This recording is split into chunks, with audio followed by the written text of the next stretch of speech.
matter? Guys get pissed. I have nothing else to be mad about. Let it go. No. Well, I'm mad about Iraq, too, and all that stuff. Everyone's pissed at Parcells. He had a perfectly good job here in New York. He could have stayed. They weren't upset when he went to the Jets? No, because he kept it within New York. Yeah, I actually was able to deal with that. Yeah. Oh, okay. I don't know. It's like watching your ex-wife and getting upset every time she doesn't. Beth went off to a wedding in Ohio this weekend, so I was in charge of the dog.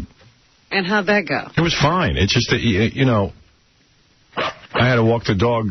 I walk the dog 4 times a day, you know? 4 times a day? I didn't know you had to go that much. She. Or whatever. You know that. Come on. What's the problem? What difference does it make? The dog's been neutered. No, but it's just kind of weird. You know the dog. You have such an adversity to the dog. The dog has been spayed, neutered, whatever. No, but I mean, it's just like you know what the dog is, and like you can't even concentrate on it. My cats, I have all male cats, and sometimes they get called she. What's the big deal? No, it's just with you. Let's get that right. You know what I mean? It's like, you know, she can't even. She remembers every detail in the world, but it comes to the dog. Oh, it doesn't matter.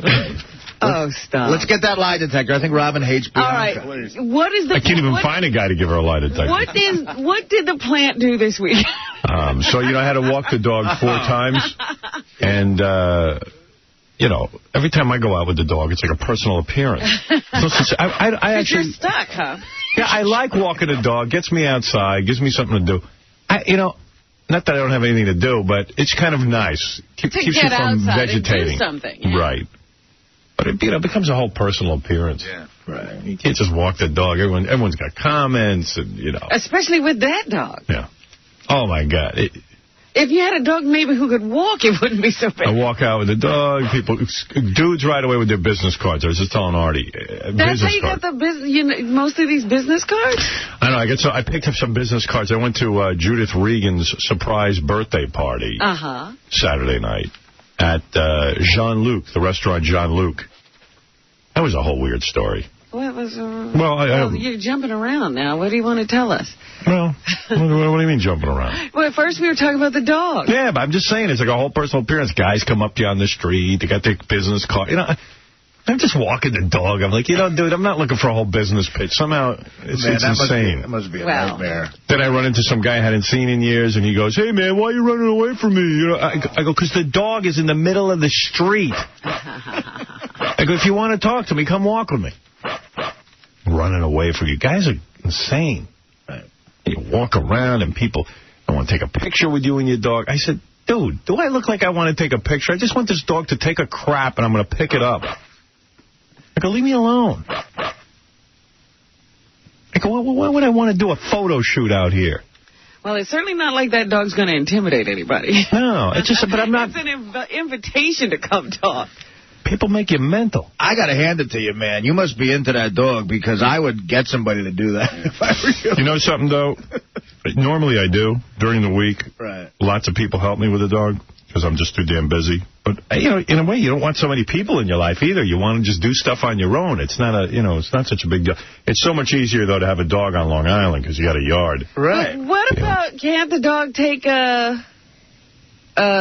do his business in the house? Oh, Jesus Christ. Hell no. What's the matter with It's a little dog. No, it's not. It's a 45-pound dog. 50 probably. Low to the ground, like a little dog. Can't you hold it out the window? Yeah. Hang the ass out the window. Put it over a balcony or something. No, they don't. And the dogs are all good about it. No accidents, knock on wood. Because I hate that accident thing, It's always on a good carpet. Oh, boy. But, everything's been cool. It's just, you got to get out there. Hey. It's so much easier. When I had a dog on Long Island, forget about it. I never even thought about the dog going to the bathroom. You know what I mean? They just go out and do their thing. She was nice, wasn't she? She was a good dog. She's a great dog. But she had a good setup. But this new dog. New dog doesn't have a great setup. Daddy likes old dog better. No, that's not the case. I love both the dogs. New dog has a tan all year round. Boy, I'm tired. I tell you, just going to bed early and trying to get yourself to sleep. Did you watch Sex and the City last night? Yes. How creepy is Mikhail Baryshnikov? Oh, my God. Very. What a creepy dude. The ballet guy? I couldn't tell whether is it the Russian thing or is he just a creep? He's creepy. And the Russian thing. He's on that show now? Yeah, he's her new love interest. And I got to tell you, the guy's really creepy. I said to Beth, you're a chick. Tell me, I mean, is there anything sexy? But he's a sexy guy. He is very sexy, especially when he's moving. When he goes leaping across the trash, you go, ooh. Really? Because you see, like, now I know I'm not a homo. I'm telling you, if I had any doubts, I look at this guy and I go, what a creep. What chick would dig him? Well, I was looking, that approach he made to her, I was like, would you actually go out with this guy and meet him at 1 o'clock in the morning? No. Guy's like a mental patient. He looked like a vampire. Yeah. Does he have that crazy accent? Yeah. It's just annoying. You can hardly understand anything, and he's... you don't know whether he's stopping because he's creepy or is he just trying to find the words. And he's not even funny. That would annoy me. Yeah, I don't know. I didn't get it. So self-important. Yeah, all important. So, yeah, what chick thinks that? I don't know. I said, there's no... Only because this is a TV show is she taking this date. Right. She's with Matthew Broderick in real life, the biggest pussy on the planet. So anyway, so Saturday night,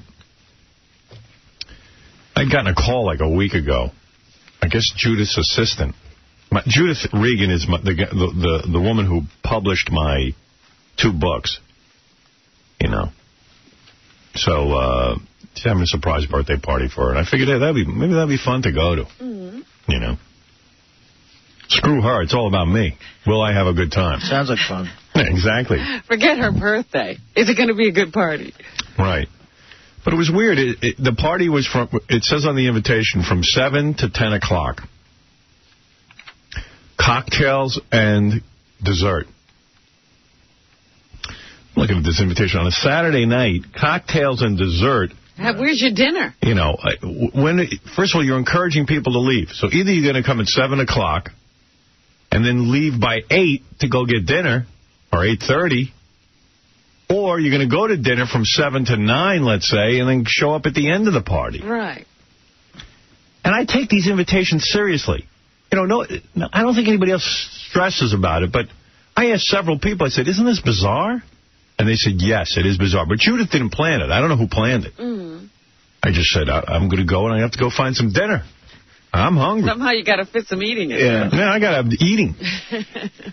So I figured, well, you know, then I got a call. They switched the location to Jean-Luc, which is a nice restaurant on the Upper West Side. I said, this is great because they're going to have some food there. Somebody figured out, because I left a message on the RSVP machine saying, what are you guys doing exactly? Did you really? Yeah, I said, I'm trying to understand. When am I supposed to show up? Is this a surprise? And what time is Judith getting there? And how am I supposed to eat dinner? Am I supposed to come before or after? I let them know. That you were upset with the invitation. Yeah, I didn't like it. See, invitations like that just encourage you to drink through the whole night because you don't know when to eat, so you figure I'll just keep drinking. Hey, by the way, to whoever operates all the equipment out there, make it just a little bit hotter in here because this will be the first time a disc jockey actually passes out on the air. If you make it 2 more degrees, I'm pretty sure no human could survive in here. You could actually faint. I'm ready to pass out. It's a great environment in here. I got to tell you, it's such a great place to do a radio show. They still can't figure out how to get us high ceiling and get me out of this building. Oh, absolutely. This moron, Chiasano, comes to me the day we're moving. We're looking for new space. I said, Tom, I only want 2 things. He goes, what do you want? Tell me what you want. I said, just give me a high ceiling, a studio, and air conditioning. What temperature do you like it? I said, I don't know that there's a set temperature. It depends on the other variables. What temperature do you like it? What's your favorite temperature? Anyone but the one that's currently in here. It's so effing hot in here, I'm going to die. Find out what the direct opposite is of the temperature now. I can survive in the heat. It's just being funny in the heat's the hard part. Makes you want to go to take a nap. Goddamn bastard. I hate him. What temperature do you like? What do you need? We need ceiling height, and I just need an air conditioning, heating and air conditioning that works. What? All right. Nothing else? Nothing else, Tom. And then he'll tell you. I walked in here the first day. I was in shock. I said, this is the lowest ceiling. This is a business office, right, basically. There's no studio. And then the lights hang off. They're in my face. And the cameras are practically on the desk. They're so low. I bang my head on them every day. Just kill me. Better yet, don't. Can't say that on the radio. Someone will do it. Yeah, don't kill him. Yeah, I got plenty of aggravation here, though. I'll tell you that. Where was I? You were in the middle of trying to get Judith's party sorted out.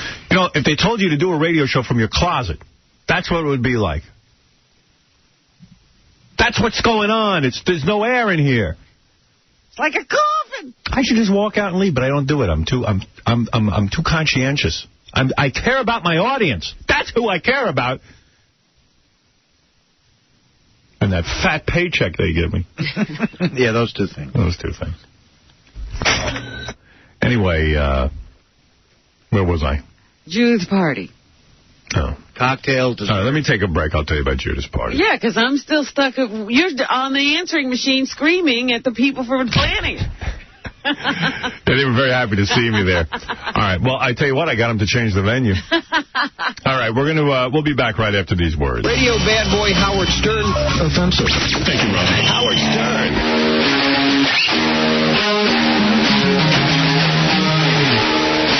Good morning.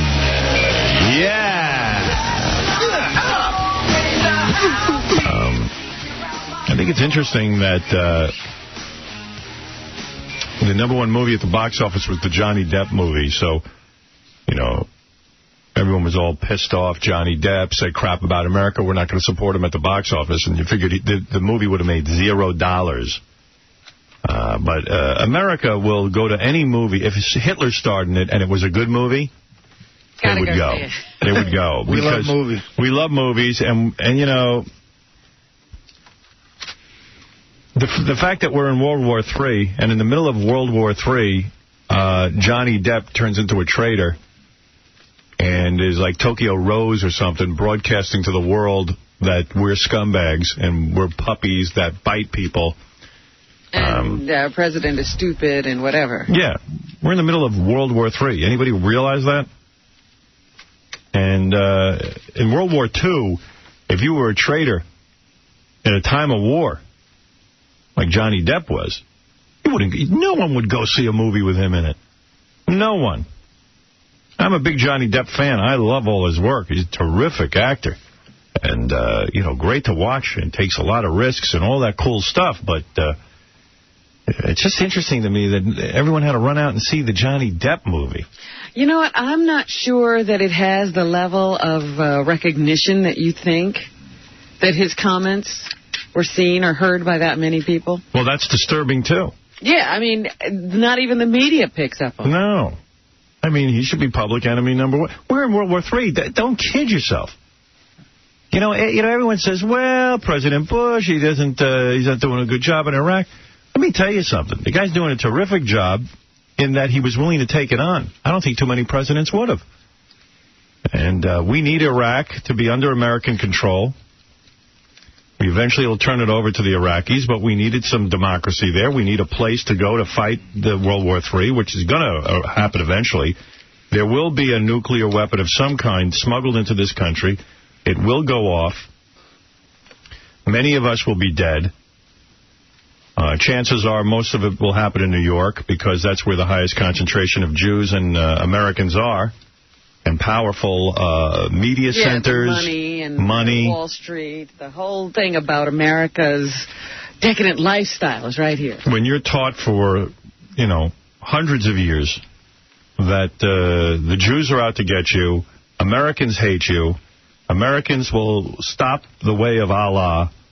When you're taught that over years and years and years, when that's bashed into your head and your life is miserable and your government isn't giving you anything except propaganda, you know, there's no wealth being shared, a couple of sheikhs running around with all the oil money, if there is any oil money in that particular country. So now the chickens are coming home to roost, as the great Malcolm X said. The chickens are coming home to roost, baby, and you're going to see it in spades. And World War III, if we were preemptive, we really should begin the bombing now. Start the war and finish it all in the same day. Wiping out millions of civilians, women, children, everyone, and cleaning up the entire area. And they would be called the enemy. Yeah, they're the enemy. Because they are the enemy. Don't kid yourself. You're going to go pick through who the Taliban is, who isn't. What are you going to do, question everybody? Oh, people think back now, and they think all that got killed in World War II were German soldiers.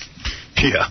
It was a very clean war. That was a good one. We took on everyone, and eventually we had to. Because we couldn't tell who was a German soldier from who was a German citizen. We bombed the hell out of that country.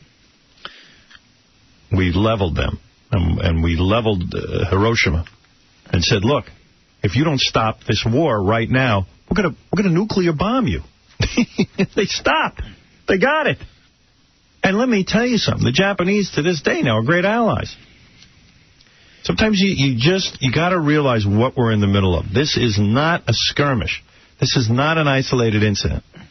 Well, there is a war declared on us. You make a good point, because we want to fix Iraq the way we fixed Japan. Japan now says they don't even want to get involved in Iraq. It's too messy. Yep. Somebody's going to die over there. Now, if you don't think everyone is our enemy over there, I'll prove it to you in one quick minute. Well, the reason we can't find Osama bin Laden is because the people are hiding him. They love him there. They worship him in Pakistan or Afghanistan. Or Afghanistan, that's right. The guy would be mincemeat right now. He would be turned over. He walks around freely among Pakistanis and Afghanis. And it's not out of fear. It's because the people, the ordinary citizens, are protecting him. Protecting him to the point that $25 million bounty on this guy's head means nothing to them. He is not a guy who's accepted. He is their hero. He is their light, and they agree with him politically 100%.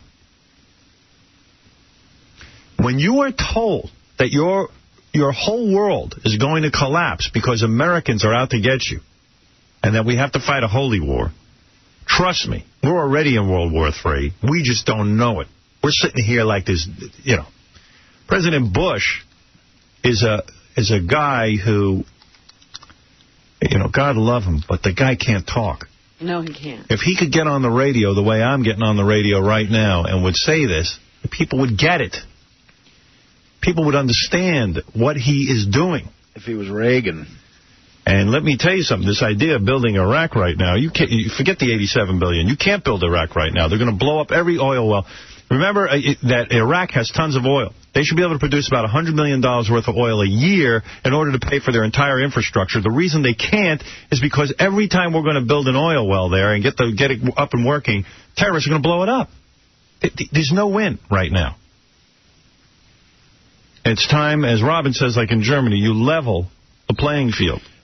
And we are in World War III. I hate to break the news to everyone. It's a bummer to hear it on a Monday morning, but that's what we're in. It really makes me laugh when people say, no, the economy is a bigger problem. There won't be any economy. There's no economy. There's going to be no grid. There's going to be nothing. There won't be any of this stuff. You start worrying about that to the exclusion of everything that's going on in the world, and I can guarantee you it'll get worse. The biggest story last week in the news was not J-Lo and Ben Affleck. No? The biggest story was the guy who got in a box at an airport and flew himself here. Oh, yeah. He flew himself in a box because he didn't want to pay for a seat on the plane. The reason that's the biggest story is because it points out that there is no homeland security, zero.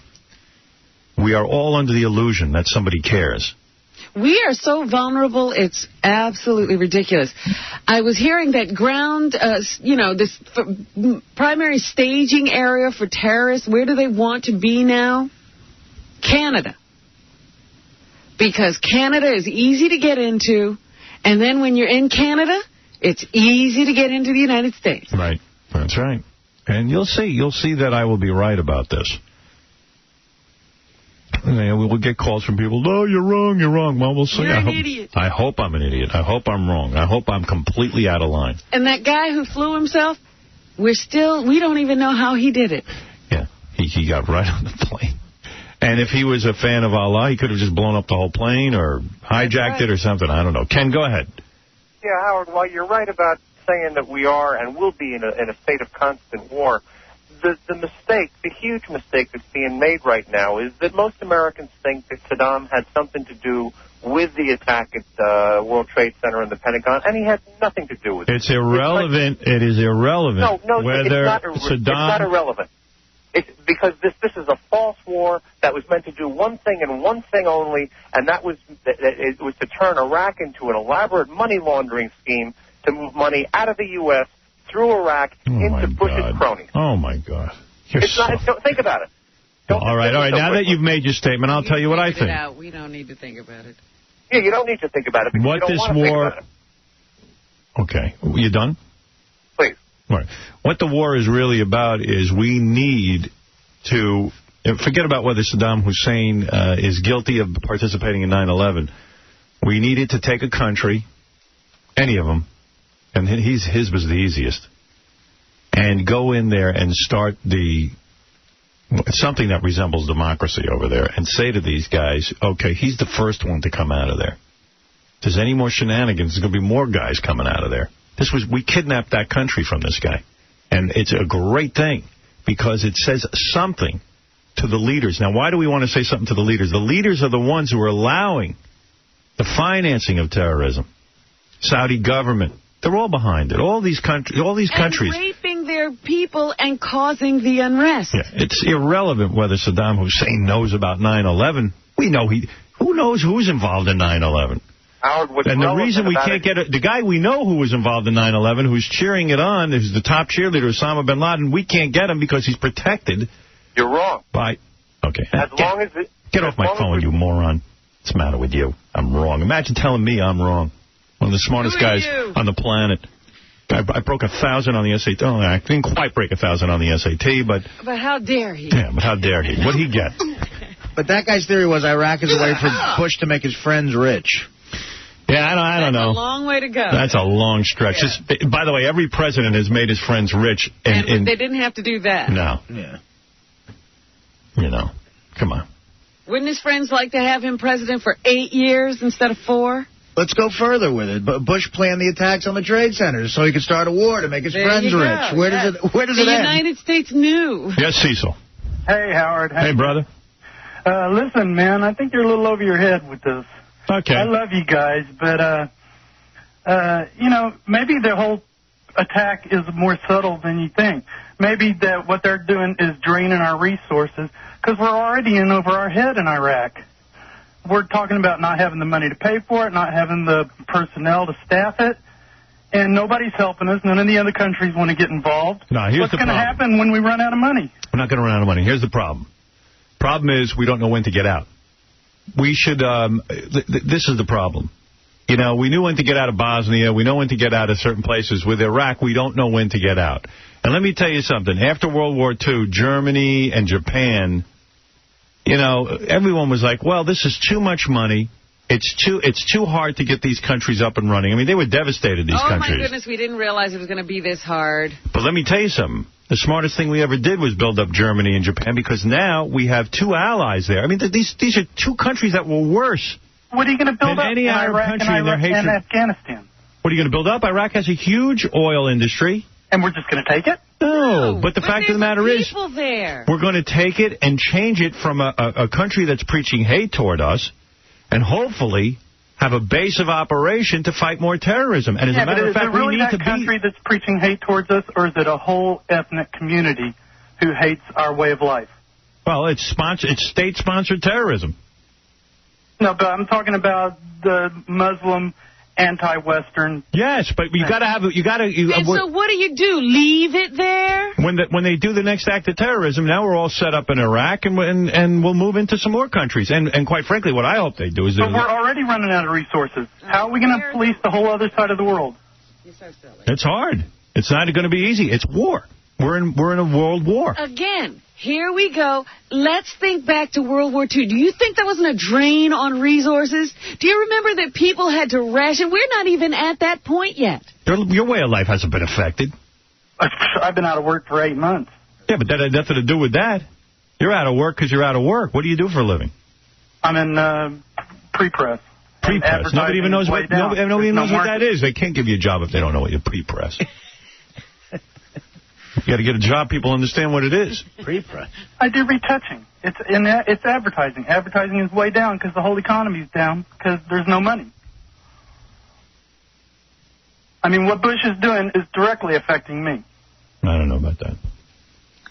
Anyway, I do love you guys. I saw you at the Ritz 20 years ago. Oh, yeah, man. Those were wild days. Yeah, I don't want to get all political anyway this morning. I just get upset when I see what's going on in the world. All right, thanks. All right. But the economy is down partially because of September 11th, and Bush didn't do that. Yeah, please. I mean, it's not going to be good. France is one of our biggest enemies. Nobody's willing to admit that. Scumbags. They've just been awful. It's time to nuke them. Bastards. French bastards. Not on. What the hell happened to France? Why are they so stupid? Wow. They've been a mess for a long time. Yeah. Yes, Brendan, go ahead. You're on the air. How you doing, Howard? I go to the Citadel. It's a military college down in South Carolina. And a couple months after 9/11, President Bush came and spoke to the entire Corps of Cadets. And I just wanted to say that actually I've heard him speak in person. And when it's a certain situation, when he's surrounded by a couple thousand motivated military cadets, he can speak with effect and with motivation. I mean, we're all standing up cheering. He knew that we all backed him 100%. And I just wanted to make the point that he can actually speak publicly. No, when he gets on camera, I guess, when he addresses the American people. He was on camera, though, believe it or not. Not too many people saw it, but he was on camera. There was press there. But it wasn't like a normal press conference. No, when he has a situation where he addresses the country, where he has to give a major speech to the country, right. He gets in front of this teleprompter, and it looks like he's caught in the headlights. Now, he supposedly... The point is, you're not a great speaker unless you can change people's minds when you speak. If you've got a room full of people who agree with you, you're fine. Right. But it's when you got to change people's minds that you really need to be an effective speaker. He's supposed to be very charming in person, but, getting over the footlights is another thing. A lot of guys are charming in person, but they got to be able to explain what's going on to the country, and it's not easy. It's very hard to be president now. Reagan could make people agree with things they didn't even want. Yeah, but, he was a professional actor. And I believe all these presidents should go to, NYU and take some acting lessons. Because part of the job is motivating people. It's like Tony Robbins would be a great president because he can motivate everybody right out the window. And that's what has happened over the years. When you get somebody to change things in the country, they have been really incredibly effective at speaking to people and changing their minds. Hey, Charles, what's up? How you doing? Did you hear about John Ritter dying? John Ritter died? When did he die? I believe it was on Friday. The guy from Three's Company? Yeah. The guy from... Serious? What are you talking about? What happened to him? He had a heart or something. I guess. Why wasn't it in the news then? It was all over the news. I think you're wrong. I would have heard something. How do we miss that? Oh, that is real. John Ritter died. I think I'm going to cry. I hope Johnny Cash is okay. Is he okay? Because someone said he was sick. No, he's still living. Oh, Johnny Cash is okay? Oh, thank God. Fine. Hey, remember I was the guy a while back who said... I'm going down to the World Trade Center today. What? Going down to the World Trade Center today. I have a meeting there. Oh. Anything ever happen to that? I don't know. Is the World Trade Center okay? I don't know. Listen, will you meet us there? Will you meet me at the World Trade Center? I have a meeting on the 57th floor. John Ritter died at the World Trade Center. That's bad. Listen, remember me who said Ashton Kutcher was going to be the next Batman? Yeah, you were wrong. Yeah, no, I know who it is. Do you know who it is now? Yeah, but you've been wrong about everything. Why would we believe you? Yeah. Calling in and saying, did you hear John Ritter died? For Christ's sake, do we live under rocks? Of course we know John Ritter died. No. You know who Christian Bale is, right? No, it's going to be Jason Bateman. Who? Jason Bateman's going to be the new Batman. You remember the kid on... what was that show, with the girl? With the girl? No, actually, it was Sandy Duncan, wasn't it? Hogan family. The Hogan family. Oh. See? All right. All right, take care. All right. Give me a call if you hear anything about Johnny Cash. That guy's scary. Debbie Schluchel wants to say something. Hey, Howard. Fritz starts laughing. Thanks, Fred. Well, no, that is kind of funny, Deb. What's funny? I heard John Ritter's going to play Robin to Jason Bateman's Batman, and Valerie Harper's going to be Catwoman. If they can squeeze her into Jason Bateman, isn't that Justine Bateman's brother? That's the correct. girl from Family Ties. That's Family Ties. She's sharp. That's right. Yeah. Debbie filled. You're way in on it. Wow. Well, anyway, listen, you were those people who were calling in saying that there's no tie between Saddam Hussein and Al-Qaeda. I mean, they don't realize it's all the same thing. Saddam Hussein was just another hydra on the five-headed monster of terrorism. And the other thing is, there were four things. We know that the Iraqi intelligence met with Mohammed Atta. Dick Cheney said that again yesterday on Meet the Press.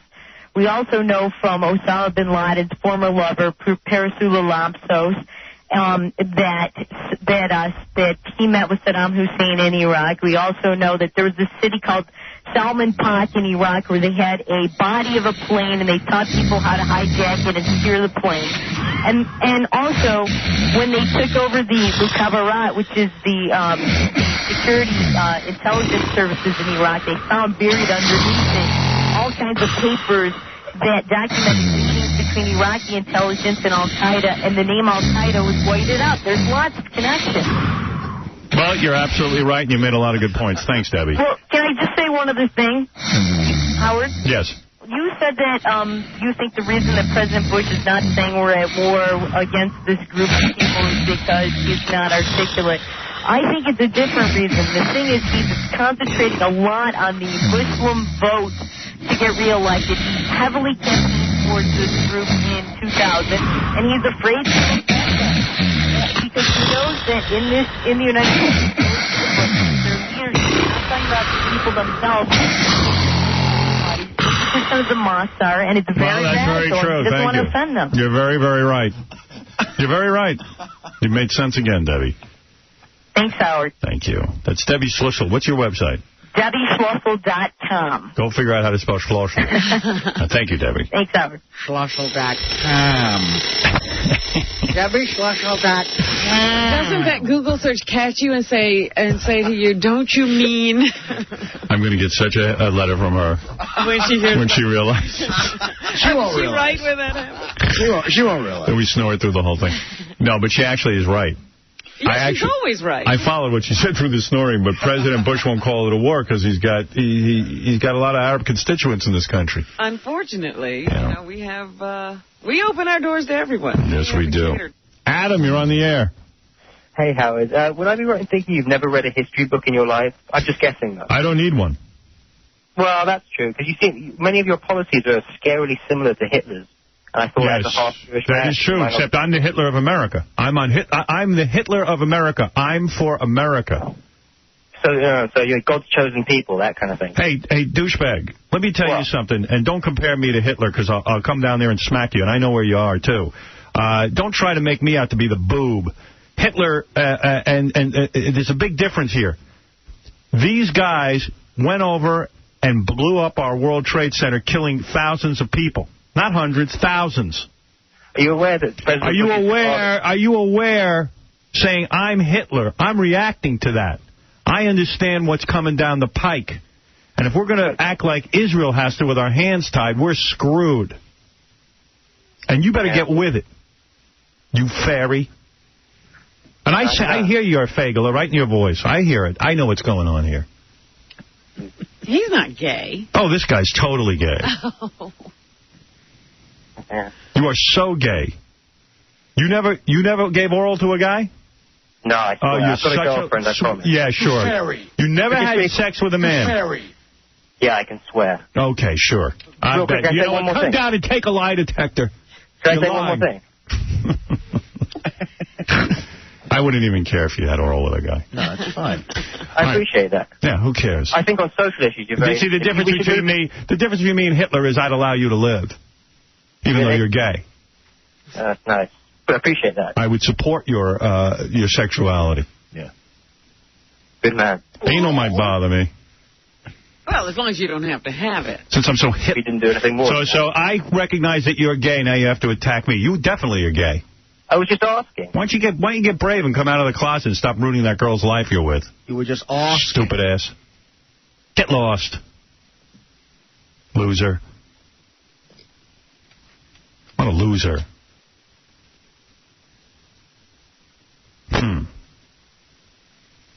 Where was I?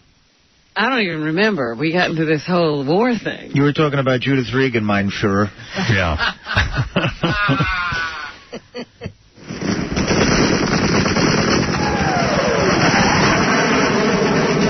Let the bombing begin.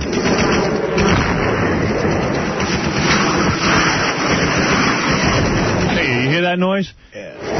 That'll sober up a bunch of these people protecting Osama bin Laden. You do this every day and this is in your life, they'll give them up. You know what? Truman did what he had to do, man. And everybody got over it. Well, that is the alternative to spending billions of dollars. Yeah. One big giant nuke. We should make president. You know what? We should make Ronald Reagan president again. Now that he's senile. I swear to God, he'd be the greatest to fight these guys because they have no sense. And he has no sense. He'd drop a bomb. It might be on Iowa, but he'd drop a bomb. He'd drop a bomb somewhere. That's right. He'd probably kill all of them. Well, the big news was, forget the war, it was Ben Affleck and Jennifer Lopez breaking up. I can't believe it. Oh, they broke up officially, huh? And thank God. Not only is the wedding over, it's all over. Some people are still hoping that they'll be back together again, that this is an elaborate ruse. Why? Because they enjoy hearing about the two of them. But people are that caught up in it? In the paper today, they got pictures of Jennifer Lopez running around in a bikini. She went right out and partied. And so did he. He went to the Hard Rock. He went to the Hard Rock Hotel in Vegas and partied. These two operate like they're 3 years old. Yeah. They had to get right out and party. I mean, here she is. She was supposed to be getting married on this weekend sometime. Yeah, you'd think you'd be devastated. And she's out frolicking around. She has a wild night at the club. She starts screaming to everybody, "You're going to see a lot of me." Some people think that this was her bachelorette party, that in fact they're going to get married. But I don't believe so. I believe that the movie Geely ruined their so-called marriage. And well, it should have. Yeah. Because it wouldn't have lasted anyway. It's a ridiculous thing for her to keep getting married. She gets married and married and married. And you know how, I expect there will be a wedding soon. Because you know how she gets married on the rebound. She breaks up with somebody, she marries somebody else right away. Tell you what, I'd marry her. Why not? Sure. We'll just see how much she's into rebounds. I'll throw a hit on her. Go ahead, Artie. This is a time. I'll be the Chris Judd. I would marry her just to boost my career. She is vulnerable right now. Anybody could move in. Yeah. You better hope Mr. X doesn't move in on her. Hey, that would be beneficial. It won't last long. Yeah. And he'll come up with a nice settlement. What are you talking about? You want him back after that? I'll take him back. Okay. Well, you're right. If a woman lost the love of her life, the man who she can't be without, you think she wants to spend the rest of her life with. You think she'd spend the weekend on some Vicodin or something, relaxing and trying to... a little bit, talking to some friends maybe, just trying to be quiet. It's unbelievable. And that retard's gambling. He's got such a gambling problem, he ran right to Vegas. Yeah, how do you forget Jennifer? Lose some money. Lose some big money. You know he didn't win, he lost. Guy's a total loser. He does lose a lot of cash gambling, man. And I'll tell you what, if I was an investor in Geely, I'd go, that son of a bitch is gambling away all that money we gave him. Absolutely. Bastard. I feel worse for Kevin Smith than anything. Now he's got nobody to promote that movie. I know. Yeah, they won't be together. That movie wasn't going anywhere anyway. I know, but at least if he had, they'd be running around talking and doing their cooing love thing and being on Barbara Walters. Now he's got nothing. Hey, Tony, you're on the air. Hey, how you doing, Howard? Hey. Listen, all this stuff with J-Lo, and it's all staged for ratings, just like your divorce. We all know you really never got divorced. Oh. It was all for ratings. That's right. Thank you. It was all for ratings because, everybody wants you to be single because all the girls want you. Oh, yeah, they're all after me. Hundreds. I actually never was married. Everything's been for ratings. Everything's been for ratings. Thank you. It's a good theory, though. Yeah, really. Got to take a break. There's so much to talk about. Did you see, by the way, did you see Letterman actually announcing that he was going to have the baby? Because everybody was playing that over the weekend, how he said it on his show. No, I didn't actually see that. Oh, you should have seen it. You got that? All right. Letterman actually had this huge grin on his face, and I don't know how he kept it that long. Wonder if his kid will have that dopey grin. A big gap tooth. Wonder what the kid will look like. Well, now the kid's going to feel that Dad's like going to be 70 at his... And Letterman's health is so poor, can he possibly stay alive to see this kid? Don't even make me think about that. I have an announcement to make, and I'll be honest with you, I'm a little bit nervous. I have some trepidations about this. It's a little, I feel a little silly, because it's one of those things where I never thought in my life this would happen. And here I am 56, and it, by all rights, it shouldn't be happening. But there's nothing we can do about it now, and I'm terribly excited about this.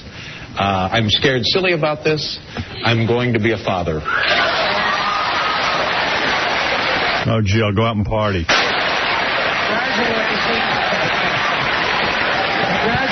And you're not kidding now. Are you kidding us? You were not kidding us. Paul acting surprised. Yeah, but it was Letterman, trying to be... human. Like a real person. It was scary. It was. Did you see the picture in the paper that they now can take photographs of your baby inside your belly? Yes. The ultrasound that shows you the baby's features. Did you see the actual picture? Yes.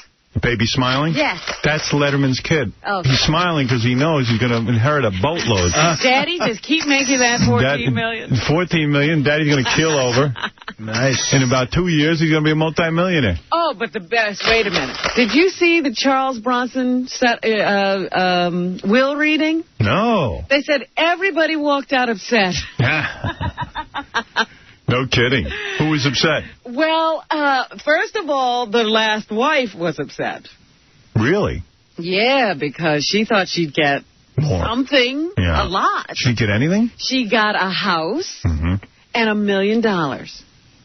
He doesn't want her partying it up too much. Now, she won't be dancing. Right. So she burst into tears, apparently, according to the tabloids. This is almost like Survivor. You see what you get. Or Temptation Island. Absolutely. They're reading the votes. Here's what you get. You get $1 million and a house. God damn it. Yeah. What was he worth, Charles Bronson? $50 million. No kidding. Yeah. $50 million. She got jilted. And then the kids were all upset because, they got the bulk of it. In fact, his last child, who he had with Jill Ireland, got the most. So the older kids were upset because they didn't split it evenly between the kids. Oh, that's mean. Yeah. Oh, so that's he definitely showed a preference in terms of who he felt or what he felt about his kids.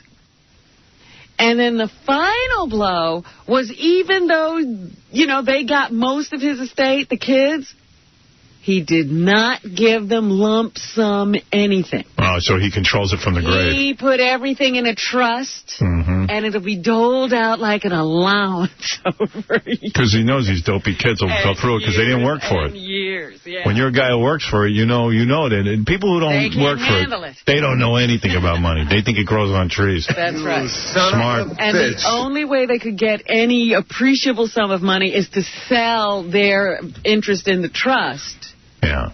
At a lower value. So, good for him. Yeah, he fixed everybody. I think it's wrong, though, to distinguish between the kids. I know. That was really bad. I threaten my kids with that. I go, listen, you want me to break this whole thing up? You want to come in first place? You can get less. Yeah. All right, we got to take a break. We'll be back right after these words. You're listening to The Howard Stern Show. Yeah, come on. Go ahead, Dennis. You're on the air. What's up? Yeah, maybe you can solve that for me. My wife wants me to shave completely like she is, but I think it's totally gay for a guy to do that.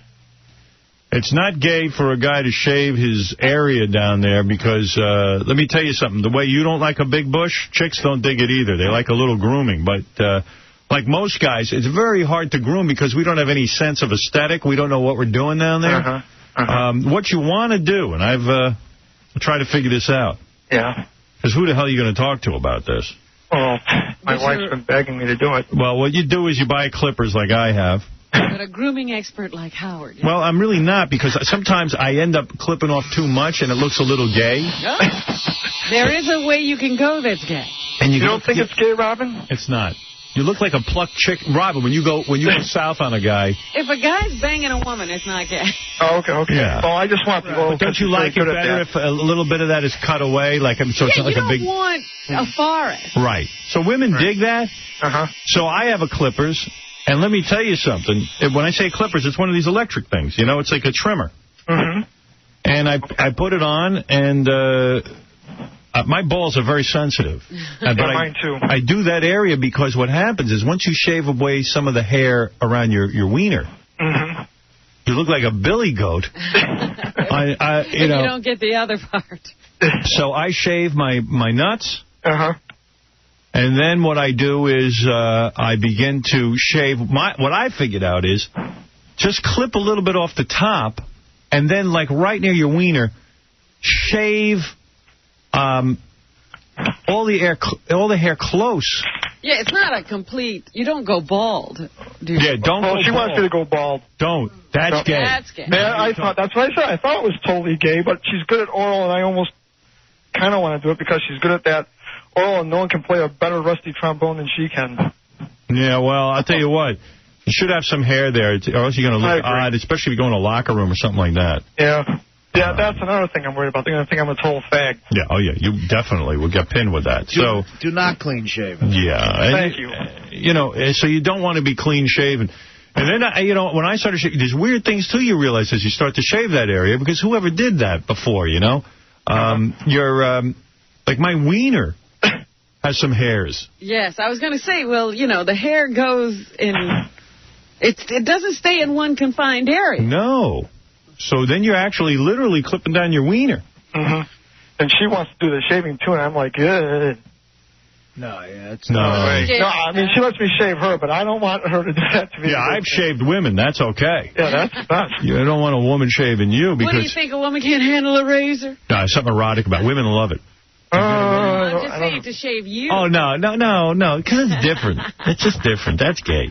Yeah. There's a fine line between what's fun and what's gay. Yeah, I think completely shaving is a little bit gay, and I play hockey, and I don't want to go in the locker room. Oh, forget about it. You can't do it. They'll laugh you out of there. No kidding, especially when I go up in Canada to play. I don't, where they take it too seriously. Leave the top part, pretty much there, and then just, all around the area, groom it. All right, 10-4.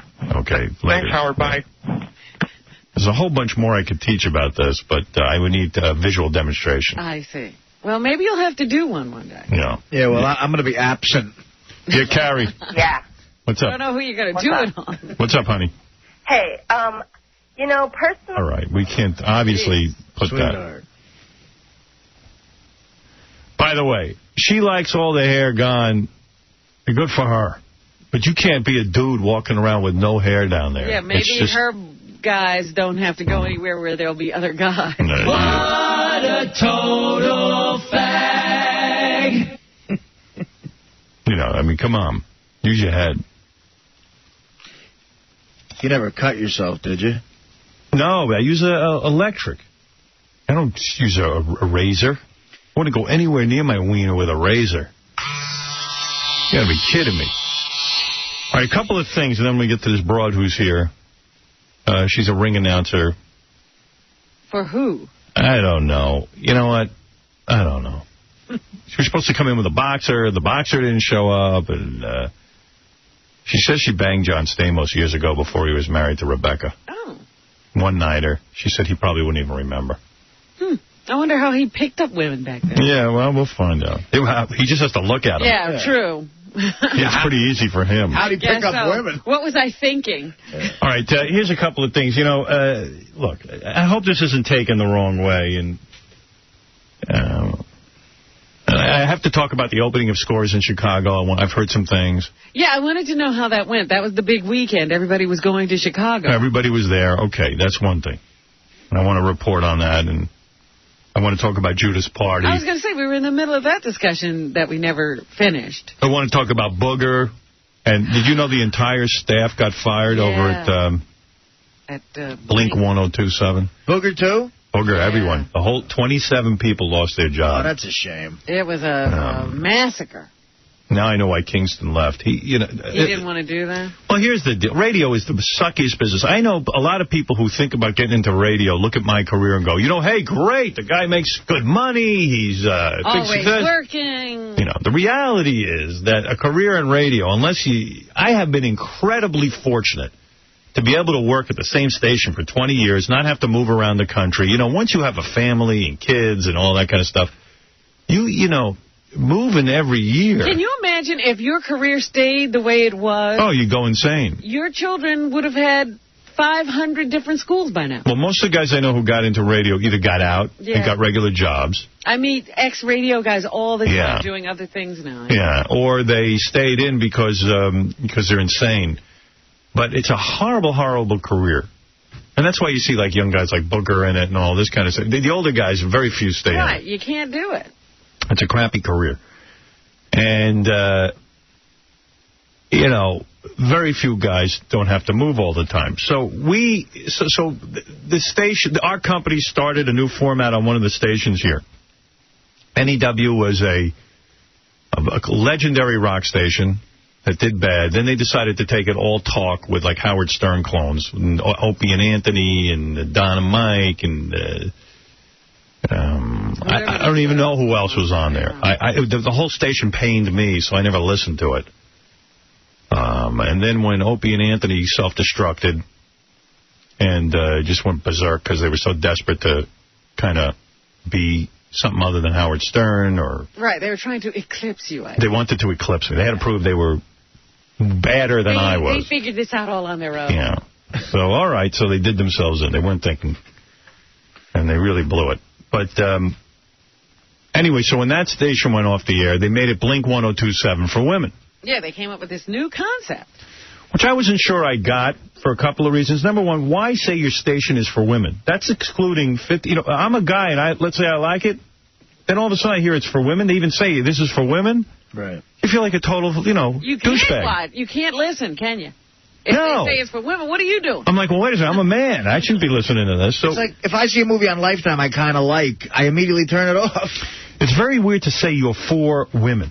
Well, you know what they were trying, because I understand there's a lot of TV people. They were fragmenting the audience much like cable does. Yeah. Well, they try to do that with me. I read in the paper all the time. Oh, his audience is all men. And I go, wait a second. Take a look at the ratings. We have more men than women, but we have a lot of women who listen. I would never say this is a show just for men. But, nobody's ever saying this is male programming. No. Whoever wants to listen can listen. The more listeners I have, the better off I am. So I thought that was weird. Then they hired a bunch of TV guys from MTV, VH1, to put together the radio station. And the problem with that is guys who work in TV spend tons of money. They don't get... Radio doesn't get that concept. It was driving me crazy how much money they were spending. The big party they had just to announce everything was ridiculous. The launch party. Yeah. They always have big launch parties in TV. Radio, there's no such thing as a launch party. There's no such thing as a Christmas party. Do you remember that invitation for that launch party? It was like, it had 8 sections to it, the invitation. Yeah. Wow. Big waste of money. It's as big as Dominic's son's wedding. And the thing is, who's going to get an invitation to the launch party? Not the guy who listens every day, or the woman in this case, but, just people in the industry. I don't even know what that was about. I guess to attract advertisers. Who knows? I think it was to attract attention, to get a lot of media buzz, the way they do in television. So Booker had his job in entertainment tonight, and Linda's the sister of Jennifer Lopez, so they put the two of them together for mornings. And I guess they were the most visible. Right. Now that the station failed, you read article and big picture of them, now they look like two failures. Meanwhile, they were just doing what they were told. So now he's out of a job. I know, like, Tim Virgin came over there. I think he was supposed to be hired here, and Steve convinced him to come over there. And he gave up his job in Washington. He had a great job, a radio job. Now he's out of work. All these radio dudes are out of work who had great jobs. Yeah, I read that over the weekend. I was like, oh, my goodness, what's going to happen? 29 people who left good jobs in radio to come to New York are now fired. And I got to tell you something. And they put their faith in that company that said, we're going to do this, and we're standing by it, and we know what we're doing. And they bought into it. Now, they're out of luck. I don't know why they had to fire those guys. From what I've heard, I haven't listened to the station. Evidently, no one has. But now it's a station only for women. And it's going to be music. And it's going to be music. But what, those guys can't spin the records? I was like, Booker's a DJ? What's the problem? I don't know. So I got a call Friday from Joel Hollander. Oh, yeah. Do you know who that is? Yeah, guy who runs the company. I don't know what he does. I think he does. Anyway, when I see him, that's what he tells me. There's so many new guys in the radio division who run stuff. So I guess Joel was calling me to give me a heads up on what's going on. Oh. But I call him back. He's not there, and he never called me back. So, you know, it was just one of those calls that I don't even think they were for real. He could have called me over the weekend. I would have loved to hear what was going on.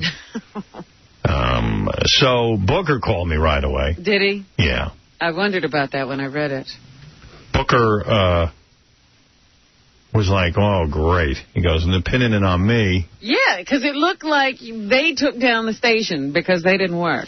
I felt bad for the guy because, you know, I know where that's at. You know, they make it seem like you suck. And that the only way to save themselves is to get away from you. Yeah. Yeah. He was working with his girlfriend anyway, and that's not good. I don't think he was so happy. Then I'm reading in the Inquirer. He didn't like working with her? That went, oh, I don't know. I can't imagine. Imagine every morning with the girlfriend and then every night with the girlfriend. I mean, unbelievable. Strenuous. Can do that kind of way? But I just, you know, and I said, that's why you got to get a contract, because these guys will bring you in, you'll quit your job, and then 2 seconds later, you're fired. It's crazy. It's the craziest business. And now, you know, everyone's got to scramble and find jobs. Right. And I suppose all those slots have been taken that they used to be in. Yeah. Who knows? And Booger just bought an apartment, too. And I said to him, you're putting too much... He bought an apartment right near the radio station. Oh, I said, dude, you're putting too much money into that apartment. You're putting too much money. He's ripping out the kitchen, this and that. Oh, he's rebuilding. I said, listen, you better slow down. But does he still have his Entertainment Tonight job? Yeah. Okay. Yeah, I was going to say, he's got another gig, Booger. And Linda bought a house. Well, she'll be okay. Yeah, I don't worry about her. J-Lo can float her alone. Yeah, don't worry about J-Lo. her. So then I'm reading the Inquirer, last week's Inquirer, that if the wedding was going on, that Jennifer Lopez's mom, Guadalupe, hates Booker.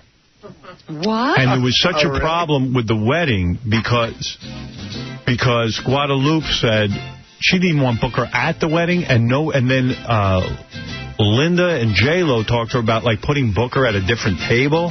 Good Lord, are you serious? Yeah, I'll read it to you. Wait, I brought it in. No Booger! I wasn't really particularly interested in the details of the wedding. Now you got my interest. That's right. So you got to read this. For starters, Jen has been fighting with her sister Linda, 31, an entertainment reporter, over the seating arrangements for Linda's boyfriend, Chris Booger, her co-host on New York City's Blink Morning radio show. One source tells Star that Jennifer's mom, Guadalupe, 57, can't stand Chris and doesn't even want him at the wedding, forcing Jennifer to play mediator for La Family Lopez. Don't they know how stressed I am already? Jennifer cried to a friend a few weeks ago. Jennifer doesn't have a problem with Booker, does she? No. Who knows? Probably. Maybe he's not famous enough. I don't like that Booger. Hello, Jennifer. This is Guadalupe. Yes. We don't like Booger. He rubs me the wrong way. I can't believe that was going on. Oh, I do. Do they give any idea? Do they give any indication? Well, first of all, Guadalupe likes Ben Affleck because he takes her to Vegas, pays for everything, and buys her presents. In fact, I was reading over the weekend that he spent all of his time getting in good with the family, and they all loved him. Yeah. Because he bought not only Guadalupe, he bought everybody cars and presents. Everybody got presents from Ben. Ben Affleck would take them all shopping, close down a store, and let them buy whatever they wanted. Hey, Booger, where's my Bentley? Booker couldn't run in that circle. How could he buy the family? Yeah, Booker doesn't have that kind of money. He's a radio guy. Every daughter can't have one of those guys. That's like one in a million. Well, hey, tell that to Guadalupe. But do you think that's why she doesn't like him? Don't know. No presents? Matt Damon, C. Booger, no. You think she doesn't like him because Booker called up once and we were talking about the family, and then we did a whole half an hour making fun of Guadalupe's name? No, because Booger didn't take part in that. No, I know, but, you know. I don't know. No, I think that he doesn't buy her enough gifts. He doesn't work her. You know, Ben Affleck's working her. Like, who cares if Guadalupe... look at what Ben does. Yeah. Ben takes a hike when it's time to get married. Okay, but I think you got to be nice to your mother-in-law and, like, kind of, like, you know, always try to get along. But you start buying, you know, endless gifts and... But Howard, don't you think... That's trying too hard. Yeah, you're just trying hard. All right, so if he can't buy enough gifts and everything, she may not like him. But what did he do to not be... Like, she doesn't want him at the wedding. Right. Like, that's not dislike. That's, like, hates. Why don't you get Booger on the phone later in the show? We'll ask him what's going on there. Do you think he really wants to deal with that now? I don't know. Scott, go ahead. Hey, Howard, this goes out to Chuck Rose since you're too chicken to say it. He sucks. Hey, I'm not too chicken to say anyone sucks. I take on my general manager. I've taken on every program director I ever worked for. Yeah, usually you do. I don't. What's the Shut up. problem First of all, with Chuck Rose? well, here's the problem I got. How dare you call me and say I don't have the balls to take someone on? I don't have any problem with Chuck Rose. You might have a problem with him. I don't. First of all, you should shave your balls. Anyway, for all the chicks. You know what? Second of all... Who cares? Get off the phone. I've been listening to his station. Sounds good. Yeah, what the hell is he talking about? What do I care? I'm not going to attack a guy because I don't have any problem with him. Mike, go ahead. Mike's not there. So I hope Booger has a contract and still gets paid. Yeah. You know. I don't know what the deal is. Raymond Norman, Negro woman of the South. Hello, Howard. Hello, Robin. Hello there. Hi, sweetheart. Raymond. Hello, Howard, big man. Hey, how you doing, brother? What can I do for you? Well, you know, it's been a while since I heard from you guys, but you know I had to take in call to see can I get to you. Either I was going to send you a tape. You know, you have to pull that tape out. You remember when I told you if there was ever going to be a wedding, that it would be a fluke and that the moon would turn pink? You remember that tape? Yes, I do. That's right. You better pull it out and let them know that Howard Stern always get the news first. You remember I told you that. You know, what's the other movie I told you about that hasn't even come out yet? Jersey Girl, and I told you that's going to be a fluke. Raymond, by the way, I should tell people you have breasts. Yes. But you still have your penis. Yes. And that you want to become a woman, right? No. You don't. You want to stay the way you are. That's right. I'm just a regular guy with some breasts. I told you that, Howard. None of that. Just a regular guy. But, you know, you got to pull that tape out, you know, and play it again and let know. You know, I told you that's a fluke.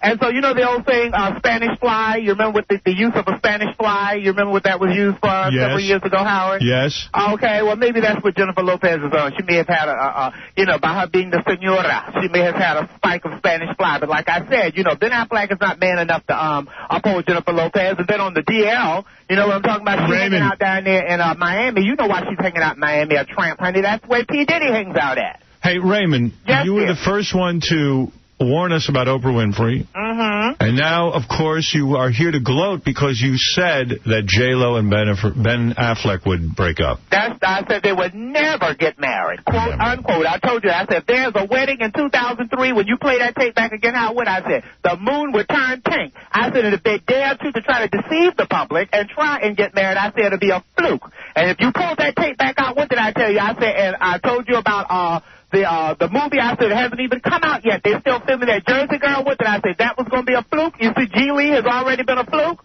Well, and what did I say on the tape? I said, you heard it here first on the Howard Stern show. You were very upset. You were very upset about the whole thing, and once again, you've been proven right. Thank you, Raymond. Okay, talk to you later. Later. Raymond Norman, Robin. Send us another tape. Send us more tapes. What's going on next? Can't get enough of that. Kathy, go ahead. Hi, Howard. I was just calling to let you know that John Ritter did pass away last week. It was on E! all weekend. Now, wait a second. Wait a second, Kathy.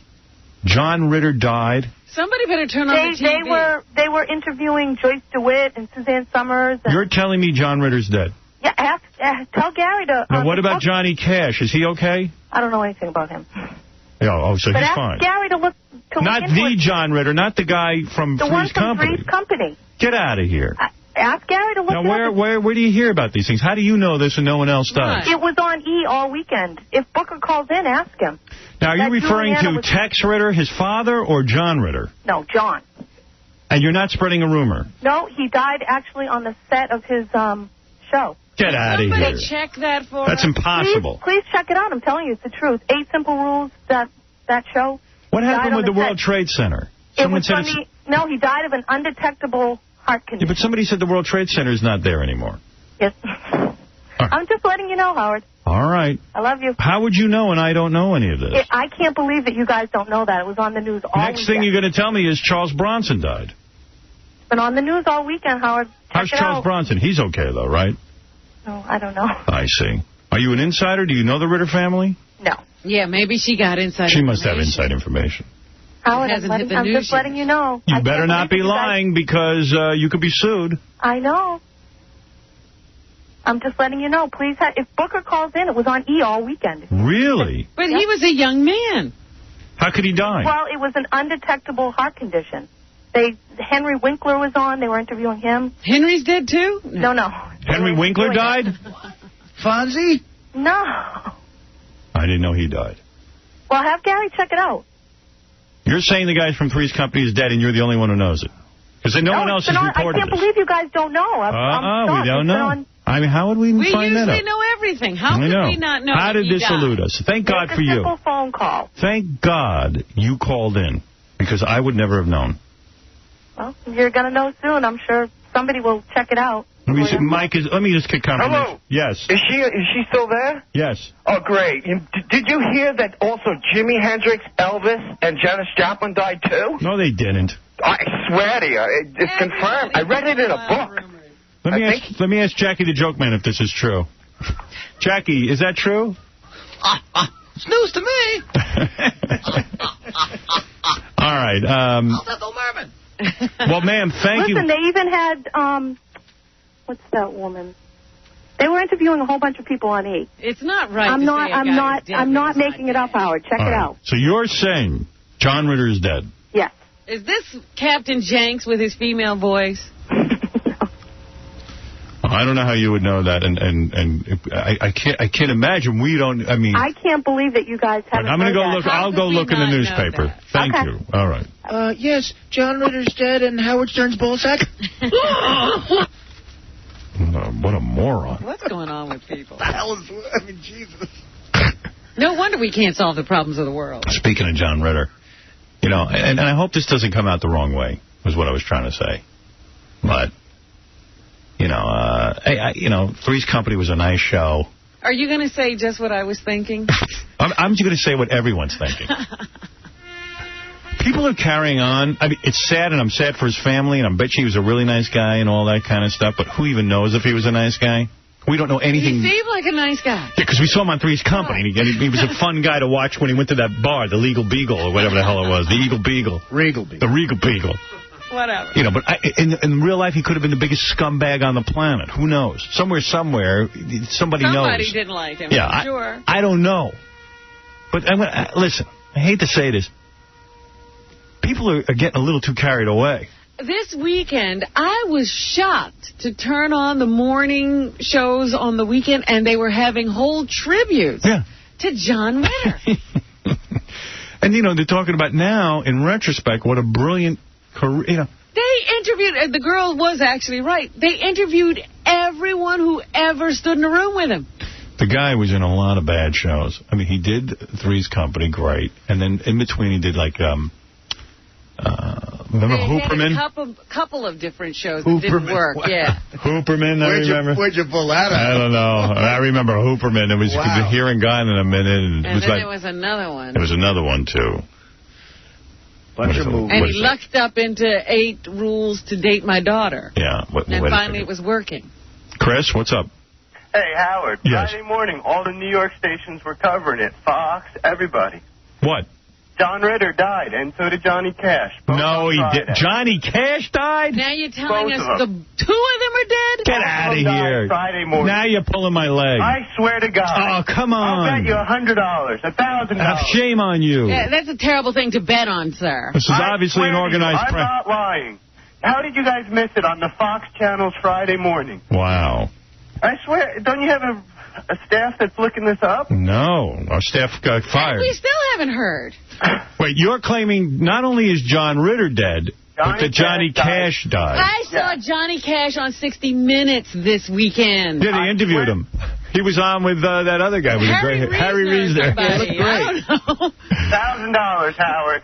How's Mickey Mantle? $1,000. Come on, big guy. $1,000? 5,000, 10,000. I know I saw it on the news. Oh, I know you're lying. I am not. All right, thank you. You're a crackpot. What are people on acid? What's going on? Yeah. So anyway, what was I saying? All right, How it's a big deal. They're making a big deal about him. Like, we lost some most incredible person. Yeah, I mean, I'm sad to see anybody die, you know, especially a guy, got a young kid, this and that, the other. But, I mean, come on. John Ritter was in some really bad television. They didn't make this big deal about Frank Sinatra. Wait, you want to laugh? Hold on, I'm going to play you a piece of tape. This is from Jimmy Kimmel on Friday night from his TV show. He made a big deal about it. Hold it. Just listen. Goodness.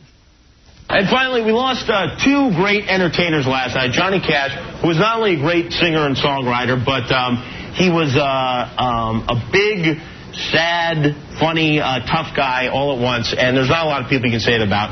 And John Ritter, who was not only a great and funny actor, but I think one of the nicest guys that I knew I was going to do this, that we've had around here. And it's sad for everyone here at ABC, and I think everyone. I know Howard Stern's going to play this and make fun of me, but but he was a very funny guy, and he was a great dramatic actor, too. Wow. Where'd that come from? I think Jimmy was John Ritter's lover. It's going to come out in the paper next week. He was on something called The Man Show, wasn't he? Yeah, well, they took him off. The Woman Show. The Man Show. That was a little weird. Whoa, play that for me again. No offense. The reason... Well, forget it. I just want to get it... I mean, that's something, huh? Oh, that was great. Jimmy, congratulations. Wow. You made the reel. Jimmy. I think the World Trade Center made me feel that way, not... the death of John Ritter. And by the way... Yeah, it was an unfortunate thing and everything. I mean, I watched Three's Company just like anyone else. So did I. I mean, that show was big. But loved the show, but did he do something new? What's very sentimental is all the women... You know, every show that John Ritter's in is about women in it that you can beat off to. Yeah. Suzanne Summers was the draw. Then they brought in other chicks. And then in this new show, it's about the hot blonde teenage daughter. Yeah. I mean, no offense. So what was John doing? He knew how to get into shows with hot little chicks. But, you know, they're acting as if he broke some new ground or, you know, changed the face of sitcom. I mean, I feel bad. Don't get me wrong. I don't want to come off cold and callous. Well, let's put it in its proper place. Yeah, go ahead. And you're right. All the women were out this weekend because Suzanne Summers was on Larry King. And you know what that's about? She just wants everyone to know. She's still around. That she's around. It's about her getting, you know, her cashing in on the death of John Ritter. You know who I couldn't believe. And by the way, she should be ashamed of herself. She fought with this guy for her entire life. You know what? About last week. Yeah, lay low. But by the way, who they did dig out that I couldn't believe because I haven't heard from that woman in years, was the last woman they brought on to be the cheesecake. Which one was she? Priscilla. Oh, yeah. Barnes or something. Yeah. And I was like, oh, my goodness. Did they get Joyce DeWitt? Did she do stuff this weekend? I didn't see Joyce. I heard she was interviewed, yeah. How's that boxing chick look? She's cute.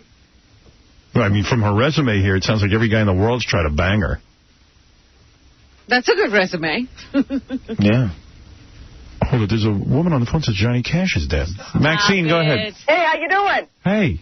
Yes, Johnny Cash and John Ritter both died on Friday. Get out of here. I'm serious. I haven't heard anything about it. It was right in my local paper, and it was on the news. No. I'm serious.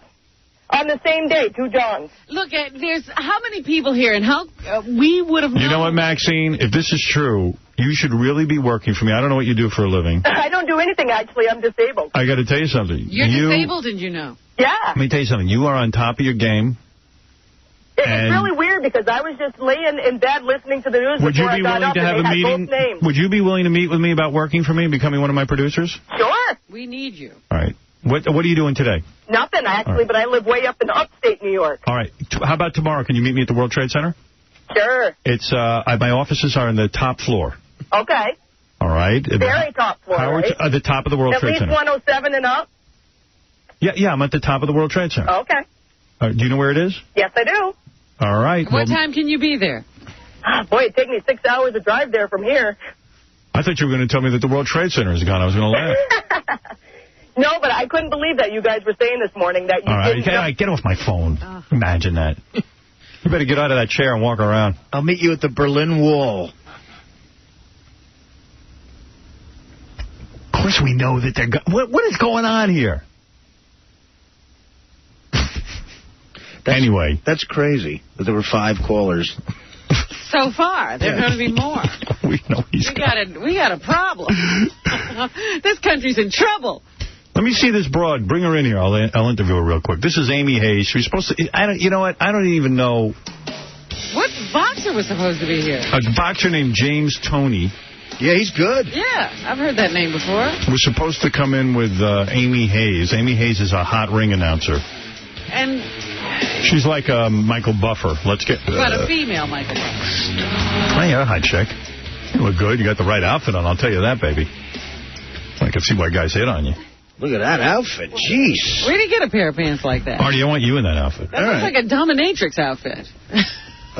Amy, you're wearing practically no clothes. Basically. Well, we like that. Thank you. We're not putting you down for that. Yeah. We love it. Good for you. If you haven't heard the news, John Ritter is gone. Yes, I was as shocked as you were. Yeah. I got to tell you, your competition is Michael Buffer? Well, yeah, in a way. I mean, obviously he's Mr. Main Event, but I'm on my way. You're a ring announcer, so you have a thing like Let's Get Ready. Let's get ready! Well, you know, it's not... I'm not really following that because I don't think that would be my shtick anyway. Obviously, I think... What is your shtick? My trademark is pretty much that I exist. And you're hot. That I've made it. And you wear hot outfits into the ring? Yeah, I wear great outfits. And I do my...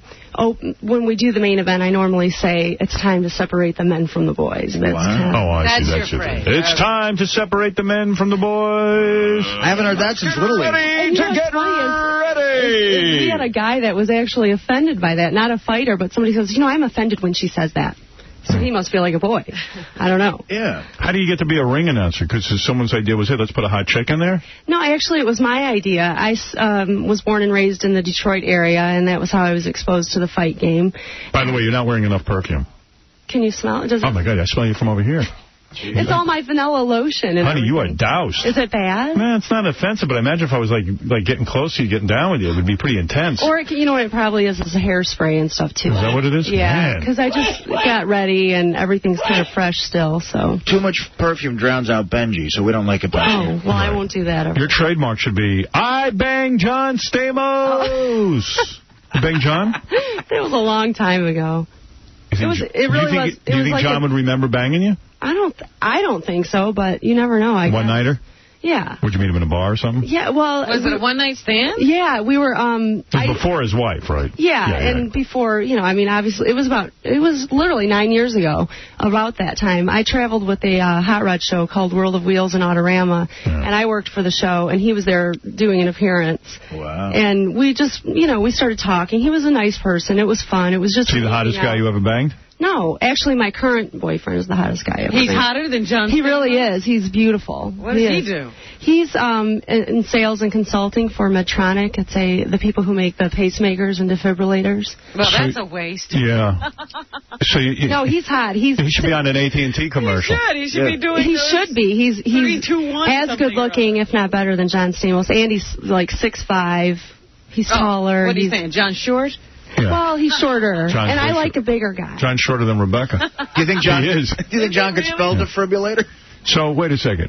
You met him at a bar. I mean, you met him at this show. At the show, yeah. And then would you go out drinking? Yeah, we were at our hotel, and we were in the lounge lobby with other people, just hanging out, talking. And I remember, and I hope I'm not, I don't know if he does this. Maybe you guys can tell me for sure. But I remember him playing the piano. I don't know if you guys know if he can do that. I thought he plays the drum. Plays the drum. Well, no, I think he might be able to do a little bit of, everything. Right, he might know one song. But I remember him doing that. I was sitting with him, because I remember my friend took a picture or something, So you were attracted to him, obviously. Yeah, I mean, he was the guy from Full House, and he was good looking, and, I admired him, and I was young, and so... I don't know. What did he say? I mean, when does he make the move to take you back to the hotel room? I don't know that it was like that. It was like we were hanging out, running around, and then just eventually we went to a suite type of a room, and there was actually more of a gathering going on in there, so that was... So would they gangbang you? No. It was just you and him? Yeah. So everyone goes back to the room? Yeah. Does everyone get naked and everything? No, everyone wasn't naked, just me. Just drinking, huh? Yeah, just drinking, partying. There was probably some drugs and stuff like that going on, but I don't remember. It's been like 10 years ago. So what did he do? He made the move and said, come on into the bedroom with me? It wasn't, whatever it wasn't real obvious and it wasn't rude. It was more like we just kind of went off into our own area and started hanging out. Making out and stuff? Did he bang you good, or was he any good at it? It wasn't anything that great. I mean, because it was a lot. I mean, it wasn't the best of circumstances once you start partying. I think everybody's a little bit. Did he finish fast? That I don't remember. Really? I really don't. Was he big? It was something. See, that's what I'm saying. He couldn't have been because I would remember. He made no impression. I would remember some of those details. So yeah. But I'm not saying anything bad about him. You said the sex was boring. It was, but I don't know that. I don't think that that's his fault. I mean, I don't think that is his... Well, it ain't your fault. What did he do that was so boring? It just wasn't very exciting. There was no... How many times did he do you? He was pretty much just trashed, I would say. How many times did he do you? Oh, we just had a one-nighter. Yeah. Just once? And we were Would nice. he pass out after? Yeah, I think that was one of those kind of things. Was it awkward when you woke up in the morning? No. You just split? Yeah. Boy, I'd like that. I didn't care. I love that. I think the roles were reversed. I think I didn't care. I was like... Really? Look at you. And I remember him saying... I remember it was, I think, right after Full House had kind of ended, and he still was... After he started getting a little bit more on whatever the stuff he was doing, I don't know if he was doing drugs or not, but... He started... He wasn't doing any drugs. Well, I don't know. I don't know what... Yeah. I mean, I know he was out of it, but I don't know... He was probably having a couple of drinks. From what? But he was... I remember him talking about Paula Abdul a lot. And what did he say about Paula? He just... I don't know. It was one of those things where I think... You know how sometimes when you get drunk or whatever, your feelings start to surface? And I remember saying, I got this necklace from Paula. And he was... You could tell there was still something... He was just trying to get rid of you. Trust me. I have to tell you, That's when you bring up the other. But no, but he wasn't with her at the time. Yeah, they had been apart for a long time. Yeah, but he's trying to show you that he doesn't have feelings for you. He still has feelings, just in case you're going to get weird with him. Yeah, really. Yeah. I love Paula Abdul. Could you leave? Yeah, please. I was looking for Paula Abdul. I thought you were her. Oh, yeah. Paula. Straight up now, tell me, could you leave? Nice. So, no kidding, huh? Yeah, it was... You ever do chicks? No. That's not your thing, huh? No. So now you're a ring announcer, that's all. And didn't you once go in to ring announce with Michael Buffer and he wouldn't stand in the ring with you? Well, there was a situation with, in fact, it was the last time that Mosley and De La Hoya fought at the Staples Center. I was brought out there to do the undercards, and I was all dressed up with hair and makeup, the sexy tuxedo, that sort of thing. And the story went that after I got there, I guess he had not been notified that I was supposed to have been in the ring doing this, and so there was some sort of conflict there, and they said that he was not, under no circumstances, like if she goes on then I'm walking, but he and I have never had words face to face where we had an argument or anything like that. Right. Well, you're hot. I tell you, I like your outfit. You said that a lot of other people had hit on her. Like who? Oh, I gotta get the resume right here. Did your dad? I have notes here. Your dad picked out your outfit today? Yeah, he did. Your dad dress you up like that? Like a bondage chick? Well, he just thinks thinks it looks good. Everyone likes this outfit, so he said, and I've worn it in the ring, and that's why I'm wearing it. I mean, Dad, nice job. But he's not weird or anything like that. And it's funny because he's more on the conservative side, but he knows what looks good. And he likes your show, too. My mom and dad both like the show. Well, I wish more dads would dress their daughters like that and send them up to the show. Yes. I'll tell him he said. Let's see. Amy turned on Dennis Rodman while he was engaged to Carmen Electra. Yeah, he was doing a lot of that. But, yeah, I mean, I thought that was the funniest thing. I'm like, who is this guy? You didn't want to do him? No. I couldn't believe she wanted to do him. Look at her. She's beautiful. You nearly had sex with boxer Tommy Morris, and thank God you didn't because he was HIV positive. He didn't. I didn't actually. We didn't get together. I met him also. In fact, all of my bad things happened in Houston, Texas. We met him in the bar, and he leans over and says, I don't normally say this, but I'd like to see you again. I'm like, whatever, you know. But they were having a huge house party, and I was with 2 other coworkers, and this was also when I was working for the same hot rod company. So we went to the party later, and I went up to the door. They were like, you go up there to see if anyone's there, and there was no one there, but the music was on. So I just went in to see if there was a party, and when I went in, there were needles and syringes and, like, vials of stuff everywhere. I mean, literally everywhere. You know, I just kind of went in just to see if... It sounded like they may have been in the basement or something throwing the party. So you never had sex with him? So, no, I never got around him. I didn't have intentions or anything, but I did think the guy was good-looking. I was interested in boxing. He was sort of a heartthrob type guy, and, you know, something could have happened, and I was just thinking about how close that could have been had I done something stupid. Right. You know, I mean, it could happen to anyone. Shows you how close and fast it could. That's right. Could all be over. Yeah. Yeah, man. That's good. Encourage lots of girls not to have sex. Well, I don't want to do that. Yeah. But, I mean, just at least be prepared, you know, if you're gonna. Let's see, you dated a professional hockey player. Oh, what a disaster. Why, bad? Yeah, he was just dumb. He's really not... I don't even want to say his name because he doesn't deserve it. Most hockey players are stupid, aren't they?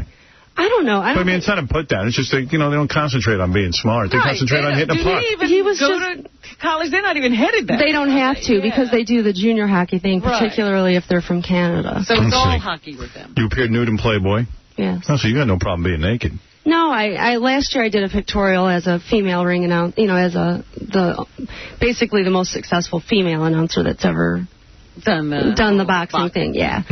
So they did and we did it here actually at Gleason's gym in Your former Miss Teen Michigan, former Hawaiian Tropic model, Miss Teen Michigan. Robin was Miss Teen Michigan too. Funny. You share that in common with Robin.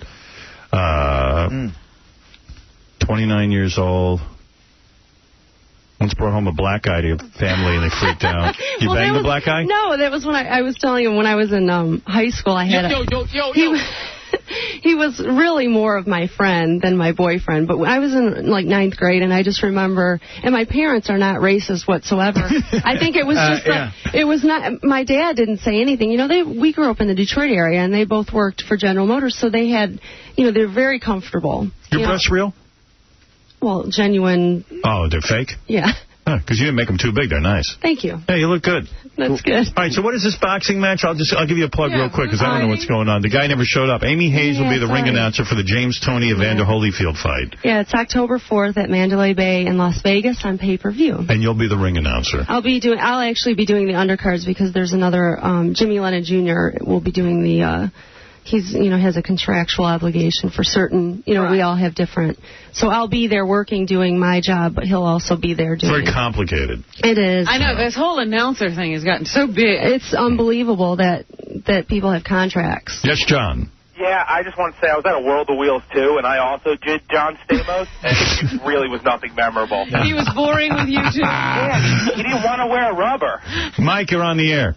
Hey, Howard, what's going on? This Brown son, so obnoxious over the air, talking out of school. You know Stamos banged a slut and just left her, sick of her voice and everything. You know? Well, all right. I do have one good... She got a good body, at least? Yes, she does. Yeah, she's a very attractive woman. All right. Did Stamos use a condom? Yes. He did. Yeah. Look at Stamos being all responsible. Get rid of the dumb broad, Howard. Take it easy. All right. Carlos, go ahead. Yeah, like that guy would ever have a chance Howard. with me. He could get you, that guy. Yeah. Go ahead, Carlos. Hey, Howard, what's going on? This chick sounds good as hell, but I wanted to say that I went to Scores in Chicago. Oh, the new Scores. Yeah. Yeah, we got to talk about that. Baba Booey went out to Scores, and about 50 guys I know were there. Ronnie was there. Like the show moved to Chicago this week. It was funny. This Baba Booey was plastered. Plastered? Gee, it's shocking that Baba Booey finally gets out of the house and then uses that opportunity to get drunk. It was funny. You know, the funny thing was, Howard, I actually wasn't. Really? I don't think I drank at all on Saturday. Maybe 2 beers. I was laying low. Let me ask you something. The hotel that Scores put you guys up in, were you guys...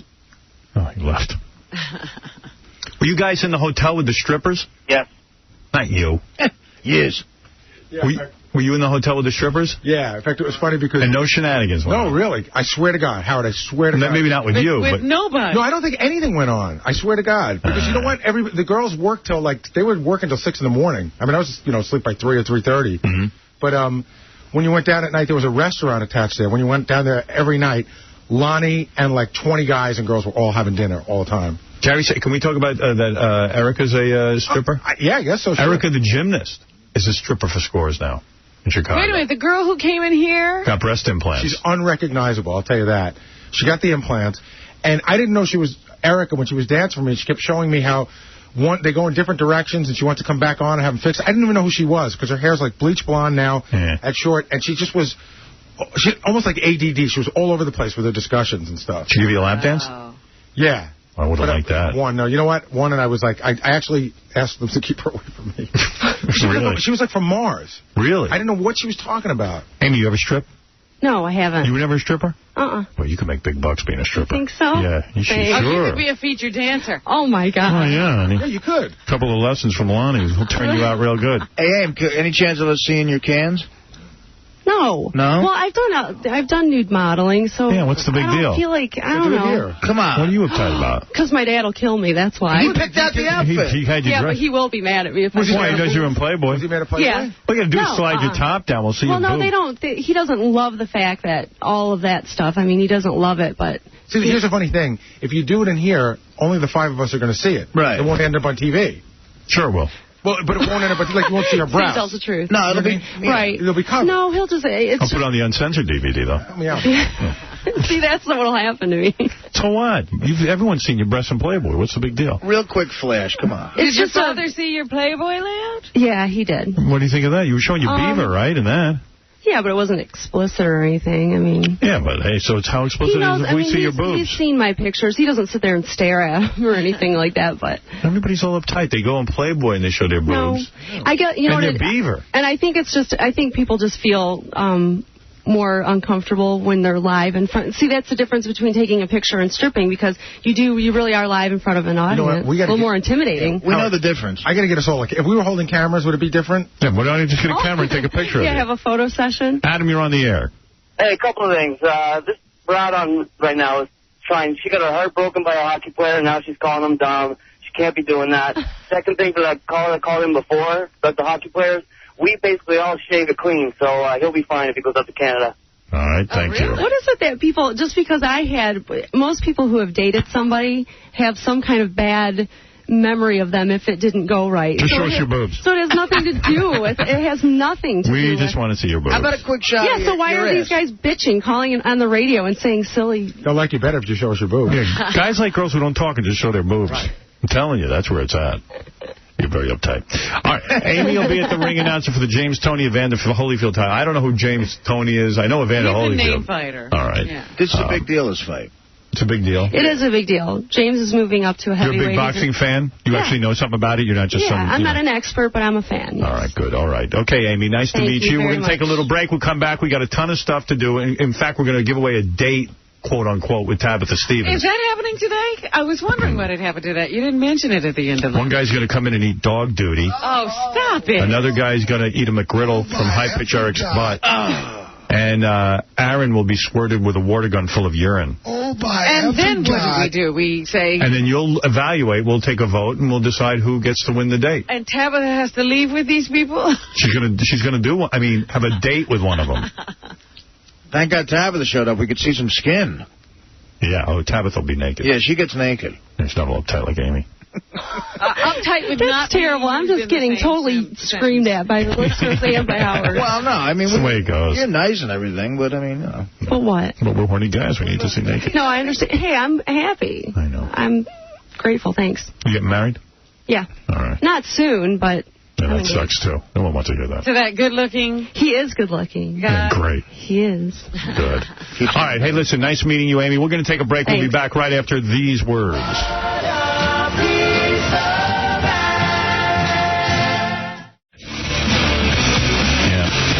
I rubbed one out this weekend. I haven't done that in a while, you know. Now that I have a girlfriend and, you know, but I actually pleasured myself. Whenever you're alone. Yeah, Beth went away, and I woke up Sunday morning so early. I went to bed like 11 or 12 o'clock Saturday night. I was watching X-Men cartoons in bed. Funny, you know, I have a whole different life when I'm alone. I'm back to watching cartoons and beating off. It's like I revert back to a 12-year-old. Yeah, your alone life sounds a little more pathetic. And actually, I was okay, Usually, I panic when I'm alone. I always need a girlfriend or somebody babysitting me. You need a nurse. Yeah, it was pretty good. Just me and the dog. And I was taking care of the dog. Well, thank goodness for the dog. Yeah. But, kept you sane. They say dogs will make you sane. My girlfriend went to a wedding in Ohio. Why didn't you go? I'm not going to Ohio. Oh. I don't know. I kind of wasn't invited. But she wanted me to go, she said. And then, but also I had the kids. It just wasn't working out. You had a weekend that you couldn't really free up. Yeah, and plus I had Judith Regan's surprise birthday party Saturday night. I couldn't disappoint Judith. Couldn't disappoint Judith. Like I told you, well, let me finish one thought at a time. You're right, I'm jumping all around. But, no, so, what did I do Friday night? Oh, Friday night I went down to Nobu. How come when I'm there's no famous people there? Because you're the famous person. I know. They always say, like, famous people eat at Nobu. I tell you, I don't think that's true. Right, maybe they do. I know they do. Well, every time I'm there, I don't see anybody. You told me you've seen Heather Locklear there once. Yeah, and, but she's not famous anymore. Oh, get out. Famous enough. How about the time, didn't you saw some rappers there? So Jay-Z. Yeah, Jay-Z. He's famous. Yeah, I see some famous. I'm just kidding. It's just, nobody was there Friday night. When you're there, you fulfill their famous quota. And they tell everybody else to stay home. Stay away, come again another night. Right. I saw Elvis Costello there once. That was my one guy when I was there. Is that right? I did, yeah. I saw Sean Penn there one night, and I didn't believe it was him because it doesn't look like him in person. You know what? I saw a preview of a movie he's going to be in. He's gotten old looking. Yeah. Good. Cares about him anyway. He's a big douchebag. Another anti-American. Yeah. Another wise ass. Wasn't he traveling around? He went to Iraq before we invaded. Unfortunately, he wasn't there when we invaded. Right. When the bombing started, he was gone. Yeah. Anyway, so... Saturday morning, Beth went. Saturday night, I went to Judith Regan's birthday party. And I just thought it was weird that it said on the invite, cocktails and dessert. I've never heard of a... Well, the party was from 7 to 10 o'clock at night. Yeah, but I've never heard of that kind of theme. How do you get to dessert if you're not eating? You're just drinking. Well, they switched it over to a place, Jean-Luc, which was good because he served some dinner in the back. I had some tuna and salad. That wasn't part of the party? No, I just went over and ate. And I know the guy, so it was good. Well, that's good, because at least you had someplace you could go eat. I was surprised you weren't invited. You're one of her authors. I never got a call. Don, too, my agent. I know, and he's really close to Judith. Because I called Don, I go, you're going to Judith's thing? He goes, what thing? And I go, uh-oh. you were telling everybody that they weren't invited. You know who was there? Dominic Barber, and I swear to God, I don't know how he ends up there. He heard about it. Going and got himself an invite. Yeah, he heard I was going. Are you kidding? He heard from this private investigator guy that is a friend of Judith's. That there was a party. Yeah, and then I heard right away. I'm getting a call. It goes, last minute. I'm invited to Judith's party. I'll pick you up in my car and then we'll go get dinner together. So he really wasn't invited at all. He wasn't invited at all, but he was there. It's weird. He follows me wherever I go. Jeez. I don't know if is he getting worse? Yeah. He's obsessed with me. He lost 54 pounds so far. How does he look? He still looks fat to me. But, I mean, does he look healthy, happy, miserable? Is he... What's going on? I need to see him. He looks a little haggard. I think when you lose that much weight that quickly, because he got the stomach stapling operation... Yeah. He looks a little worn out, but, I mean, he's healthier because he doesn't have diabetes anymore. No, I'm not talking about whether he's healthy or not. I want to know how he looks. I don't think he looks any different yet. Does he strike you? Are his clothes hanging? Anything? No, 54 pounds hasn't made a dent. Oh. Really? And he tells me he's exercising. He walks on the treadmill and watches tapes of my old Channel 9 show. Oh, my goodness. And did you see him eat? Yeah, that's the weird thing, though. He just had a salad and then was full. And, like literally couldn't look at another bite. Really? That was weird. A salad for Dominic? For Dominic. And he was done. I mean, really done. And nothing on the salad. It wasn't like... No, there was some dressing and stuff. Just dressing, but he didn't have, like, salmon or... No. Flopped on the salad. No, he just ordered an appetizer, and that was it. Wow. He looks like a sick whale. Like if a whale was still a whale. Beached. Yeah, like if a whale got beached, it was taking his dying breath. But his wife's there, and his wife lost weight. Yeah, she said she was gaining weight trying to keep up with his eating. She looked good. Who else was there? And there was nobody like there that I knew, except there was a guy I knew from years ago. He used to be Bobcat Goldthwait's manager. Okay. A guy named Barry Josephson. Nice guy. I talked to him for a while. I mean, I just stood around. Well, who else comes to Judith's party? Judith doesn't know any good people. Oh. She doesn't even know any hot chicks or anything. Well, was she surprised? Was it a surprise party? Who knows? I couldn't even see it. Like, I was there for the surprise, but I couldn't see, like, you couldn't see anything. The room was all crowded, and she walked in, and she's so small, I can't see her. Oh, dear. And then I saw her for a few minutes, and then I left. I was out of there by 10 or 9. Yeah. Came home, walked the dog, got into bed, and put on X-Men cartoons. Couldn't wait. They put together the old, X-Men used to be on TV? Yeah. They put all the cartoons on one videotape. Or a DVD or something? Or no, videotape. Video. Yeah. And then you know what I laid in? And then I woke up Sunday morning, and it's like 5 o'clock in the morning. I went to bed like 11 or 12. I go, I can't sleep. Why am I only sleeping for 5 hours? I said, I better just... I realized I was aroused. I said, maybe I ought to pleasure myself. I haven't done it in months. Right. Maybe a year. Woke you up. Yeah, I was like, well, you know what? I'll just pleasure myself. That always puts me to sleep. Right. Because that's how the young boys are trained that way.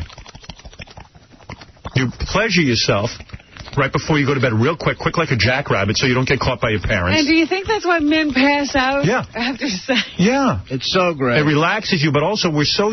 Why do you think guys finish so fast?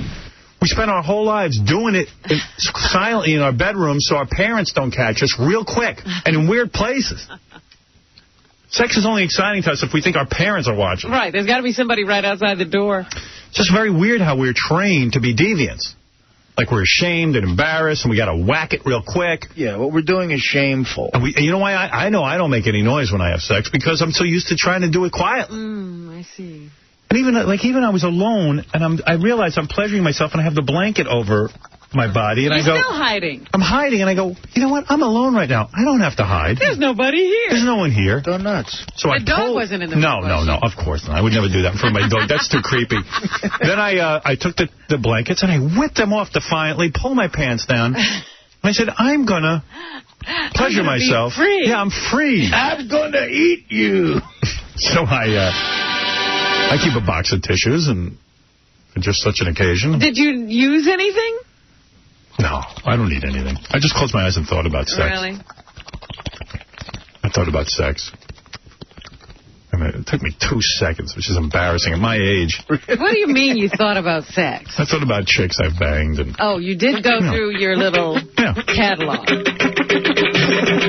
Because Beth asked me what I thought about. Because I told her right away. I said, I pleasured myself while you were gone. She goes, really? What did you think about? I said, I thought about chicks.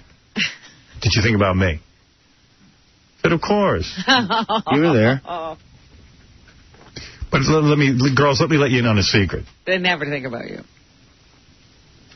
You don't think about the girl you're currently with. You try to think about her. You can have her. That's the reality.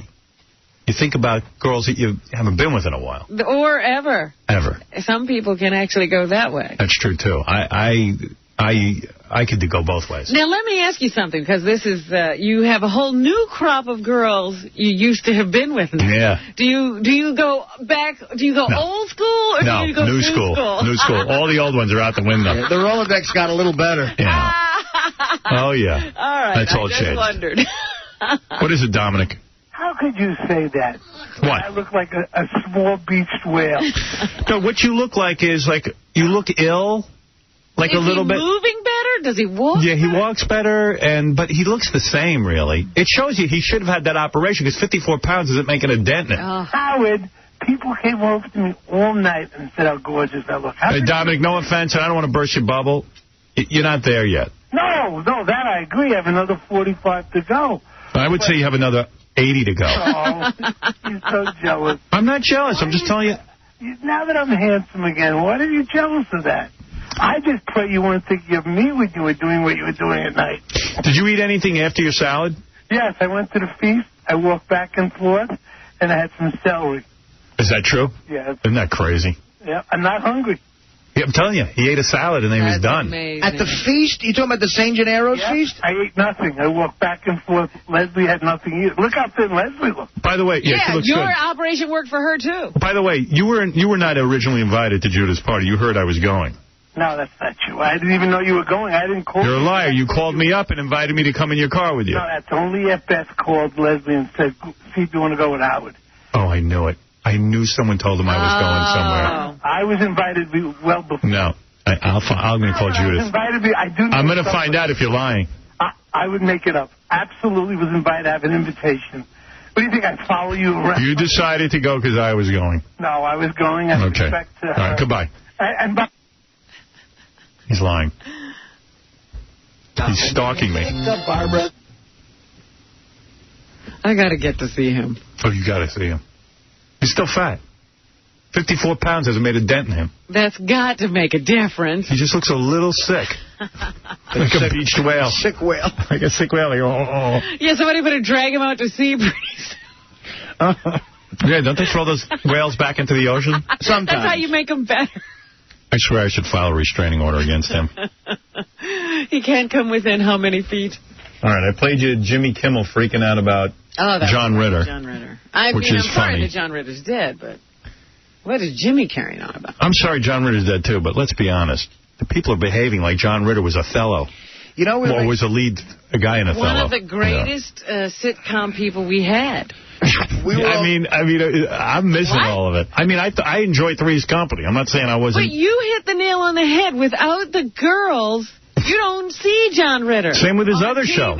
They're talking about they're not going to renew that show. Because they can't do it without him. It was based totally on his personality. Tell you what, I'll step into the role. Just keep that hot chick on there. All you have to do is keep that girl. You know, people didn't cry this much for Gregory Peck. No, clearly a much better actor than John Ritter. Absolutely. We were all making fun of the Hispanics for going nuts over Celia? Yeah, he's our Celia. Yeah, I think John Ritter, we're being just as ridiculous. And finally, we lost two great entertainers last night. Johnny Cash, who was not only a great singer and songwriter, but he was a big, sad, funny, tough guy all at once. And there's not a lot of people you can say that about.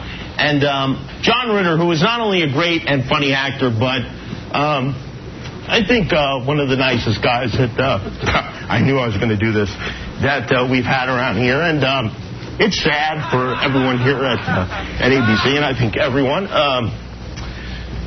I know Howard Stern's going to play this and make fun of me, but but he was a very funny guy, and he was a great dramatic actor, too. Man. Wow. How long must he have known John Ritter?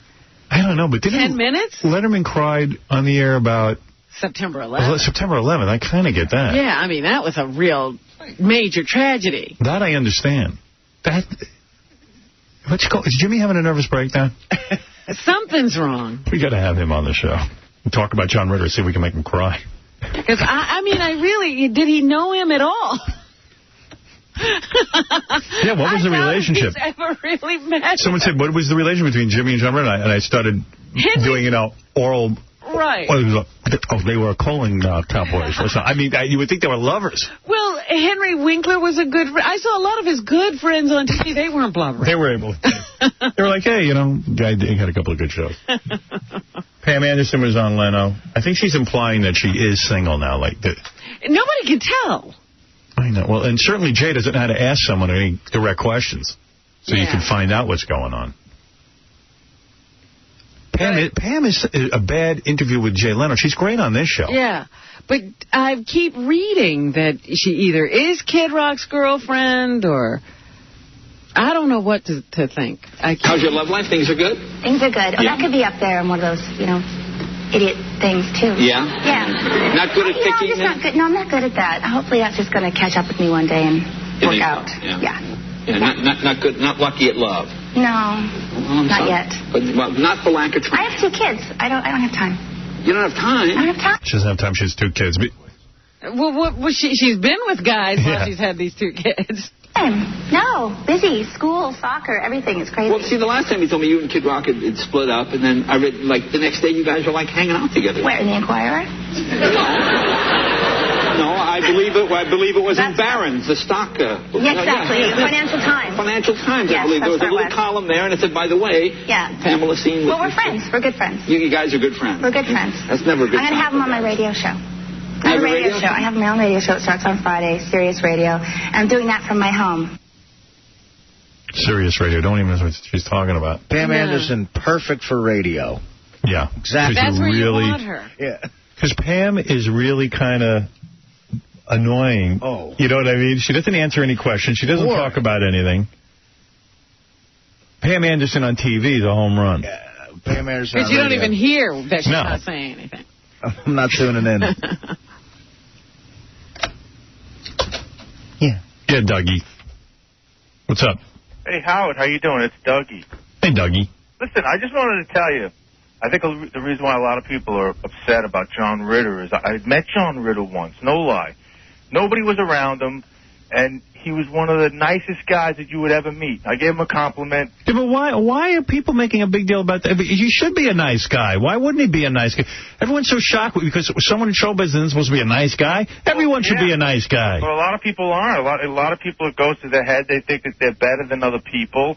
But how many people met John Ritter that he should, and know he's a nice guy, that he should be celebrated on television? Yeah, in other words, you met him personally. I'm saying I like the guy because I saw the roles he did. I like Jack Tripper. Yeah, but, this is going back a while, though. He also had a couple of movies. He had Hero at Large. That was I know, but people are carrying on like we lost a great actor. Well, he's not De Niro as an actor. Oh, wait a minute. Hang on one second. Look who's here. Hey, how are you, Howard? I just happened to be at Doug's house. This is De Niro. How are you? Oh, jeez. Wow. Hey, Bobby. Hey, how are you? How you Bobby doing? D, what's happening, brother? I just want to say that I met John Ritter, too, on the street. He's a really nice guy. What are you doing at Dougie's house? Yeah, he's over at my house. And listen. Oh, Dougie's at your house? Yeah, well, yeah, right. That's it. All right, Dougie, get the story straight. I wonder how Howard Cosell felt about John Ritter. Well, he's right here. Yeah. And what else was I telling you about? We got to get Booker on the show. Oh, yeah. Because he was fired from... All those guys, 29 disc jockeys were fired. And he wasn't going to go to J-Lo's wedding. There was problems with him being a guest at the wedding. Yeah. Even though there now is no wedding. Yeah, we got to talk to him. That sounds like a good one. Yeah, Chauncey. Hey, Howard, how's it going? Yeah, I was one of the victims of Blink, too. You worked there? Yeah. Oh, I didn't know that. What, were you a gossip for the morning show? The easiest gig I've had in my life. Oh, maybe that means Lizzie Groupman is out of a job, She is. too. Of course. Thank God. You know, it's funny, though. They kept one DJ, which is kind of weird. Allison, they kept. Oh, yeah? It doesn't make any sense. But you know what's kind of funny? You know they had that contest? Sure it does. Makes total sense to me. Why is that? She's a black woman? Oh. Thank you. Company's very paranoid about firing anybody who's ethnic. Well, I told them that we got Artie now. Right. Got another we got a Native American. Yeah, exactly. This show is filling all the quotas. No, that doesn't surprise me. I mean, they fired every disc jockey, every employee, 29 people, and they left one black woman. Yeah. Wow. Okay, I don't understand that. Well, if you're cleaning house... Oh, please. Trust me. They can't even find another black woman? Is that what you're saying? No, they're just afraid to fire a black woman. No, I'm just saying, if you're going to fire everybody, fire everybody. I would sue if I were white and that happened. Of course. I would sue. Sue-y. You know, it's kind of funny. No, I don't want anybody suing our company. I don't either, but, that's crazy. But I know they won't If everybody has to go, everybody has to go.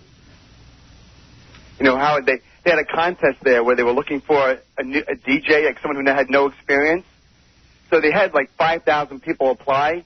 This kid won the job of his life, $100,000 a year, his own on-air shift. 3 weeks later, he gets fired.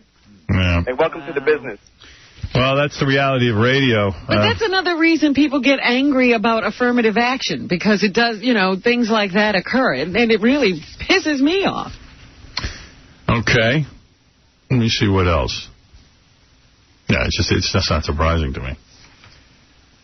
Oh, yeah, and Robin mentioned this on Friday. Yoko Ono, my buddy, is going to be doing a show where she stands. She's 70 years old, mind you. She's going to stand, and people are going to cut off pieces of her clothing. Now, isn't that happening in France? Yeah. She's doing it for peace. How much are they paying the people? Yeah, exactly. Why doesn't Britney Spears do a show like this? I was going to say, at least that there's one good reason to go to France. Oh, wait, Booker's on the phone, and then I'm going to bring in Tabitha Stevens so we can watch a guy eat dog duty. Take care, Howard. All right, take care. Booker. Well, that's obviously more important. Yeah, hey, welcome. Welcome. How are I was you? saying that radio is a crummy business. People look at my career and the fact that I get to be on the air, in the same place. It's a pretty good place to try a career. In the same place for 20 years. Yeah. But the reality is people always end up getting fired. How about all the guys who worked at that radio station with you who just gave up their jobs? Well, yeah, I mean, they just killed everyone. They changed the direction of the station again. And Do you have a contract? Yeah. Oh, so you get paid for a while. Yeah. How long does that last? I think like 7 months. Oh, that's nice. Oh, yeah.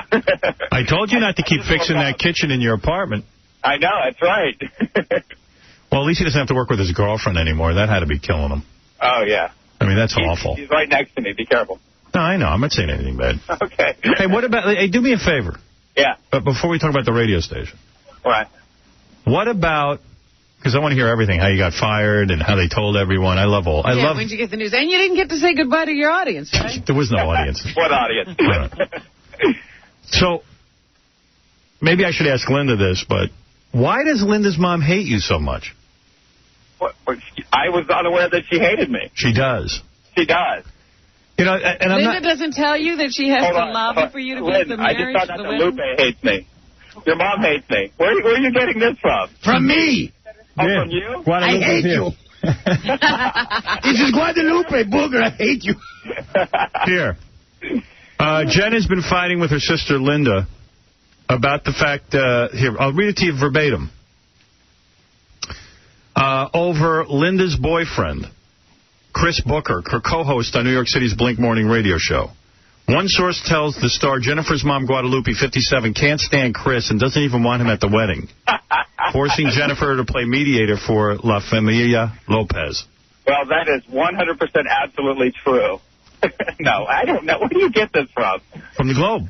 Oh, from the Globe. Well, there's a reputable source. Let me speak to Linda. All right, hold on. Oh, God. Hi, Howard. Hey, Linda. Good. I swear on the Lord Jesus Christ that Guadalupe doesn't have a problem with Booker.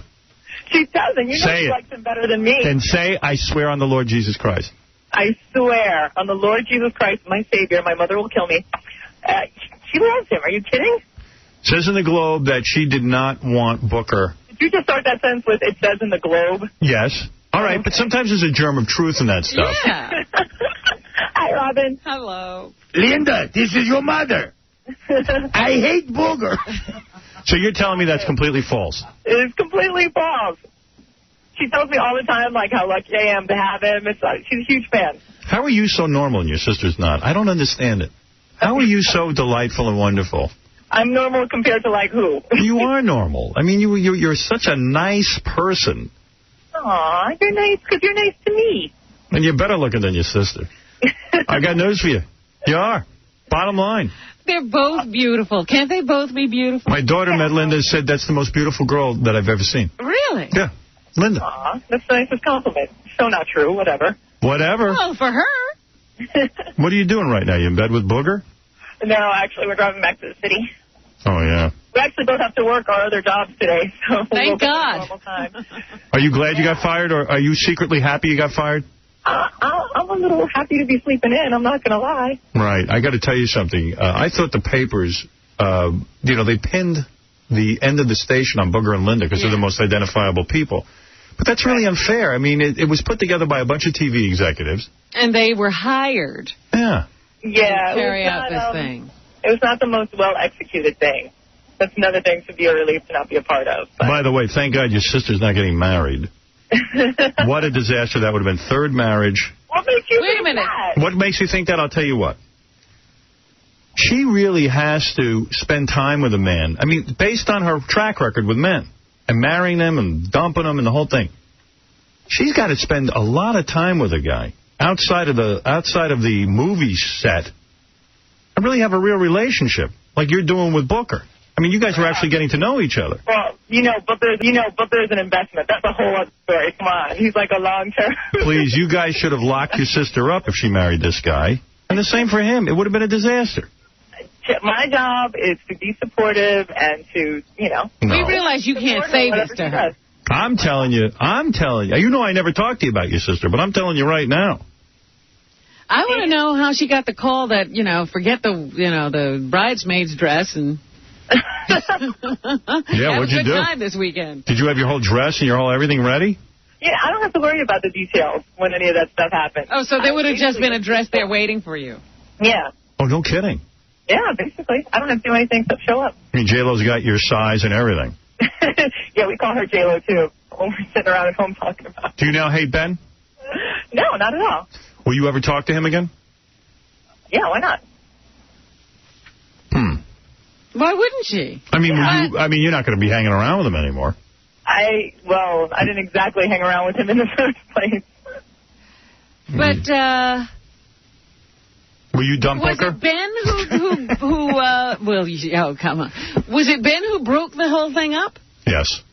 Well, I think the whole thing is not broken up as far as I know. No, it's over. As far as last I heard, I could be updated differently. It should be. She needs a stable guy. You know what? I'll tell her that Howard says... First of all... Where's she going to find a stable guy? He's a rehab guy. I mean, he's already... his rehab was fresh. He was new. He hadn't even gotten grounded in it. Yeah. Oh, you guys, you're being... I'm glad it's over. Mental for no reason. But tell her not to rebound Mary, because she does that. I will Robin says, please do not rebound Mary. No, she's... And you tell Guadalupe, stop worrying about Booger and concentrate on keeping her... I'll hang around with Ben. Yeah, Booker's got to start buying her some better gifts. It'll all be good. Yeah, exactly. I want to play craps with Ben. All right, I'll talk to Booger a little bit. Hold on 1 second. Even though no one cares about him. Want to know what they're talking about. Hello. I hear Robin cackling. Robin, you look great, by the way. Well, you thank look so good. You forgot to tell Robin how good she looked. Well, thank you. How do you feel about the end of the radio station that you work for? Well, I'm sad. They came to me with an idea. I didn't think up that idea to, do entertainment on, on a morning show. They just asked us if Lynn and I would anchor it. We said, sure. It was never really our concept. So, if it doesn't work, it doesn't work. All right. You know what? You'll come by here and I'll interview you. I don't want to interview you on a cell phone. All right. All right, Booger. All right. Bye-bye. Take care. Bye. That's Booger. My favorite. Besides, I got a naked porn star who's going to date. If you want to, we have to call it a date. Hey, now. It's a date. 3 guys are going to try and win a date. Yeah, there's much debauchery left to go on this morning. Bring in Tabitha Stevens. And the judges and everyone. I'll get this set up and then we'll take a break. They're judges? Yeah. Oh, wonderful. This is out of my hands. Yeah. We didn't want to put this in your hands, Robin. Thank you. Tabitha Stevens is a very attractive porno star, good body, and she's really willing to go the extra mile for this show. I got to tell you. Let's take a look at her. She always looks different. We said, she's always getting kind of surgery to make herself better, which is good. What's she done now? Tabitha is going to date one of the listeners, and 3 guys... We said, what would you do to date Tabitha Stevens? One guy's going to come in and eat dog duty. Another guy is going to eat a McGriddle sandwich from Jeff Curro's behind. Oh, my. And then there'll be another guy. What's the third thing, Gary? I forget now. Oh, yeah. This guy, his friend's going to make a pube sandwich, and he's going to eat it. Oh. Yeah, pube sandwich. Wow. And then the judges will decide who gets the date. But we're going to watch him make the sandwich. Where's Tabitha? She's on her way up. But now Where's all the judges? They're also... Everybody's ready. We need to break to get everybody in place. Why don't you get them in here? Okay. We'll walk in. We'll bring them in. Arnold Schwarzenegger's here. Really? Who's running for governor. Boy, I'm shocked that he's still doing things like this when he's running for governor. He'll do anything because he's a little bit behind in the polls. Cruz Bustamante's ahead of him. All right. Yeah. Here's Tabitha looking fantastic. Better than you've ever looked. Yes, look at you. Look at you. What has she done now? You're a hot chick who's willing to bang anybody. pretty much. Yeah. Except for black guys. Yeah. Except that whole group. Well, you know, that leaves about only 1 billion people out. Do you take any drugs? Do I take any drugs? Yeah. In order to bang all these people? Yeah, I'm just saying you got to be high to bang all these people. No. No? You're completely straight. I'm completely straight. You drink, right? No. You don't even drink? No. I have drinks very rarely, and if I do, it's a mixed drink that's watered down, and there's only one.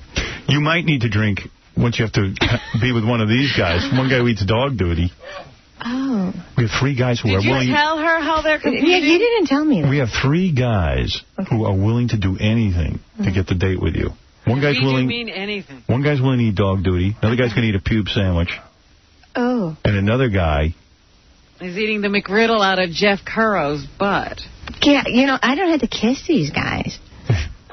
No, you got to do something much worse. You just have to have, you know, no, just date. You just have a date. I'm sorry. Date. Yeah, see, dating is different than kissing. Our judges, by the way, Tabitha, and you look great. Thank you. What are you promoting? Anything big going on? I am now a rock star. What are you talking about? Come on. What do you mean you're a rock star? No, really. I have my own band and everything. Do you have the CD with you? I don't have the CD with me. We play cover tunes.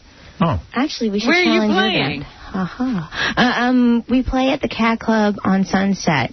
My band is filled with famous musicians. Right. And I sing. Okay. Wow. Pretty good. So do you have a date in mind that you're going to... We're looking in November to do a benefit concert for kids with AIDS. Really? Yeah. All right, good. You look good. Your body's tighter than ever. Thank you. You don't seem to get sloppy at all. You probably don't even eat. Well, I eat. A little bit. A little bit. Have Where's you the done judges? something else with yourself? You look fantastic. What did you do now? I loaded my head up with Botox about a week ago. That's it. Can you tell? Yeah. Yeah, Oh, wow. it's not moving. Hey, baby. How you doing? Thanks, all right. Isn't she so cute? Who's this? This is Serena. Oh, hey, Serena. Come on. Sit down. One of the judges. You're a judge. Hello, Serena. Oh, Serena's going to be judging? Serena, how are you? Great. How you doing? Get the microphone right in front of your mouth. Okay, hold on. Serena's in the movie Cabin Fever, which I've seen half of. It's quite good. You haven't seen the whole thing? I haven't seen the whole thing yet. You have dark hair in that movie. Yeah, I know. Oh, Yeah. you're the chick with dark hair. I thought you were the chick with blonde hair. She's the dark one. It's like Cabin Fever. Jeff Currow is a judge and also will be participating in this contest. Isn't that a conflict of interest? Wait No. a second. He's just going to, we're going to use his butt as a serving tray, that's all. And by the way, running for governor, thank you for doing this, Arnold Schwarzenegger. 1 second, Arnold, the microphone. Oh, there you go. Wow, this is unbelievable. It's great to be here, Howard. I mean, you're looking great. Thank you. You're physically fit. Right. You're trim. You're looking good. Thank you. And Robin, I see over here. You look fantastic. Well, thank you, And Artie, I see you. Good to see you. I see you timely. You're here on time. That's good. Right. Good to see you, and good luck. You know we're supporting you 100% with your run for governor. Well, I appreciate that, and I tell you, I'm glad to be on the show finally. I mean, I could not come on if all this crap was happening, and I'm glad to be here finally. It's Right. great. And you're getting more specific on the issues? Absolutely. I'm going to take care of everything. What are the issues? I will get into that later. Right. All right, don't get into it now. We'll talk because we're here to judge a We're here to have contest. fun. That's right. All right. That's right. All right, Jeff, you think you can stay focused for this? All right, He's good. got a You know, career, he'll be bitch. focused. All right. I'm ready, dude. And Serena, how'd you get the job in Cabin Fever? How'd that happen? Well, you know Eli Roth. Eli, right, the director. Go ahead. Yeah. So, yeah, him. Eli, who used to sit by your door. All right, great. Eli Roth, you know him? Yeah. Yeah, I know, but how did you get the part for the movie? Did you audition? I auditioned. You auditioned? You're an actress in Los Angeles? Have you been in any other movies? Yes, I have. Yeah, you got a boyfriend? No, I don't. No boyfriend. How old are you? 23. 23, the age I date. You're looking for a boyfriend? That's the age I go with. Look at Jeff trying to move in. I'm sorry, what? I watched the movie last night. You watched my movie last night. Did you enjoy it? I did only half of it, though, actually. Only half. All right. All right, well, you'll get to the second half. Just so you know a little bit about her, you were in Not Another Teen Movie. I right? was. One of the interns recognized her. He's madly in love with her. She did I'm madly in love with your intern. You are? He's cute. Mike is a doll. Mike? I don't know who that is. All right, go ahead. And she was on Son of the Beach What do you twice. think about the drug guy? You were on Son of the Beach twice? I was. I played, I was on Sunday Beach. Who'd you play? Once some bitchy sorority girl, and then the second time it was the head of the House of Prostitution, another sorority house. Okay, good. All right, there you go. That's a good Perfect. thing, yeah. Well, let me tell you something. We have a big job ahead of us, and here's what we're going to do. I need all of you to help me out. Judges. Arnold Schwarzenegger. Artie, wake up. Arnold Schwarzenegger. Shut up, you bitch. You wanted Jeff to be a judge. I know, it's a mistake. Arnold Schwarzenegger. No, it isn't. No. Jeff Currow, you're going to judge. And Serena, you're going to judge. 3 men are going to come in here. They all want the date with Tabitha Stevens. You look excited. 3 of these guys will compete. You guys will decide who deserves the date. Thank you. All right. Nice. We're going to come back. We're going to have it all set up. Nice. Arnold, you okay? I tell you, I just want to say, Jeff here, I remember Jeff from a couple of years ago at the Special Olympics. Right. He actually won the bronze. Yeah. And it was in the discus. That's how he screwed up his arm. All right. I tried my best. Yeah, he's a great guy, though. All right. Why don't we take a break and we'll see what happens right after these words. Howard Stern. Baby. 2, 2. This is Howard Stern.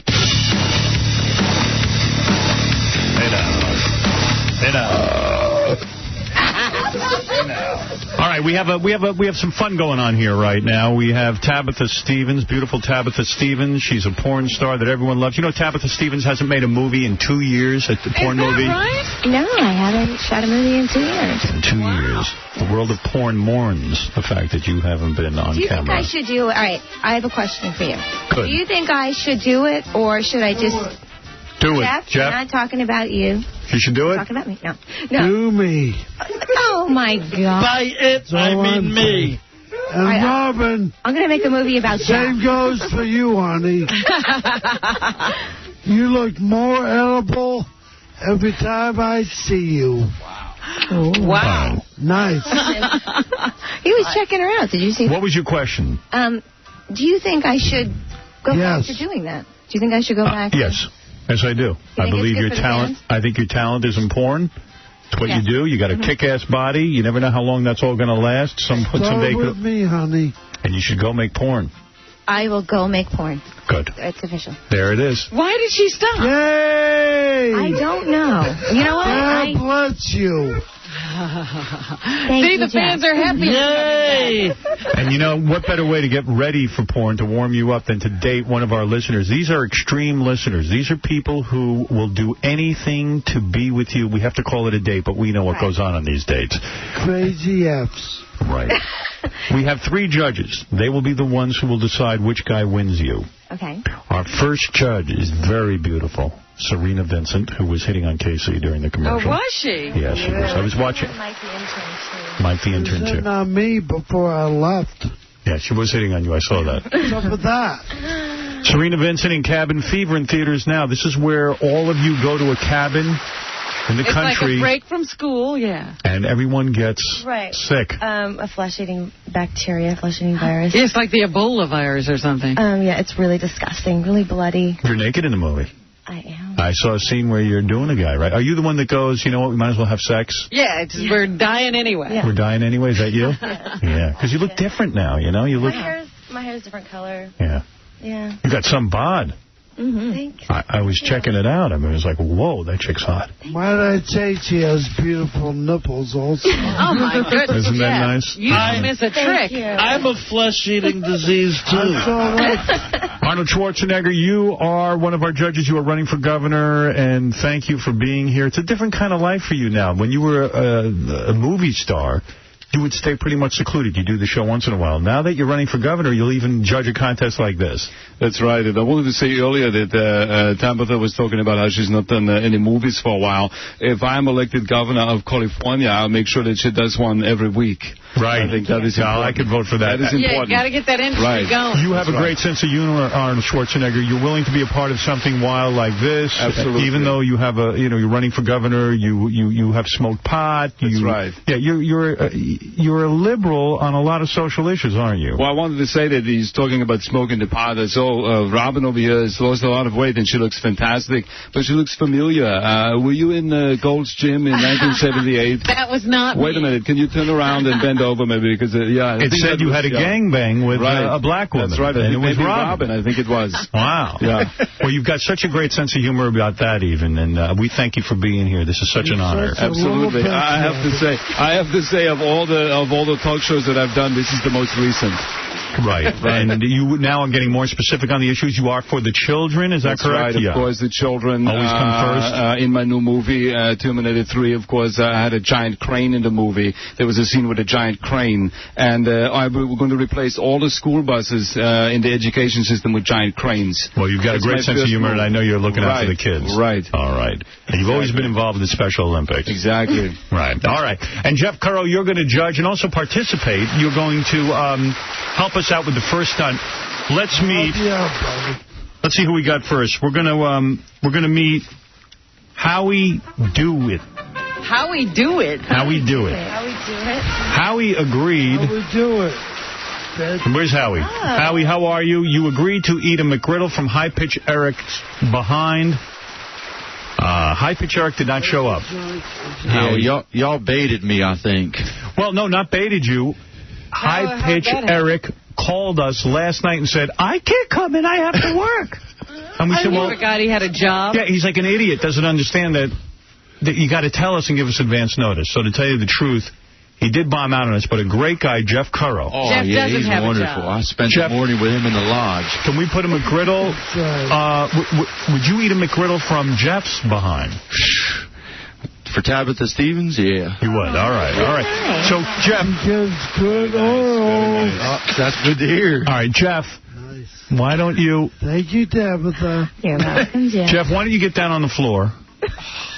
And, you know what? Jeff has his headphones on. All right, let's see. We'll see. Let's see if you really want Tabitha. We're going to place the McGriddle, and we'll see. You need to have a sip of that, Jack. Can I stick it in? First, get Jeff on the ground. Help him down. Can we?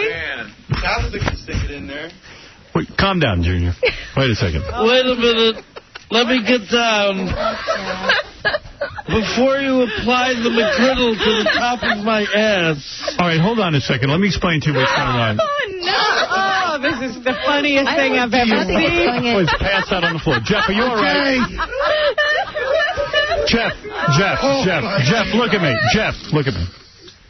Roll over and pull your pants down. I don't think he can do that. He can do it. We got to move his little arm. Doug, help him undress. Yeah, do his arm. Help him out. It's like a bug that's fallen on its back. He can't right himself. Tabitha, go over there and apply the McGriddle to Jeff's behind. Hey, Howard, I think there's something wrong back there. Oh, is there? What? Is there something wrong back there? No, there isn't. Just help him off with his pants. Oh, please. Dumbass. I got it. All right, help him off with his pants. That'll be the day when a man can't take his own pants off. You must see Jeff try to get on the floor. It is the best. All right. Jeff got down on the floor. Tabitha is taking off Jeff's pants. Tabitha will apply the McGriddle to Jeff's behind. You are? Yeah. Nice. I know. Tabitha, all the way, let me handle baby. all the explicit stuff. Okay. All right, so Tabitha, you place the McGriddle Okay. for Jeff. Tabitha looking more beautiful than ever. Is that as far as Jeff can go for getting down on the floor? Is that something on his butt? That's nasty. Wait, there. What's on his butt? I don't know. I want to see. I think what is that? The twins have come out to play. Wait a minute. What's on there, Doug? I don't know, but it's discolored. Oh, no. Just a little. What? I can't look again. I don't know what that is. Yeah. Hey. Oh, I smell it. Wait a second, Tabitha. Did Jeff make in his pants? I think he had gas and something came out because it's not right. You could do it. This is a nightmare. This has gone horribly wrong. Oh, no. What's going on? He's not clean. It's definitely not clean. He had an accident. Yeah. He had an accident? It's not a car accident. Did you have an accident? Swear to God. He said it's no accident. It smells so bad. He doesn't call it an accident, Howard. You know what I think it is? What is it? I'm looking on the monitor. I think that Jeff only has one hand, and I don't think he can clean himself properly. I am not cleaning it.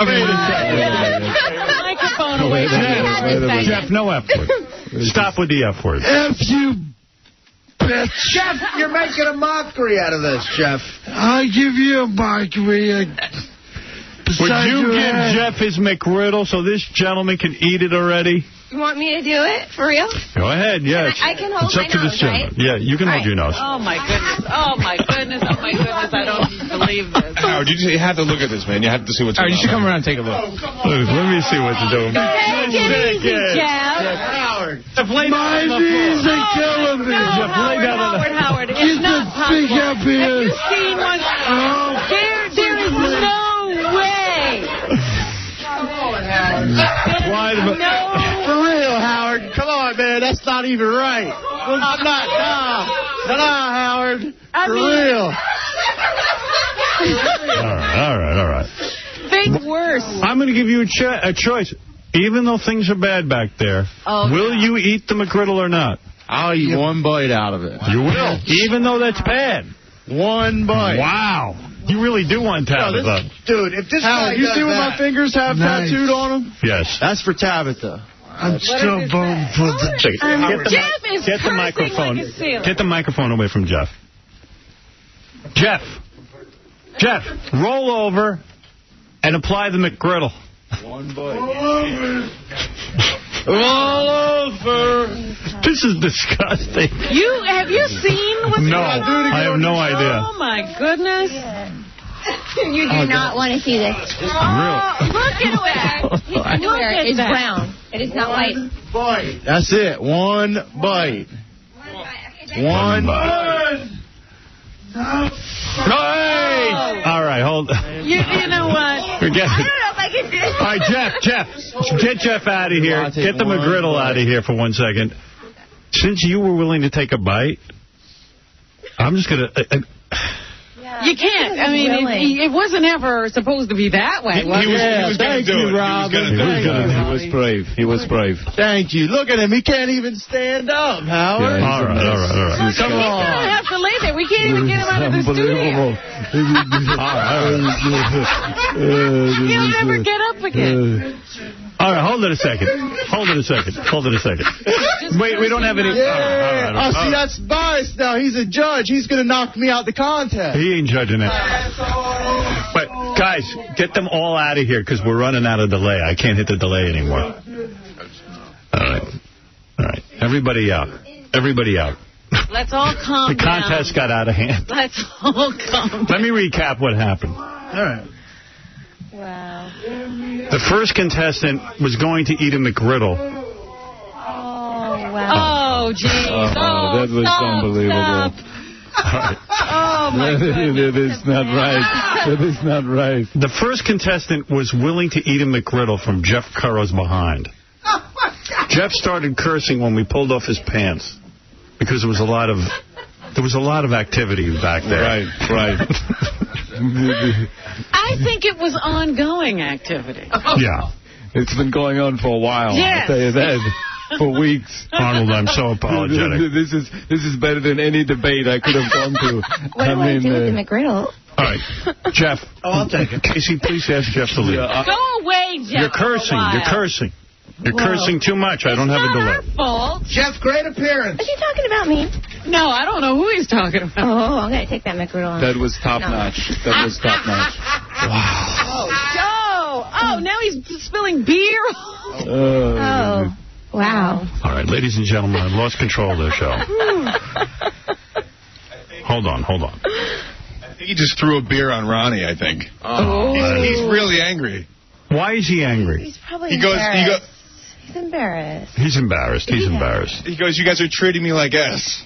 He thinks it's our fault. Well, he has to stop cursing. I would have him in here, but he just keeps cursing, and I don't have enough delay to cover it. You know when he curses when we say what's going on. Yes. And we didn't do that. I know. Oh, this is great, Howard. Tom's back there. Tom's running after him. Oh. He's got to change his pants.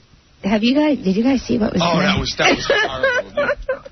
All right, we're trying to have a nice contest for somebody to win the date with Tabitha. Yes. The McGriddle. You know what? I have the McGriddle. You can put the McGriddle down now. Jeff is no replacement for High Pitch Eric. The High Pitch Eric's a professional. Yeah. You can't ask an amateur to do that. Could Jeff own one clean pair of underwear? Is it possible that any are clean in his possession? It had nothing to do with the underwear. They started out clean. They did? Yeah. Really? Once upon a time. Oh, thank you. In the store. All right. Okay. I think we have to rethink the whole contest. Was that Jeff's last appearance here? No. No. No, he's like our Bob Hope. Are you kidding? He just never stayed. That was fantastic. All right. What happened in all the confusion and all the hitting of the button? A gentleman wanted a date with Tabitha so badly that he was willing to eat the McGriddle. He was. And even after the big mess in Jeff's pants and everything else, he was still going to eat the McGriddle. He was going to try. Yeah. Right. What a trooper. Exactly. And that's a trooper. And that is. That's a pooper trooper. That's really unbelievable. Quite frankly, you know what I think caused part of the problem was Jeff trying to get to the floor. I don't think that he was prepared to do that. Yeah. Maybe that's it. I don't know. I have one more development. Yes. He threw a full can of beer at our general manager. Oh, no. Tom okay? Yeah, Tom is fine, but I think he's very irritated. Well, let Jeff sit down and relax a little bit. Let him sit in a room and calm down. I love how we're not throwing him out. You want him to sit? He can't. Well, stand in a room. He's not allowed to sit on anything we own. I just need to sit. That's it, when we pulled down Jeff's pants, there was some questionable material back there. Howard, you know what? You couldn't even, it wasn't even lit correctly. I showed it to the monitor, and I was grossed out. When I walked by it live, it was unbelievable. I don't even know what it is. Tom, did you get hit with the beer? No, he's walking out the hall carrying the beer, spilling it. I grabbed the beer from his hand. As I went to grab it, he dropped it. He didn't throw it out. Oh, okay. All right. Let him go chill out. He threw it at me. He's not a bad guy. He just misunderstood. Arnold, you're much bigger in real life than you. Yeah, I appreciate that. And be careful. Don't step in the doo-doo down there. Watch your feet. I don't know exactly what just happened, but the show now is I'm not back. Sure I know either, but it's back under control. Our digital capabilities. I understand. All right. Everything's calm now. I had an effing accident. Big whoop. Our second contestant claims that he will eat dog duty. Now, what happens with the first contestant? He has to be given a bye? I'm giving him a consideration. He was ready to eat that. All right. He was willing to do it. Even after what he saw was in Jeff's pants. All right. I need a drink. So do I. I mean, it's crazy. All right, let's have a drink. Now, by the rules in the contest, this next guy, he can pass on doing it. We just know that he was going to do it, or he can actually do it. Okay, that's the way the contest is going. Yes. Oh, wait, come on. They have to really do it. Yeah, well, he's prepared to. Okay. Jay says he will eat dog duty. But where did we get this from? There it is. There's the dog duty. He ain't kidding. Jay. Hi. Well, we just had an incredible experience. Yeah, we're still shaking up. What type of dog is that from? Black Lab. A black lab? Labrador, yeah. That's the best kind. That's the best kind. You know that? You have a black lab? No, I have eaten that before. Is it? When I was working out, that's what we eat, the body bows. That's true. God. Is it kosher? Oh, yeah, absolutely. Are you kidding me? I just saw it. Yeah. Serena, you are in cabin fever. How are you holding up through all this? Wow, this is almost as disgusting as cabin fever. Right. Yeah. Almost as disgusting. Okay, talk to me about the... have you ever done this before, or is this the first time? This is my first time eating duty, yes. Wow. And don't you think this is a gross, beyond belief? I would do anything to have a date with Tabitha, so... Have you seen her movies? Yes. Yeah. Some of them. Are you a virgin? Oh, no. You've had girls. Well, when's the last time you had sex? Year and a half ago. Year and a half ago. Yeah, all right. It's been too long. It's been a year and a half since we've been moving, right? He's not a bad-looking guy, though, right? I mean, he's a nice-looking guy. I mean... Well, if this doesn't work, I said I'd light myself on fire. That would be more outrageous. Fantastic. Let me see. Eat dog duty or light yourself I think you should just eat the dog duty. Okay. I'd rather see him light himself on fire. I'm with you, Artie. I'm on fire. No, you don't have to light yourself on fire. I can't handle that. I can't even handle you eating dog duty. God, I don't know. This is very extreme. Are you going to use a knife? Wow. Yeah. Isn't that unhealthy, though, sir? I would think. Yes, that's waste. No, it's fresh. It's fresh. Yeah. Yeah, it's really fresh. It stinks. Yeah. Smell it already? Well, I think Casey needs to smell it to make sure it's Casey, are you all right? Poor Casey. Just go, please. All right, go ahead. Do it real quick and get it over with. He's got How much do I have to eat? He's got a fork. Just a little bite. He's prepared. Oh, my God. Oh, my God. Oh, I'm going to throw up. Oh, this is unbelievable. Oh, that is sick. That's disgusting. Disgusting. Benji threw up. I think he's going to throw up. All right. You don't have to swallow it. You don't have to swallow That's disgusting. That's enough. Stop. I've never felt this sick on this show. Oh. Dude, what was that like? I'm so impressed. That was the worst thing I've ever done, so... Oh. Wait, can I take off my shirt now? Because I think that's only fair. Yeah, take off your shirt. Right. Look, at least you're playing for that. Oh, man, you deserve some sort of prize. I actually you look good. had dry heaves looking at that. Well, that shows you're human. Oh. Benji almost threw up. I thought he actually, I saw something come out. But did you throw up, Benji? He almost did. Yeah, I felt, not all the way, but almost. He's a black lab. I still, ooh. You okay? Yeah, I'm okay. Are you sure? Yeah. All right, why don't we get you out of here, and then we'll bring in the next guy. What about kissing Tabitha? Just what about Artie? You're going to be eating the rest of it that's left on that plate. Tabitha, you're topless. You're so comfortable with your nudity, aren't you? I am. Serena, how come you're not comfortable with your nudity? Well, I'm very comfortable with my nudity, but I don't need to take off my top because. Please, Serena, come why not? Serena, well, Cabin Fever isn't exactly Pretty Woman. I mean, come on, why not? Right. Well, you can go see Cabin Fever and see the boobs, but Right. Yeah, we can't see Tabitha's boobs anywhere. Do you ever go out with any girls, Serena? I haven't. You haven't. You haven't? Are you attracted to Tabitha at all? She's hot. Yeah. Oh, you're nicer, Serena. And I'm not. I haven't been with a girl.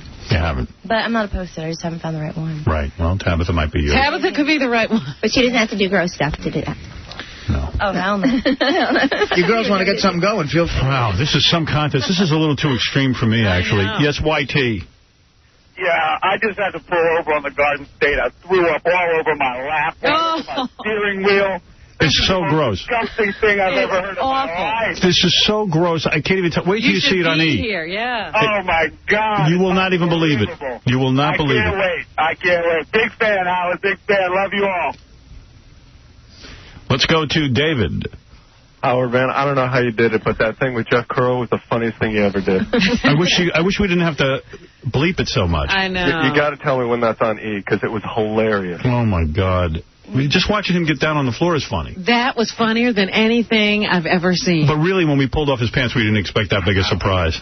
Yeah, I heard got Robin lost it when he fell down. I mean, why wouldn't we expect that, though? Think about it. I wasn't expecting that. I thought after the last time he'd be fine this time. He's a grown man. Hey, Howard, you know what he's claiming now? He's claiming that in his pants it was blood and not what we thought it was. Oh no, that's better. That makes it fine. That makes it fine. It was only blood. No, but Howard, I saw it, and I know what it was.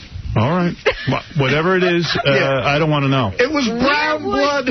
Where would blood be coming from? Oh, boy. He sat on a sacrifice last night at his coven. My bleeding heart. Exactly. I don't know. Exactly. Arnold, you've got to be shocked by this. I just want to say, Maria, if you're listening, Tabitha's on the other side of the couch. I'm not near her. I mean, right. But I would say I am not opposed to getting naked myself. Oh, I know. You've gotten naked many times in your career. Absolutely. Right. Serena. Yes. Do you ever do bathing suit modeling? We have some bathing suits we need you to model. I used to when I younger, but no, not. Now that you're in Cabin Fever, not you in the don't do cover that. yet, right? Okay. By the way, this is going to air on E this Friday. We have one more contestant. Wow. This is rush this right on. This is another guy named Jay. He is going to eat his friend's pubes. Oh. His black friend is Carlton. Cute. There he is. Carlton. Hi, how you doing? How you doing? Now, Right, you're going to now shave my pubes so that Jay can eat it. a sandwich. All right, go ahead. You start shaving, and let me speak to Jay. Jay, you must really want a date. Absolutely. With Tabitha Stevens. That's why I'm here. When's the last time you had a woman? Thursday, probably. Yeah, that's a good-looking guy. He's really Guys, it's cute. Thursday. But you want Tabitha. Your friend, you're clipping, right? Yep. Well, make sure you get him on the sandwich. Or get him on the plate. Get him on the bread. This is the first one that doesn't smell. Yeah. Carlton. Yeah. Good. You're doing a good job. I say keep going. All right. All right. You're using a scissor. Yep. And you got plenty of pubes. Yep. And you're going to put it on that. We're going to put it on that white bread. Pepper. Looks like pepper. Should we put mayonnaise or mustard on it, too? That's nasty. All right. Now, let's talk to Jay. Jay, this is very extreme. To eat a pube sandwich. I never even heard of such a thing. I think I'm going to pretend it's Robin's pubes. All right. Well, you certainly have enough there. I would say you have a good amount. That's a good sandwich. Wow. Is it plain, or does it have anything on it? No, nothing on it. It's 2 pieces of white bread. Why don't you make a sandwich there? Yeah. Oh, my God. Have you ever done anything like this?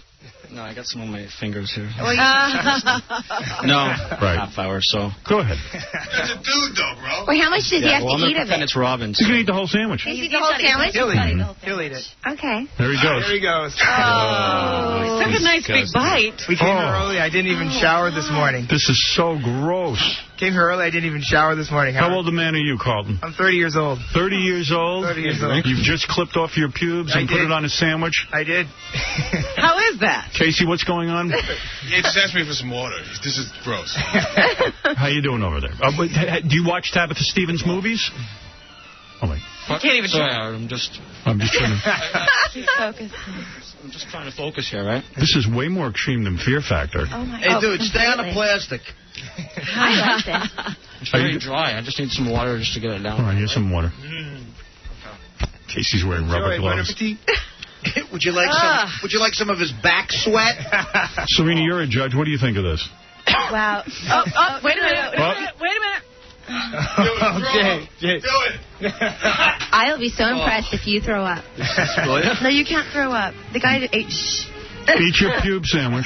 For you. Oh. He's taken now Wait, 4 bites. If he throws up, does he have to he's eat eating that? fast now. He's going to eat it. He's doing it. I guess I'm getting busy today. Carlton, how long you been friends with Jay? Oh, I've been friends with Jay for about 3 years. Jay, how's it going now? Talk to us a little bit. Wait. God, no, is he? No, he didn't throw up. He's a real man. He can handle it. This kid's really hanging in there. I'm really disgusted more by the fact that it's white bread. And did he eat the whole thing? Sick. Look at that. I think he got a bite or two more. You ate it? You ate it? Yeah, I did, I think. Did he eat the crust? Any pubes in your mouth? Yeah, Howard, it's fine. He ate the whole part with all the pubes. Wow. This was gross. How did you get that down your throat? They're going to be sick. That's what I think. Yeah. I was picturing Robin, that's all, you know. So was I. I was too. Well, you certainly want her. Wow. Can you feel that?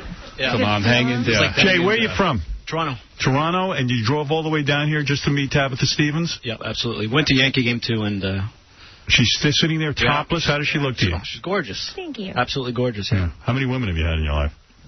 He's probably 10 million. No. Enough, a few. Enough. You've had a few. You have no problem getting girls. No. But this would be an experience. You think Tabitha can rock your world? Oh, yeah. I mean, to be honest, I'd probably get in there for about 60 seconds. I'd be done. You know what I'm saying? That's just the way it is. You know the way it is, Howard, right? We've chosen the winner. No, I'm joking. She's like to look. That might work.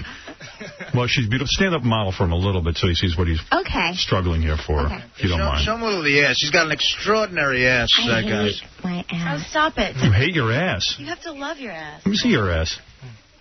Is it really bad? It's beautiful. What do you hate about it? She's perfect. Yeah. That's good stuff. Absolutely. She's gorgeous. You have a beautiful ass. Thank you. What about Tabitha? Arnold, what do you think of that ass? I'm speechless, I tell you. Once again, Maria, I am not doing anything. It beats Jeff Curro's ass, I'll tell you that. Right. Don't you think in a way, guys, that this is a lot easier to go through this than what most women do with you in order to win them over? I mean, absolutely. I mean, don't you sometimes feel like you have to jump through hoops just to get laid? It's ridiculous. It's easier? In a way, just eat a pube sandwich is a lot easier than all the crap you have to go through just to get laid. It's a lot quicker. It's a lot quicker. All right, we've heard from 3 guys. Heard. We had the guy who really was going to eat the McGriddle no matter what was back there. We had to stop him for health reasons.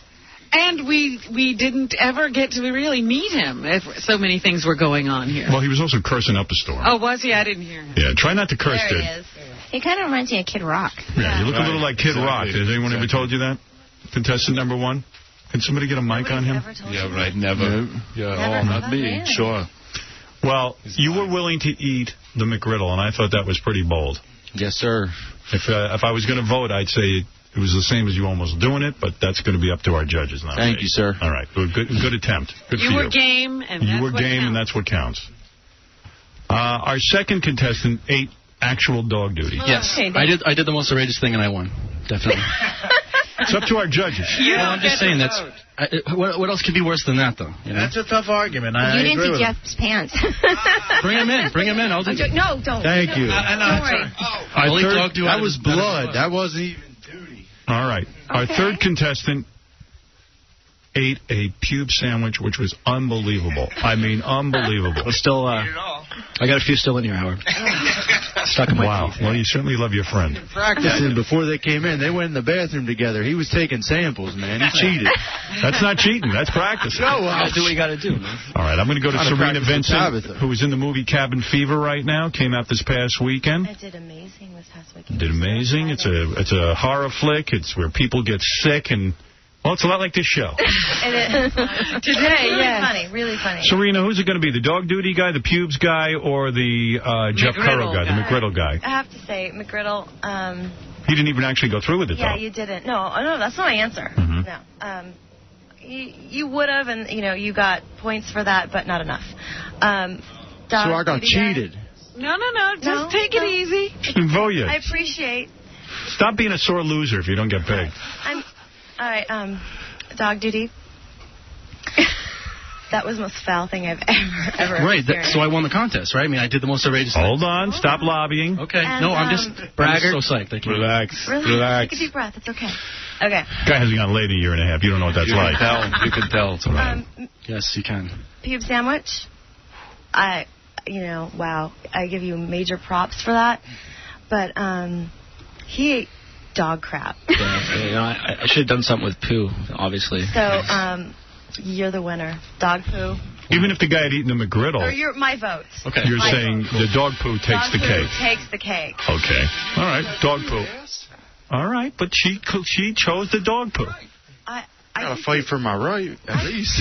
Argue with the judges. You don't want to whine. Judges now. All right, let's go to Arnold Schwarzenegger. You saw 3 guys, each of them brave in their own right, but only one can get the date with Tabitha Stevens. Well, I'll tell you, these guys are really, first of all, these guys are champions. All 3 of these guys, right? I mean, I have worked out, I've been in bodybuilding, I've won a lot of competitions, but I have never seen anything this unbelievable. You guys should all be applauded. Now, first of all, the guy over here that ate the pubes. I mean, that is unbelievable, right? Eating another man's hair from downstairs, right? That's not right. That's not right. I mean, there's nothing wrong with that, I should say. I'm all for it. I'm all for it. But well, you're a politician. You don't want to come out against any group. If you want to eat another man's pubes, go ahead. I mean, it's fine. I will support it. Just not here. I would say the second guy there who ate the dog poo, that's really brave. I mean, that is unbelievable. Unbelievable. I have eaten a lot of crap myself during this campaign, but this guy, unbelievable. Right. And the third guy, I would say he really tried his best, but I'm going to have to go with the dog poo. Dog poo guy. Right. Thank you, Arnold. He really does deserve it. I got screwed. Right. Well, I want to say also... You didn't get screwed. You would have won. You wouldn't even do a stunt. Well, what can I tell you, man? Your man, I mean, who... That drunken fool would have stayed still long enough, I'd have won the contest. The dog Perhaps. poo was going to take Not it anyway. perhaps, Howard, come on. I think what the judges are saying, the dog poo would have taken it anyway. Nah. Dog poo would have taken It did. Well, no, I would have given it to the pubes guy, but he was eating white bread and not wheat. See, you know what? No, man, you were going to eat poo indirectly. This was a direct. Yeah, Brother, easy. Yeah, All right, listen to me. Be a sore winner, not a sore loser. Right. Next time, you're a winner in your own right. I'm going to give the 2 guys for the pube sandwich and the guy with Jeff Currow. I'm going to give you each $500 courtesy of Confessions of a Dangerous Mind. Thank you. When you're in over your head, it's easy to forget who you are. Confessions of a Dangerous Mind. Buy it on DVD on September 9th. You guys both deserve a big round of applause for your... Thanks, Howard. That's cool. For your Wonderful, extreme Howard. stunt. Can we see what at least what we missed? Tabitha, would you at least model for this guy nude so he can see what he missed? Okay. If you promise not to curse. I won't curse. All right. Do you want to touch me? Yeah. Okay. You go over and hug this guy. Wants a kiss, that's all. But the dog poo guy won you. How you feeling? You all right? Yeah, I'm fine. All right. It'll make the losers feel any better. No one in this room is a winner. Exactly. Go over and give the guys a hug, Tabitha. Okay. Oh, do you want me to just take this off, too? Yeah. Why don't you take it off for me? Go ahead. Wow. Tabitha's so generous. This is what the loser does? Right. Yeah, this is perfect, ain't it? He was like... What a gentleman. Okay. Tabitha's naked and hugging the guys. Take him along with me at least? No, I need them.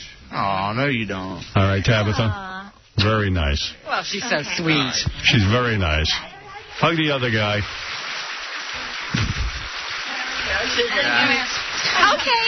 Wait. Oh, her price is going down. She hugged the black guy. She hugged the black guy. How about a hug for the dog duty guy, even though he's going to be with you on the date? He gets everything. He gets it all. Okay. I'll give you, but don't breathe on me. Oh. Go like this. Oh. What a nice girl. Thank you. Okay, back now. Okay. Very nice. Well, Tabitha, you're going to have a date with a guy who ate duty. Oh. Congratulations. But Right. just think of the stories you'll be able to tell. Fantastic. Sometimes life just works out well. You're sitting on Arnold's lap. Are you okay with that? No, that's not true. Stop that, Howard. That's not true. Dog duty guy. Yes. Congratulations Thank on you. winning Tabitha. You're going to have some date with her. You're the best guy to ever live. Well, thank you. Thank You you. were my Jesus, and I'm not kidding. Jeff Currow also gets $500 courtesy of Confessions of a Dangerous Mind. He punked me out, made me lose. No, that's okay. He did the right thing. You're fine. $500 for You're Jeff going Currow. away with something. Be happy. That's right. I want to thank Serena Vincent in Cabin Fever in theaters now. Thank you. Congratulations on getting the movie, and congratulations on being in the movie and having it be so successful. Thank you. Gotta go see it. All right. We're going to check it out. Arnold Schwarzenegger, you are the best. Oh, this is fantastic. I mean, I want to say to Adi, I will see you at the next cigar night. Yes. I will see you there. I'll be there. And this was a great contest. And thank you for being such a good judge. Absolutely. And you're a good judge, Right. Serena, and of course Speaking of Tabitha. which. Tabitha is the official spokesmodel for the Erotic Network. For more information, go to 10.com. Check it out. Tabitha's band at Tabitha Stevens and the Supersluts.com. So Tabitha has a lot going on in her busy career as well. What about you, Serena? Any future movies we have to look forward to? Yeah, a few. One in particular about ready to start shooting is called Funeral Channel. Funeral Channel. Funeral Channel. All right, we'll look for that Funeral Channel. My fans always amaze me. Boy, do they ever. Always amaze me. We look for this on the E! Network Friday night. You boys will be on. Eating duty, eating pube sandwiches and McGriddles. And trying to survive Jeff. And Jeff Currow. And thank you, Jeff, wherever you are. To Howie J&J, good job, boys. And we'll be back right after these words. You're listening to the man who also believes oral sex isn't cheating, Howard Stern. Look, a lot has happened in the last hour. Just to recap, because I do have to end the show at some point. Jeff Currow, I brought him in to be a judge for the Tabitha Stevens Win a Date contest. He was nice enough to agree to allow someone to eat a McGriddle from his butt. After we had our original person back out. Hypich Eric, who is dead to me.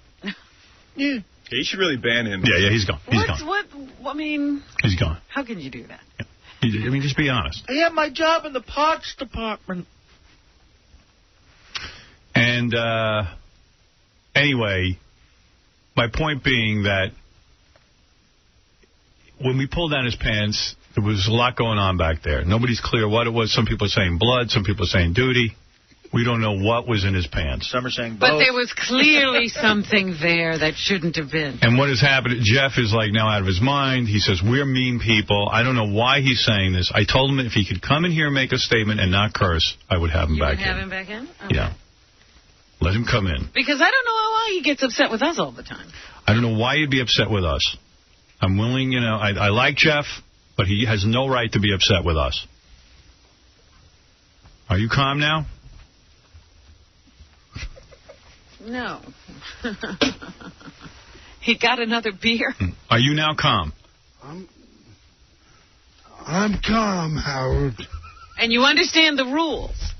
I understand the rules fully and compliably.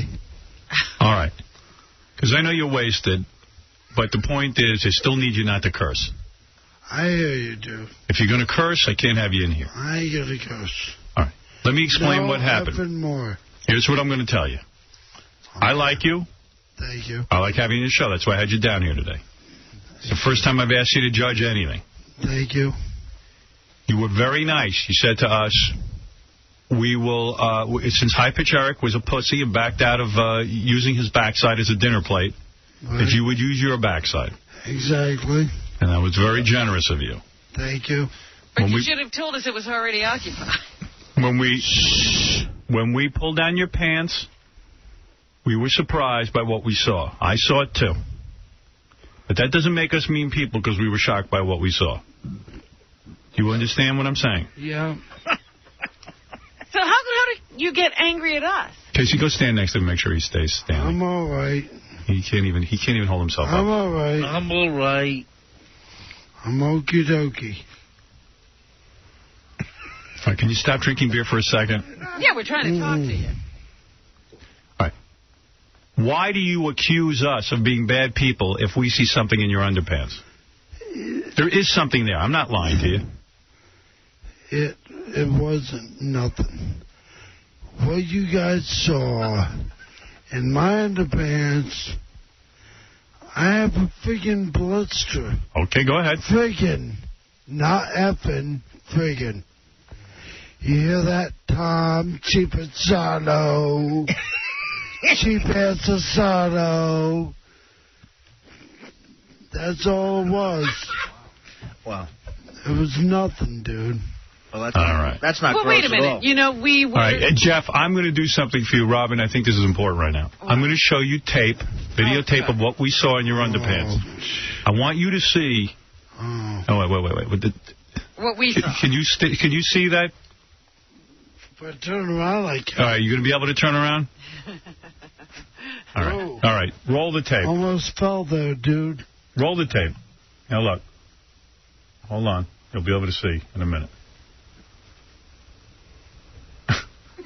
Can't wait till this airs on TV Friday night. All right, you see what we saw now? Did you just see it? That was... All right, that's blood. That's blood over the friggin' underwear. All right. He acts as if that's nothing. You shouldn't have blood in your underwear. That's all I'm telling you, as a friend. I do when I have a sore there. Why do you have sores? Why would you offer... Because you guys wanted me to, Robin. No, he's being... No, but if you know you have a problem, would you offer to do that? Would you agree to do that? I'm not Jeff the drunk. Well, I friggin' do. Okay? You friggin' do what? I friggin' do offer. No, you friggin' have a problem, is your point. No, I friggin' offer. Not effing. Where the hell are you, Artie? Back where I always am. What are you talking about? I usually see your friggin' head. Hey, Howard, maybe we'll make everyone feel better. Jeff wrote a song to sing. He wants to give a tribute to Johnny Cash. All right, that's fair enough. That I'd like to hear. That you could do. I need the lyrics. The lyrics? They're back in the room. Forget it. New song. No, they're right there, man. In the room. I was in before.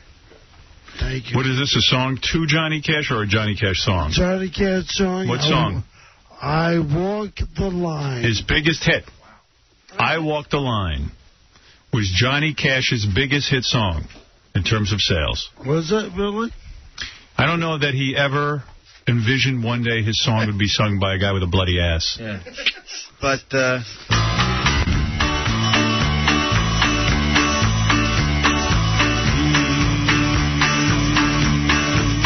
I keep a close watch on this heart of mine.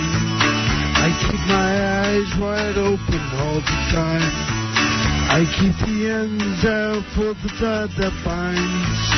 Because you're mine, I walk the line. I find it very, very easy to be true. I find myself alone when each day is through.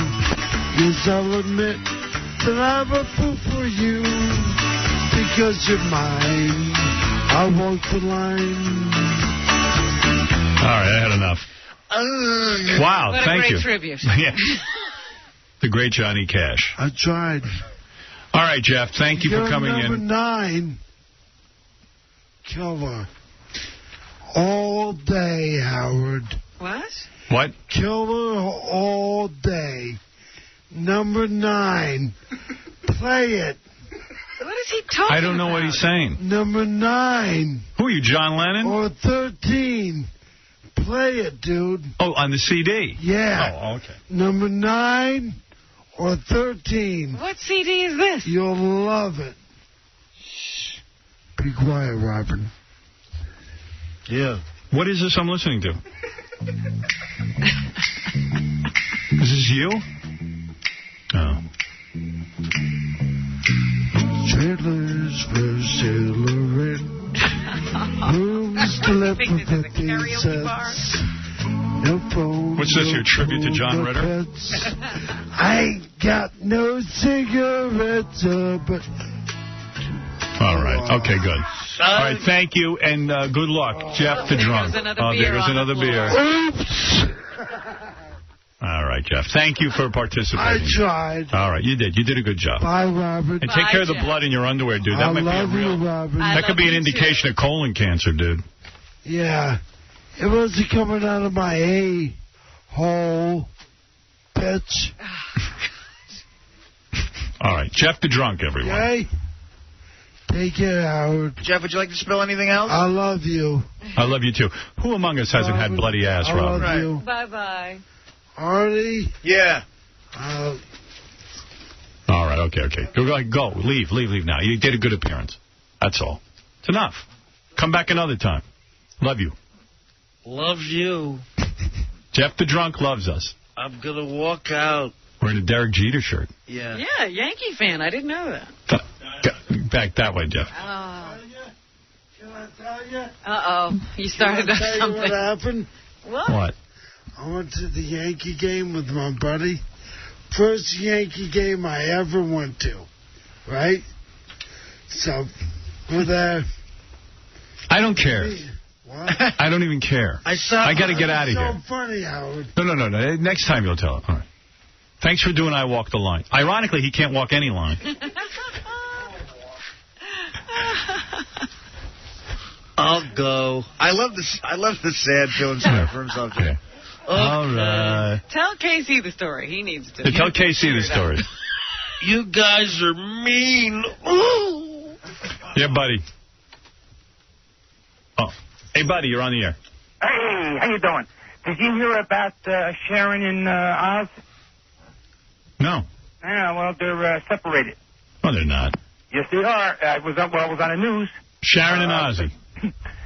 The reason why Sharon split up for a while was because of Ozzy taking prescription drugs and that he was drinking. But they're back together now.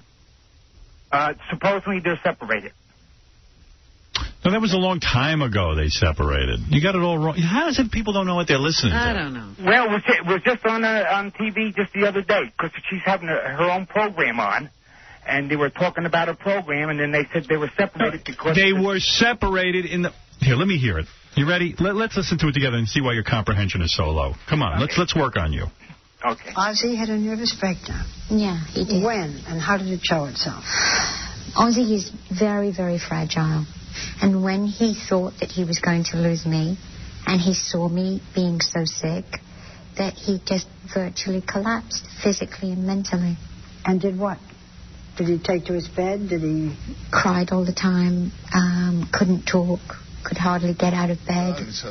But at one point, you physically left Ozzy. You moved out. I did. That wasn't so long ago. It was when we realized that Jack had the problem that he had, and we were waiting for a bed in treatment for him. And there wasn't any beds available. And we were waiting over 2 weeks for some place to open up so as we could put him in. And through that time, Ozzy was still using. Using what? Prescription drugs and drinking. I said, you just have to stop, and he didn't. And I said, well, then I'm going. And I packed my bags, and I left. People don't know this. No. Until now. Mm-hmm. So you packed your bags and you went where? To a hotel. For how long?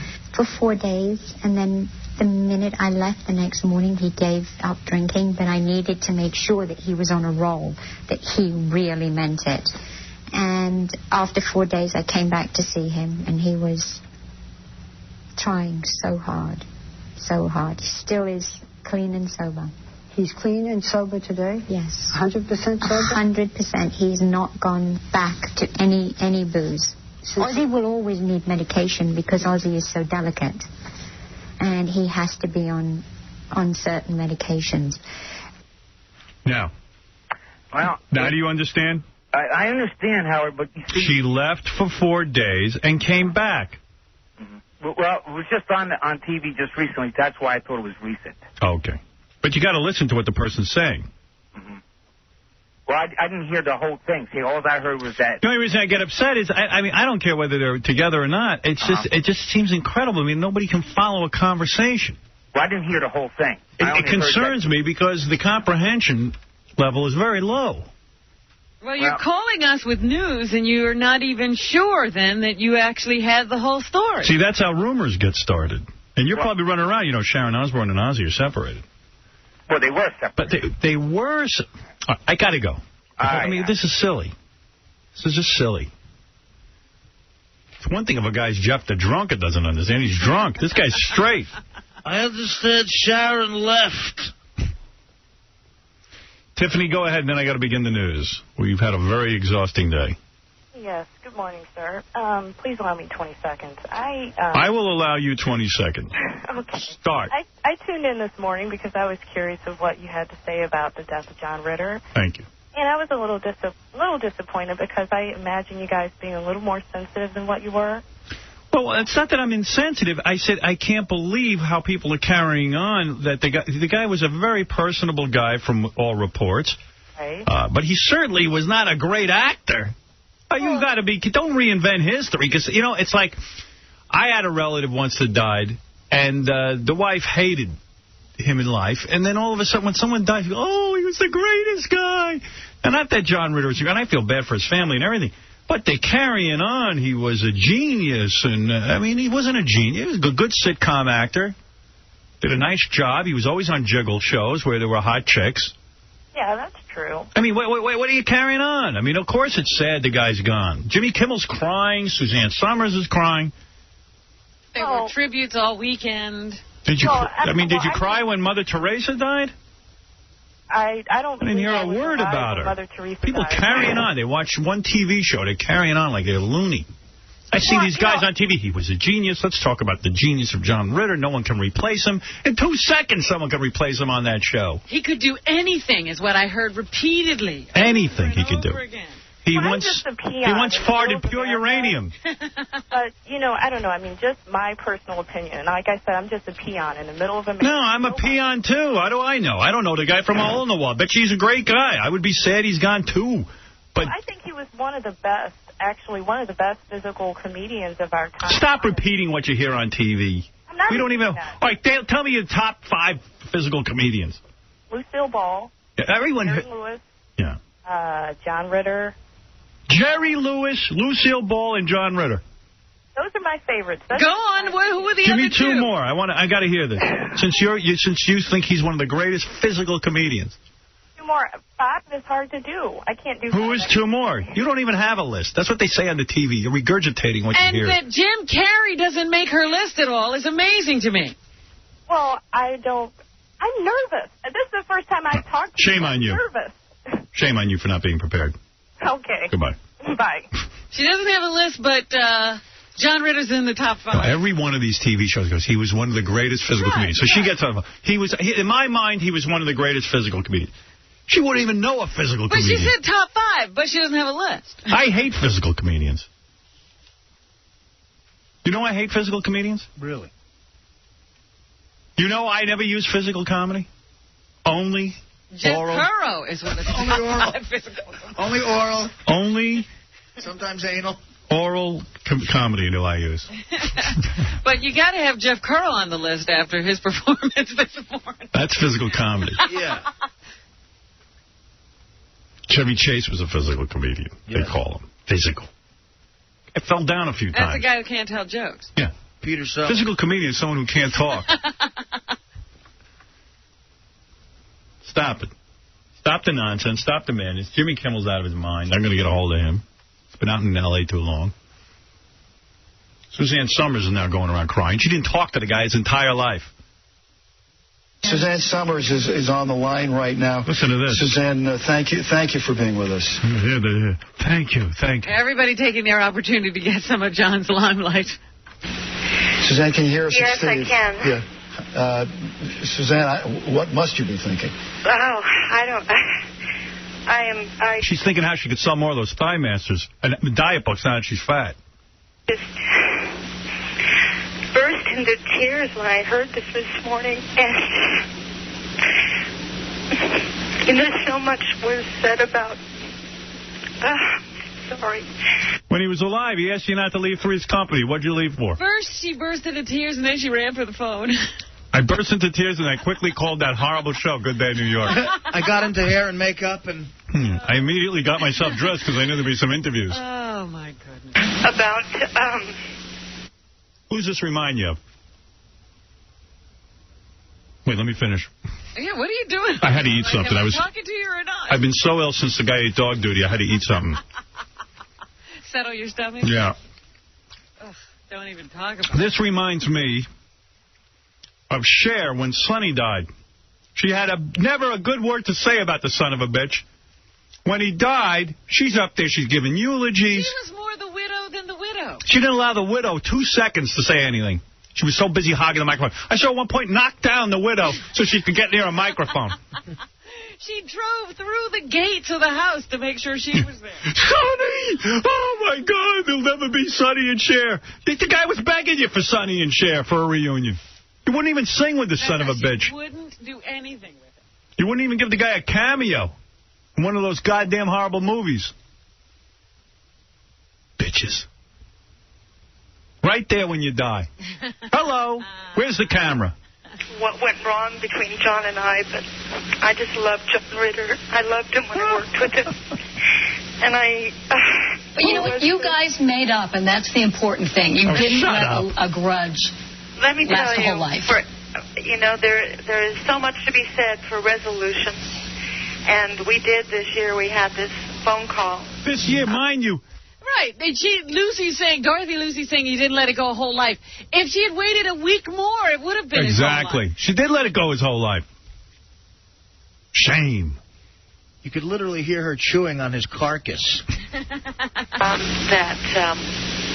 was absolutely beautiful, and we planned to do a project together, and I hope the project still goes on. I'd love to see. Can't they get somebody to replace John? I would love to see a John Ritter, Suzanne Summers project now. I learned so much from him. Suzanne Summers hasn't had a project in 15 years. What project was she going to have with him? The two of them were jerking each other off. A project. You got to say the word project. Project. It was a project, trying to find work. Project's getting... Oh, forget it. I watched him like a sponge in that first couple of years. Sponge doesn't even have eyes. And he was the best physical comic. There you go. I watched him like a sponge. Well, who's in your top five, Susie? The best physical comic. What the hell does that mean? He falls a lot. You know why I don't do physical comedy? I was told not to. Channel 9, they said, you stay seated. We never saw anybody so awkward. You could have done this. They said, when you stand up, it doesn't look right on camera. Now, that's physical comedy. I must say about him, though, I never heard him complain about being a physical comedian. Most physical comedians eventually tell you they got addicted to drugs from the back pain it caused them. You know, it was By the way, this is her best performance. That I've ever watched. I put him in a category with Dick Van Dyke. You're the second one to say that this morning. The other one was the little ass caller. He is physically genius. Physically genius. What an idiot. Genius. Mentally, he was an idiot. He is physically genius. He is physically a genius. Oh, my goodness. He's physically... A parade of idiots. The whole show. You're right. Oh, he is a physically genius. I got to bang... bang her Jillian words Barberie. straight. Yeah, I think that was her. Yeah, it was. He was a physical Einstein. He was a physically genius. I love her. Oh, that's amazing. I would bang her so hard her head would go through the wall. Bang the stupid right out of him. I need more of that clip. Why'd you cut it off? I don't know. Get me more. First of all, when you talk about physical comedians, what about the Curly Howard? Huh? There's a physical comedian. There have been some incredible comedians. First of all, there's no such thing as physical comedian. 99% of what John Ritter did was speak. What did did he do physically that made you laugh? He used to trip. He tripped. Jack Tripper. Mostly he talked. And the show was a jiggle show. It was completely dismissed. I enjoyed it. I mean, it was fun for what it was, but I don't think it really changed television. They ruined it with Mr. Roper, and then they had Don Knotts, and the whole thing was a nightmare. Everyone's a nightmare. I think it was lucky that he died on a weekend. Why is that, Robin? Because there's nothing else on TV, and that's why all the tributes. I disagree. It ruined a lot of people's weekends. Robin, when you die, never die on a weekend. Don't die on a weekend. I'm not going to your funeral on a weekend. I'll go during the week so I can get a day off. It really affected my weekend, the Ritter death. You know, Suzanne Summers was a physical actress. Because all that mattered were her breasts. Nobody cared a goddamn about her. She was she was genius physically. Remember how terrible she was on that show? She'd do that laugh, that goofy laugh, and then you just looked at her. Yeah, her breast jiggled. She was among the worst. But a great physical comedian. I'm talking about Suzanne Summers. Mm-hmm. Her breasts. Spoke to you. Spoke to me. I mean, I never heard a word she said. Her left breast was a genius. And her right breast was very smart. All right, Robin, what's in the news? Let's get ready to stare at those big torpedoes on Robin's chest. Torpedoes? Torpedoes. Oh, torpedoes. Oh, I get it. It's a racial slur. I'm for Robin's torpedoes. All right, Robin, that's your theme. It's time for you to shine. Big heads up. Staying on that cell phone all the time. Oh, it's got to be bad. Talking yourself to death. Go ahead. You could be promoting early senility. But you'll be a great physical comedian. Yes, lots of nice things will be said about you, but you won't understand them. Physically genius. They say that youth who are chatting away on these cell phones may be paying up in a few years in another manner. They're liable to go senile. A study conducted by Lund University in Sweden said cell phones and other wireless technology may render a whole generation senile in the prime of their lives. My daughters are on those cell phones every second. Get them away. I say, when you're home, at least be on a hard wire. I'm going to talk to them. By the way, Fred, you're the greatest physical comedian I've ever seen because you're hardly saying anything. Thank you. He's doing mime right now. A professor at Lund told the Independent newspaper, intense use of cell phones could conceivably leave today's youngsters drowning in a sea of microwaves, which could affect them later on because it causes proteins to leak across the blood-brain barrier. I believe it. There's got to be something to that. And I see these guys walking around with the wire headphones attached. Yeah. That ain't going to do anything. It doesn't matter? It doesn't matter. Those cell phones are connected to them, and they leave them right in their shirt pocket. Forget about it. It matters. It doesn't matter. I said it matters. It doesn't matter. Say what you want. It matters. It doesn't matter. All right, whatever. Some independent researchers are saying they've been hearing the same argument for years, and they've still seen no evidence of it. But there you go, another warning. And you know what's amazing about this story that you bring up, Robin? What? You know, you see these people with their cell phones. They're constantly talking. And when they lose their minds, what do people do? They walk around talking to no one. No one's there. They're going to look like they're on a cell phone. But there's going to be no phone involved. They'll be the same, but there'll be nobody on the other end. They'll say, oh, they must be on the cell phone. They're talking to themselves. So they may do just fine. They'll look all right. No one will know they're senile. And what is it everyone's talking about anyway? I love the conversations that people have. They're all about nothing. I know people with cell phones, they see me, they right away start talking loud. They want me to get involved with their phone conversation. Because they know me from the radio. They want to show me they got something going on. Right away I see guys, I made you $3 million. What the hell are you talking? You know, to make themselves important. Yes, and if it's all that important what they're doing, wouldn't it be more confidential? Why are they screaming? Yeah, $3 million yelling in the phone. So anyway, that's your warning about cell phones. I don't know if you've heard about this, but there's been another one of these situations where a football team goes away And when they come home, the people are changed somehow. This time it was some players from a high school on Long Island. They went to some camp or other out in Pennsylvania. And now at least 3 of the boys say they were hazed in a sexual manner. Possibly using a broomstick handle. And that broomstick handle may have been smeared with Icy Hot. We use McGriddle, but... before it was administered. The boys that were involved initially didn't want to say anything about it because they were so embarrassed, but 2 of them were still bleeding. And one of them finally, I guess, had to tell his parents because he was concerned, I guess, about his health because it didn't seem to be getting any better what was going on. So they're now doing a whole investigation. Some kids have been suspended. But they're saying that this hazing is a new phenomenon on these football teams. That didn't used to be like this. What team? First of all, a lot of guys who go into football are gay. I hate to break the news to you. Because they want to see guys in the shower. I'm telling you that's the truth. Or they want to prove that they're men, but, like in a manly way. And what sorority, fraternity, football team, whatever, would be important enough to you?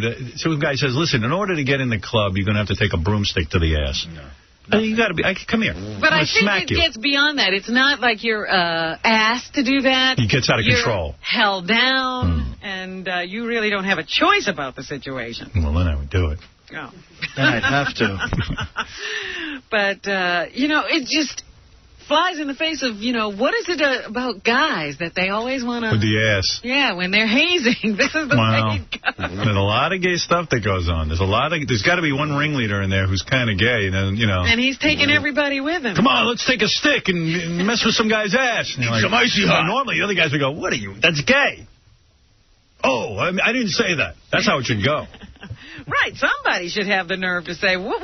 Whoa there, fella. Yeah. But it seems to finally get to the point where measures are taken. So anyway, now they're doing the whole investigation in the school, and everybody's devastated. And how could you watch that team? Going to take a break, Rob. We'll come back, finish the news. Let's get ready to listen. Yo, yo, yo, yo, yo. Imitated the most underhung media personality of all time. Hey-o. Howard Stern. Yeah, baby. All right, Robin. What else is in the news? The oldest sister of Venus and Serena Williams was killed in a street shooting in Los Angeles, in Compton, over the weekend. What's she doing in Compton? That's what nobody knows. She was in a white SUV with a friend, and somehow or other they got into an altercation with some of the people in the neighborhood, and the next thing you know, shots rang out, and she was hit several times and now is dead. She was rushed to the hospital, but there was nothing to be done. They say she lives about 20 miles away from there, and they don't know why she was in the neighborhood. She is a personal assistant to the two sisters, and they say she's a peaceful, quiet woman. When she's not with them, she helps to run a beauty salon with another partner. So nobody really knows why, but the family's devastated, and the sisters rushed back from what they were doing to be with their 2 other siblings so that they could support each other. But it's a strange story, and nobody really knows what happened. They're still looking for whoever did this. Okay. I meant to tell you this, in Boston, they're considering settling all of those lawsuits that people have filed because of priests abusing them as children for $85 million. It takes care of everyone? That would... Yeah, it would be a class action suit, and everybody, depending on, how long or whatever the extent of their abuse would be, would get some kind of a payout. And it was just like $85 million would be the whole thing. And they said every individual who was affected by the suit could get between $80,000 and $100,000. How many people were affected? And I was like, my God, there must have been, I don't know how many people affected if they're only going to get $80,000 to $100,000 out of $85 million. I would take my chances and go at it alone against the church. That's crazy. What in the world was going on? So let's say like a priest just did you once, giving you oral. Like, how much do you get? I guess you get to 80. That's the low end. Let's say some priest gave me anal 7 times. Then I guess you get the 100,000. Gee, I want more for right. anal. Well, see, it doesn't sound like a lot, does it? Yeah. Anal costs way more. In my book. Yeah. But the number of people who must have been affected is staggering. Hey, but if I had to give some priest oral, forget about it. I want $10 million. Yeah, there's no real price on that. They really should individually go after whoever bothered them. But maybe they think they can't all make the cases or whatever. I don't know, but it just seems odd to me. If some priest used his hand on me, I'll take $100,000. All right? $100,000. Just once. Well, just once, and I didn't know what was going on. It was baby lotion, and I was half asleep. That's $100,000 right there. You woke up and he was doing. Priest diddles me anally. Talking a whole nother ballgame. I need $50 million. All bets are off. I need $50 million. Yeah, you know, if the guy just took some pictures of me because I had no hair on my sack. Yeah, all right. That's 80. That's $80,000. That's $80,000. Nude pictures of a young Howard Stern, $80,000. Reach around, $80,000. Reach around, $100,000. $100,000. You take $100,000. Any contact is 100 G's. 100 G's. Yeah. Start getting into the anal area or me giving some dude oral, $50 million. Yeah, you give a priest oral, man. There's no bukkake from a priest, $1 million. I got my whole. You got a list. You're like one of those girls at the bunny ranch. I have a menu. I was such an ugly kid though that I didn't get any priests into me. So. No, it has nothing to do with your looks. Yeah. You No must priest. have been a more confident. They knew you. I tried. I'm telling you, these guys. I'd walk around naked in the rectory. In the rectory, and nothing happened. Yeah, I went to Catholic school. I felt ignored by the priests. Right. You were there. Do you sit and wonder sometimes why nothing ever happened to you? Yeah, I felt because I'm ugly. What's wrong with me? Meanwhile, here in New York, a former top-ranking New York priest accused of having an improper relationship with a minor has been barred by Cardinal Egan from returning to his Bronx parish. Finally, somebody's putting their foot down. The Monsignor Charles Kavanaugh was suspended last year by the New York Archdiocese with more than a dozen other Catholic priests accused of sexual misconduct. And Kavanaugh himself was specifically accused of having a sexual relationship with a seminary student 20 years before. So now he's not going to be let back. Fascinating. So somebody is trying to put a stop to all this at least. What's up, Joe? Hey, what's up, Howard? Hey. Listen, John Ritter is dead. Yeah. I'm reading it right here on the Herald Statesman. What, do you got stupid or something? Yes, we're very dumb. Howard, that was the best comebacks I've heard in 20 years. You're the friggin' bomb. What the hell is he on? He's congratulating. He's making a joke. Hello? Yes. Howard, I want to tell you what I got. I was abused by a priest growing up. What'd you get? I got the most wonderful man I've ever met, Howard. We're flying up to... All right. What is that? What is that? Everybody's doing bits. You're a faggot, all right? All right, in case you hadn't heard, John Ritter is dead. Johnny Cash is dead. Do you have proof? And J-Lo and Ben, I don't know if they're broken up. Everybody's now speculating in the paper that they may still be together. I believe J-Lo and Ben are broken up. I believe it, too. I don't believe this romance has a chance in hell at this point. Right. And I think Guadalupe likes Booger. No, if they are together, they're making a mockery of anything that's left of the relationship. Yeah, because they canceled their wedding this past weekend. Then People magazine, which of course knows everything, was reporting that it was over completely. Right. Now people are saying, I don't know for sure that it's over completely. They're just apart right now. All right, whatever. Madonna, fresh from kissing 2 girls on stage, was dressed like a matron over the weekend to launch a children's book that she has written. After dragging her daughter out on national television and then, embarrassing the kid by kissing another woman when she's supposed to be in a marriage, she then now shows up at a bookstore dressed like, Mother Teresa. Right, or your mother. Right. Anybody's mother. Yeah.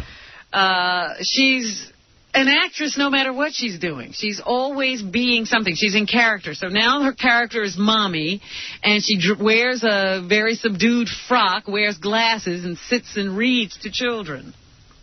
She did have her children with her, Lourdes and Rocco. Yes, Lord Ass and Rocco. Were both there. Lord Ass.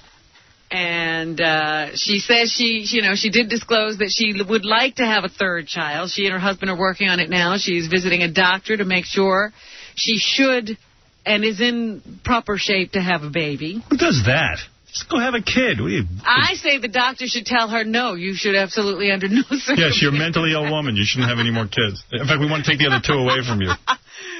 So if she's going to go ask, let's say no. Mm-hmm.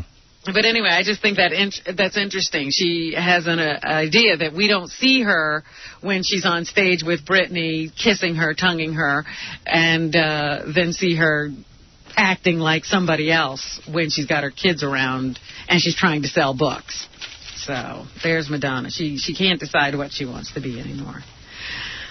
And don't act up on these planes anymore. Passengers subdued and duct-taped a man who was pacing the aisles and reading loudly from a Bible during a flight from Honolulu to Los Angeles. Good. No one was injured. Brian Eager, 36 of Austin, was handed over to authorities after the United Airlines flight landed at Los Angeles International Airport on Sunday. I see any dude on a plane pacing, talking about God. That's it. You're going down. The passengers, customs agents, lots of people all jumped in. Federal immigration and passengers, everybody jumped in to help subdue this guy. They had put him in handcuffs, and he slipped out of them. So they then used duct tape to restrain him to make sure he stayed in his seat until the flight was over. See, you see what I mean? People who are that into God are crazy. Yeah. Seems to be the case. And I just bring this up. I usually don't talk about crimes unless they're very unusual. This was unusual in the sense that 4 people in a family were all found dead inside a home in Queens. Butchered basically in the same manner. And they didn't know exactly what was wrong. But now they are thinking that the young woman who was in the home, Sharice Davenport, was the primary target of this crime, and that the others were killed just because the person who committed the crime was trying to keep himself from being identified. And they think the motive might have been passion. They say Sharice was found half naked and doused with a flammable liquid. And they think the killer was probably one of her spurned lovers. She's a married woman. Her husband was serving, I guess, over in the Gulf during this past war, and he has returned home. So I guess she was sending away one of the suitors that she picked up while he was gone away, and he didn't like that idea. All right. And that's what they think is the reason for this horrible crime. Her grandmother and 2 granduncles were also killed. They say they'll all be buried together. Over on the entertainment front, one other thing. There was an alligator found in a pond on Staten Island, and they think it was somebody's pet. Of course it was. What do you think, alligators grow on Staten Island? Yeah, they say, when these things are born, they're really small. Of course, the people... And cute. Yeah, that's right. And then when they get larger, people don't know what to do with them, so this one was dumped in a pond, and they had seen it for a while. And they finally managed to corner it and capture it this past weekend. And I don't know what they're going to do with it now. The zoo over there wouldn't even take it. I guess they'll have to find an appropriate home. But, yeah, pets that people don't want. Now they're dumping alligators in ponds. The #1 movie at the box office this weekend. Simple, and I was wondering if you could maybe replace it now. Well, if you watch your butt with it, son, all it can do is make it look better and speak of your character. All right, next call. Here is Marcus in Brooklyn. Hello, Marcus in Brooklyn. You know that guy that just talked about Howard? Just wanted to, just follow that up and, support you, He doesn't realize that you're a valuable asset and all that. You know what I'm saying, man? Well, if I wasn't, I wouldn't be here, Yeah, you know what? They should rename Howard 101 to, Riley 100 or Riley, the greatest show ever. Right. He's up there, he's having sex with this blonde chick while Iran jerks you off. It's nuts, man. I hate that, man. You got to be... Oh, yeah, kid. Well, you keep doing that. You probably have never seen my wife, have you, you putz?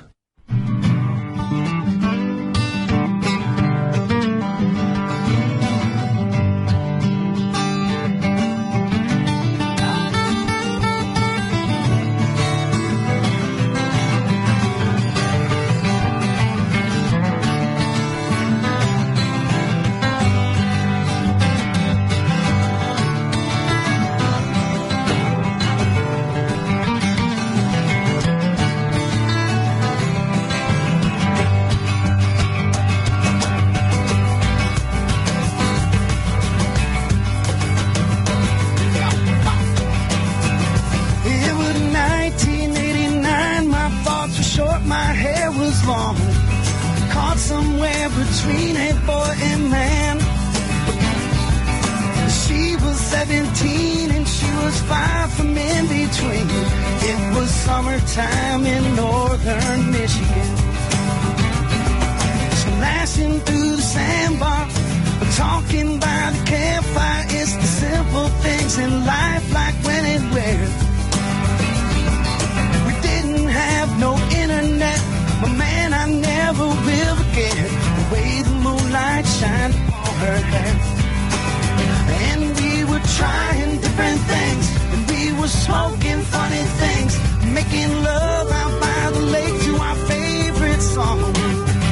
Sipping whiskey out the bottle, not thinking about tomorrow, singing Sweet Home Alabama all summer long.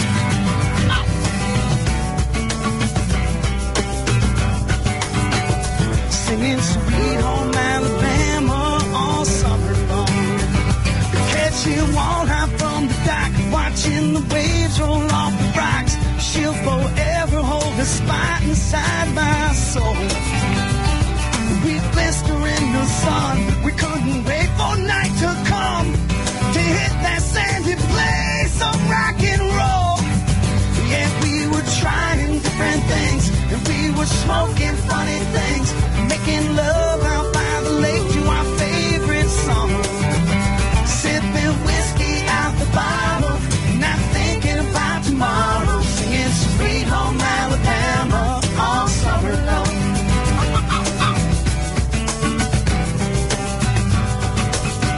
Singing Sweet Home Alabama all summer long.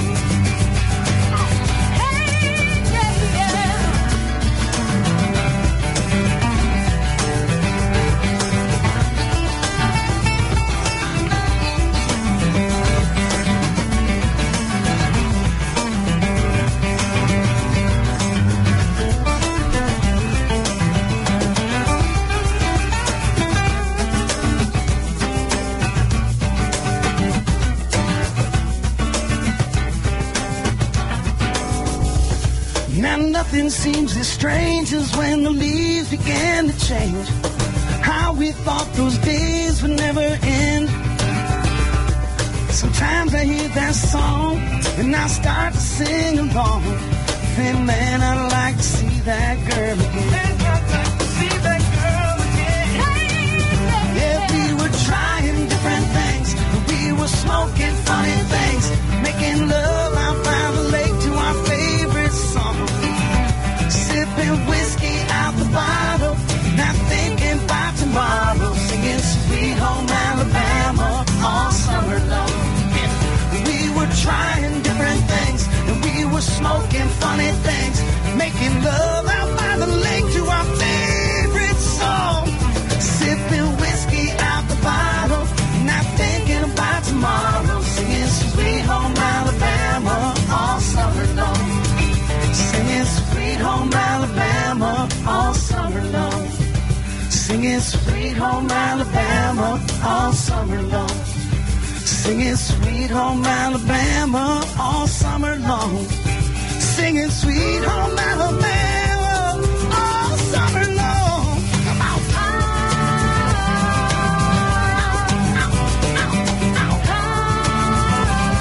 Singing my Sweet Home Alabama, yeah. All summer long.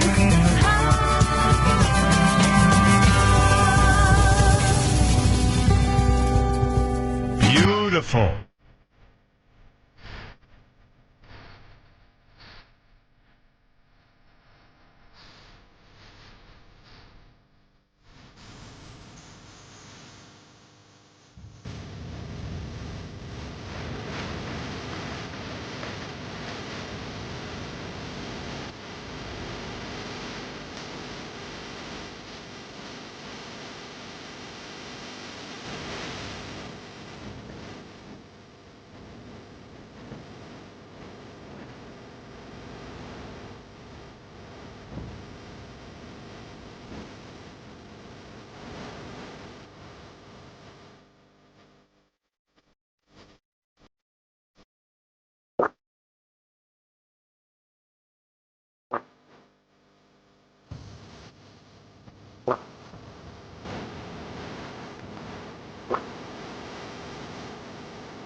Yeah, I want to talk this morning about Benedict Arnold.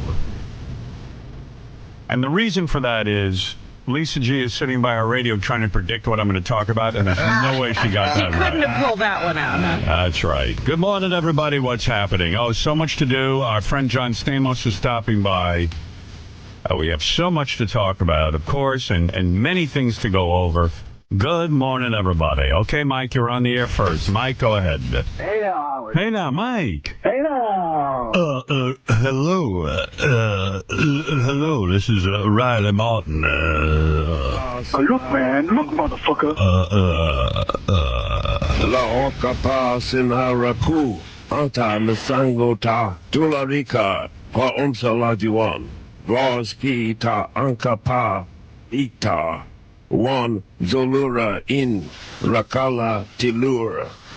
What Riley is saying in Tarzishian is congratulations to Governor Christie in New Jersey, who won by a landslide. Mayor de Blasio now, and blah, blah, blah, blah, blah. Did you vote? Because I don't think Loda got very many votes. I didn't say I voted for Loda. I said you said you might. I'm not saying who I voted for, but I'll tell you what. I am worried about the city because I think Bloomberg was such an extraordinary mayor. And shame on anyone who isn't. He should be getting a parade today, this fucking guy. I mean, my God. People forget the shape this city is in. He took over from Giuliani. Giuliani did a great job. But it was right after 9/11. Yeah, and Bloomberg's been great. And Ray Kelly's been great. And crime. I mean, the murder rate in this city has been... I can't even... It's like it was in the thousands every year, and it went down to like 400. I don't even understand how people are sort of like saying we want to reject the politics of the last 4 years. But I would blow someone to keep Bloomberg in office. Well, all right, I'd only blow Fred, but that's still a start. That's still very gay. It's very gay. I'll go very gay. And I'm willing to be gay, too. Well, it's a little too late, though. The election is over. Yeah, well, I wish Mayor de Blasio a lot of luck. I hope he does a great job for the city. I hope he doesn't, fuck things up. I really don't. But one thing you said yesterday was it was a foregone conclusion that he was going to win because he's a Democrat. He's the first Democratic mayor in 24 years. I realized that made no sense. But I didn't want to backtrack him. Oh. You don't do like Gary, right? Yeah, right, apologize. Contradict yourself in a sentence. I didn't want to contradict myself. Everything's on record, Gary. There's no way to back out of it. It's too bad for him. Yeah. Hey, Howard, I saw some pictures, a picture of Beth and Whitney Cummings at the Knicks game, and then I saw a picture of Whitney licking some guy's face. She seems like a real good time to have at a Knicks game. Yeah, I don't know. Last night, I was having a tough day. It was a long day, and then my wife was going to... I thought she was going to dinner with Whitney Cummings, and then she kind of slipped in. They were going to a Knick game. Huh. And, are they both well, I know Beth's a basketball fan. Yeah. Well, they were going to go to dinner, and then, I don't know, Beth just said, Whitney invited me to go to the Knick game, and she's never been to one. She wants to see it. And I said, okay. So they went out, and I got to admit, I was a little jealous. It seemed like a lot of fun to go to a Knick game with Whitney and Beth, but... You know, somebody has to pay the bills. Sucker pays, as my father always said. Sucker? Sucker pays. What does that mean? What does that mean? You're someone who pays. Sucker pays. My father taught me at a young age. I don't know what your father meant. Oh, I know what he meant. He was fucking 100% on the money for that. Well, I just saw a statistic that women work longer hours than men. So. No, not this woman. Yeah, no. So I you know, sometimes Howard's a sucker. Hey, Howard is a sucker. I Howard gotta tell you, is a sucker. I got to tell you something. What my father meant is like my dad would come home from work and it'd be 7 o'clock at night, and he left the house at 5 in the morning, and then there was bills to pay and blah, blah, blah, and just shit to do. And But did he not set up his own life? nah, not really. He didn't marry your mother and have children. No. He didn't. Okay. I don't think he had any other options. You know what I mean? He didn't have, like you see, did he choose his life? He didn't have any choices. He was lucky he had her and us. Well, he chose to be a husband and a father, Yes. though. And he said, sucker pays. No, Daddy paid. Every time he took out that wallet. What did Yeah, you but at pay least your him dad for? got the big piece of chicken when he came home from work, right? Oh, yeah, he got the biggest piece of chicken. Not like Gary. And it's Rob Roy. I'll tell you, you know, but... yeah, my dad didn't have the options John Stamos had. Let's put it that way. John Stamos is not paying for anything. No, apparently. but John Stamos has women paying for him.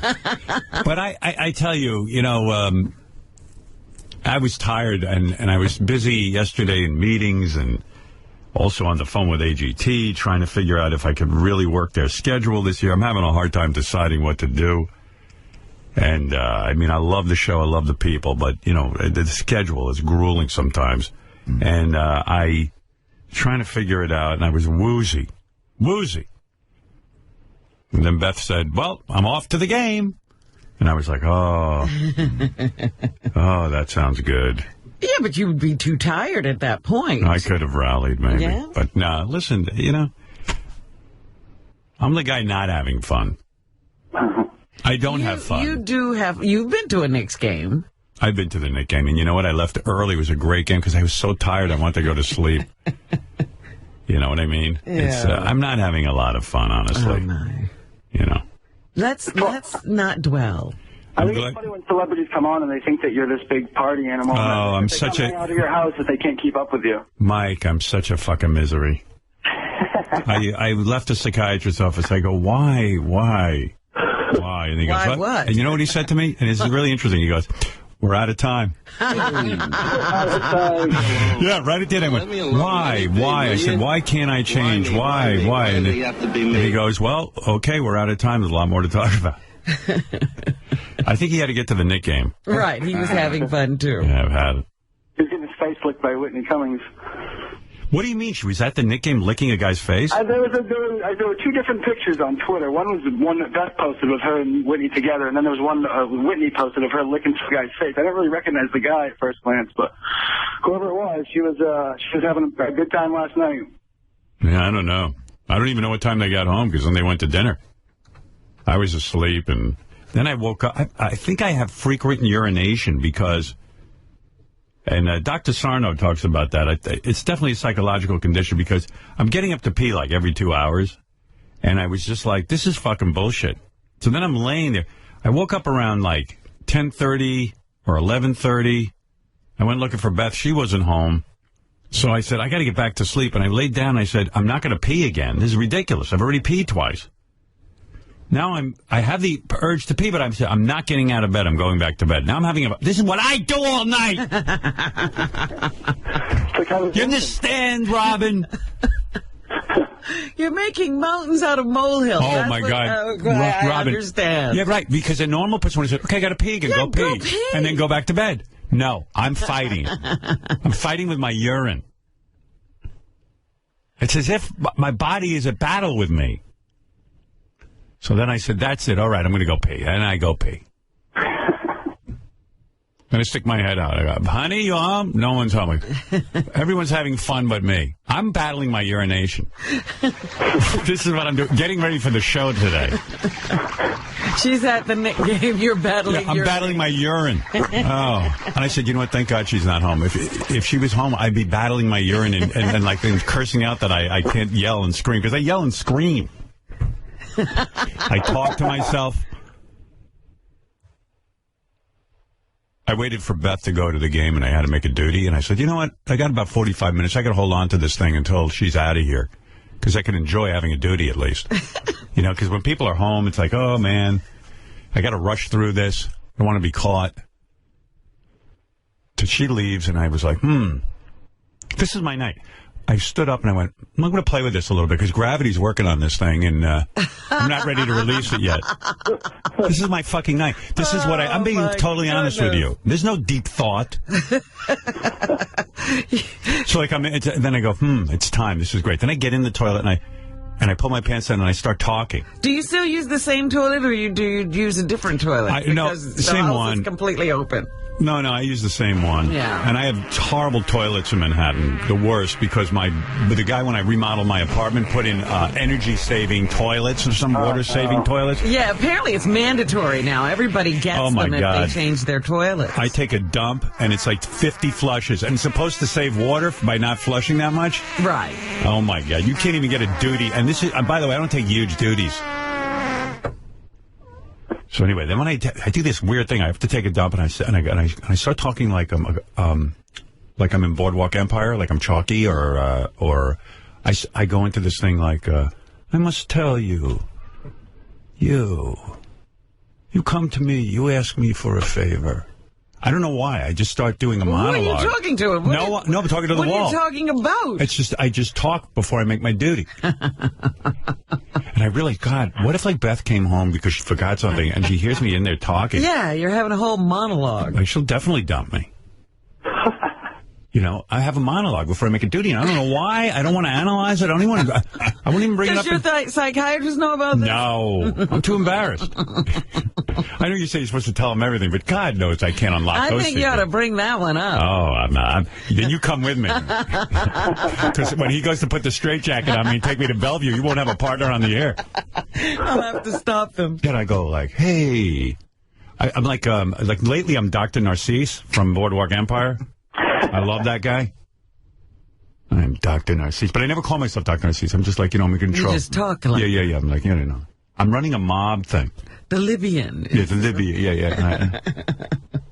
And I got to tell you, I don't even know what it is. And then sometimes And does this go on Or does it, when do you stop talking? You've educated me. So, like, even for dinner, I had, like, a lot of broccoli and string beans and stuff, and I steamed. And it was very good, my dinner. Very, very light. I had fish. You wouldn't agree with that, but I don't not agree with anything, but you're adding vegetables. Right. I love that. A lot of them. Yeah. I don't even eat rice either. Excellent. No brown rice. Excellent. I was like, if Robin was here, she'd praise me so much. I would be so happy, yes. So then I get in the toilet, and I'm like, I go,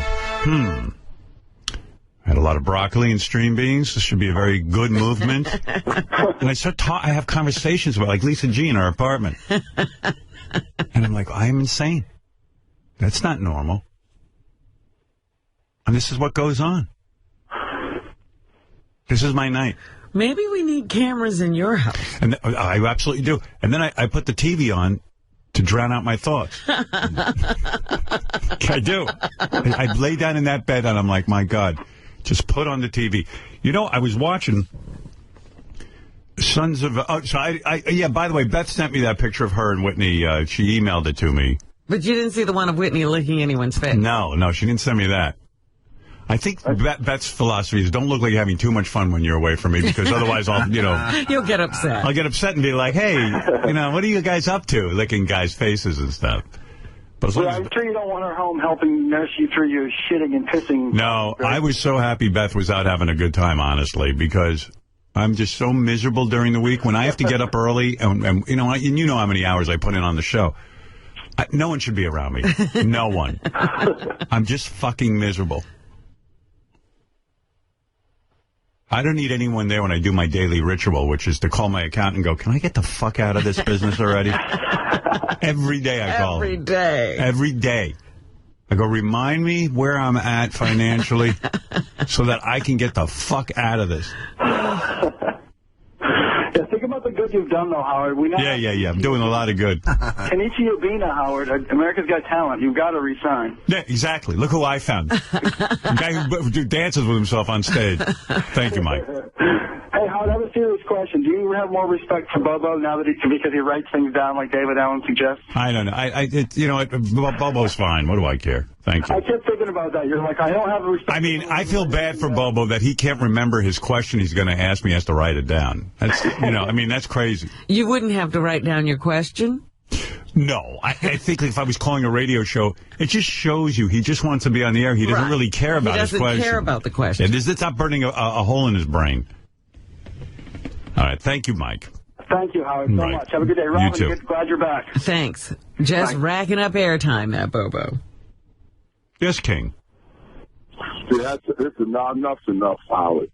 Seriously. I mean, once a month she could go out, but I mean, and with a single. Oh, here we go. Oh, you're crazy. Beth stays home all the time. Married. What? Yeah, but at least you could have went out with a married woman. You can't let her go out with single women now. Maybe you're right. I don't know. Who knows? Look, I don't worry like there's plenty of time for Beth to do the wrong thing if she wants to. Right. She doesn't need to do it with Whitney. No. Nah, stop it, King. Believe me. King, believe me, I'm happy when my wife's happy. King, look at it this way. I'm unlike you. I'm really not insecure. I have fucked some of the most beautiful women on the planet. Now, I'm gonna give you my philosophy. You ready? Okay. If I'm not good enough for Beth, if there's a better guy out there for her, I want her to have him. And then I will go find someone for me. And it would you know what? It would take me 10 minutes. That's the sane approach. Yep. What you're talking about is crazy, King, because you got to monitor everything somebody's doing, and you're wondering what they're thinking every moment. Well, like my wife wanted to go out a couple of days ago, and to see her face when I say no, I love it. Because, it's like they want to, if people want to sabotage your relationship, there's no question about it. So let them. People always want to sabotage. But who cares? So let them. I mean, if there's a woman out there that can sabotage, or a man can sabotage my relationship, well, let him do it. All right, let me ask you a question. If God forbid she found somebody else or whatever, and you broke up and you got somebody else, you wouldn't make that mistake again, would you? What do you say? Would you make the same mistake again? Oh, of course, because it's not a mistake. I find it psychically too much energy to sit there and control somebody. It's a waste of time. And you sound like the Taliban. Yeah, like no, your wife's a child. Yeah, but you don't have to say stay home. You'll say, well, I mean, what do you want to go with Whitney Cummings for? Like, because it's fun. You do out it. She likes do a Whitney. Psychological thing. Yeah, but she likes Whitney. Yeah, but you could do the psychological thing by making her not like her. You know what I'm saying? Yeah, but why would I want to do that? I got a job to function at. I can't sit there and play games with my wife. If I went to my wife and just said, hey, something bothers me, she wouldn't do it. But it doesn't bother me all that much. I'm kind of happy she went with Whitney. I just read a new study that says people who, the most successful relationships are the relationships where both people have a life. Yeah. He's laughing. You don't even believe that. Oh, okay. Well, you might as well not be together. I love his phone connection. I know, it's the worst. Yeah. Only Captain Jenks has a worst Right. phone We should have the battle of the worst phone connection. But it's so funny because he loves being on the air, King, and I like having him on the air. Sure. But his phone is so bad, I never know what he's talking about. Yeah, it's just like. Do you ever tape the show and listen back to your own phone calls? Yes, but you see, the problem is that I live upstate New York now with my father. I didn't know that. Where's your wife? Where's your job? No, I still work where I work, but my father has cancer and my sister, so I moved in their house with my family, with my wife and kids. What's that got to do? What's that got to do with your phone connection? because I'm driving from upstate, like, you know. Nah, dude, when you were working in Jersey, you had the same phone connection. Yeah, this is the same phone connection. How about yesterday? Yesterday I was pretty clear. Not really. You know what? I mean, it's kind of weird. It's like he wants to blame it on something, but what do you have, a flip phone? No. No, come on. But the carrier must be suspect. Is he wearing an earpiece? Are you? Yeah. What are you doing? There's something you're doing. No, I'm talking very clear. I'm in my sister's Lexus truck, and I'm driving. Are you talking through the Bluetooth? No, I'm on the phone. My mouth is to the phone. Wow. Maybe it's just his voice. Maybe he's just muffled. No, it's not my voice. I talk very clear and succinct. I talk very clear and succinct. I sound like I'm getting pretty. Yeah, no, unfortunately, we always just end up on his phone connection and never about what it is we're talking about. What his content is. But listen, getting back to what I'm saying, you essentially, all the women you had, and you decided to settle with Beth, you essentially saved her. Yeah, I mean, I got. He meant settled down, not like you settled. Yeah. I enjoy being with Beth. I love Beth. Yes, and I love my wife, but essentially, I have to roll with her. Like, you know what I'm saying? What? He has to. You have to woo her. I have to woo her. I don't know if that was lose or what. Dude, I know you're having fun talking, but we don't understand it, and you got to work on that phone connection. I got to go. I'm doing a radio show, and people can't understand you. I'm going to get better. Like, yeah, okay, thank you. I can't take it. We can't keep going. He goes, let me get back to what I was talking about. I'm going, well, we can't. I want to talk to you. The most important word totally got muffled. It was a 15-minute build-up, and he goes, I have a wobble to woo. What is that? I have no idea. Right? Crazy. Good Lord. Yeah, anyway, so John Stamos was stopping by today. Or, as we call him, Robin's Prize for beating cancer. It's a pretty boy. He's so pretty, he occasionally gets a period. I don't know if you know that. Really? Yeah. I didn't know that. He actually has tampons. His beauty affects him that way? He's so hot that he has to wear a tampon sometimes. That's how hot he is. Although, I've never seen his feet. My feet, you see, you want to know... Maybe you should have a feet off. I got to tell you something. My feet are so good looking, which is so horrible that, like, I'd love to have ugly feet and be handsome. But my feet are so good looking. You know what? The only way I would know what it's like to be John Stamos, like, photograph my feet next to his. Yes. And then just go up to women on the street and say, who would you date? Yeah, who would you date? And I guarantee you I'll win. That's a great contest. And you'll see, and like, no matter what angle you photograph my feet at, I'll still win every time. Let's get pictures of his feet and your feet today. And that's the only way I could even know what it's like to be him. You know? You'll see. I'm the John Stamos of feet. Of the foot world. Whatever world that is. Your feet should be called John Stamos. Yep. So much excitement about the birthday party. Everyone all jacked up. It's going to be a great show. Gary was telling me some things this morning. It's going to be great, and we announced that for January 31. And I will tell you when we are going to start handing out the tickets. Nighttime show. Nighttime show Friday night. If we could stay awake, it'll be a miracle. We might sleep through the whole birthdays. But and Robin's in charge of the menu, so there's going to be broccoli and asparagus for everyone. Enough for everyone, Robin. I'm talking about... But done well. Yeah, and broccoli... Done well. Broccoli till you burst. And broccoli. You'll be eating that broccoli like it's candy. Hey, you know what I wanted to read? This is going around the Internet. Have you heard about Anne Hathaway? Some publicist wrote a letter. I don't even know if this is 100% for real. Anybody know about this? A friend of mine sent it to me, and it's going around, like, in Hollywood circles, and I saw somebody allude to it in the newspaper, but I haven't seen anybody make a big deal about it. Let me hear this. Yeah. Now, again, I got this off the... my friend sent it to me. I have no idea if it's real. We'll find out. All right. This is an alleged email. Well, it's an actual email, but it's alleged that someone, I guess there was a cancer or some kind of fundraiser that Anne Hathaway was going to attend. Yeah. This is great. Please, please, do not take photos or ask for an autograph from Anne Hathaway. Her team is starting to get really concerned today. Please make sure none of you or your guests approach her. I know in the past our hosts have mingled in the party, but each person is different, and we are trying to respect her space.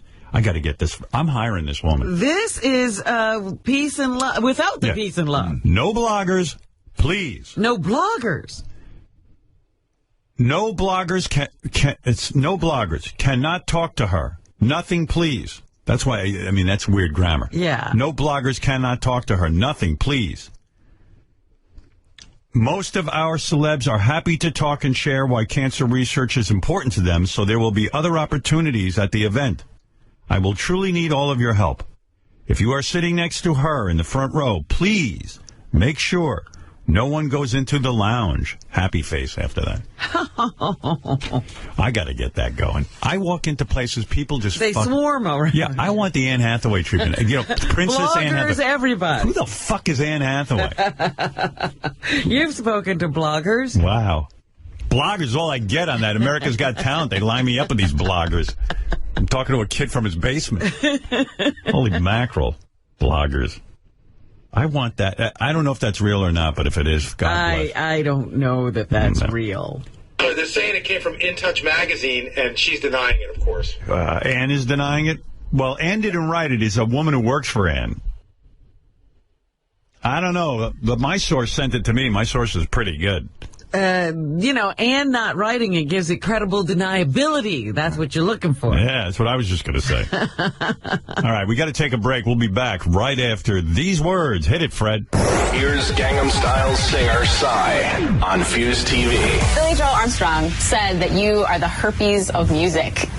And that just keep coming back. What do you think about that? I kind of like it. It's cool. I think it's a compliment, in fairness. You know, so what was he called? Harpy? I'm sorry? What was herpes. Herpes. Oh, herpes. So he's saying I'm like a herpes. Right. Oh. Like a fever blister that won't go away. Yeah, and I should say something to him. What was his name? Billy Joe Armstrong? Billy Joe Armstrong. There you go. How's that? From Green Days. He's saying I'm like herpes. Keeps coming back. I think it's really cool, and I appreciate that. The Howard Stern Show.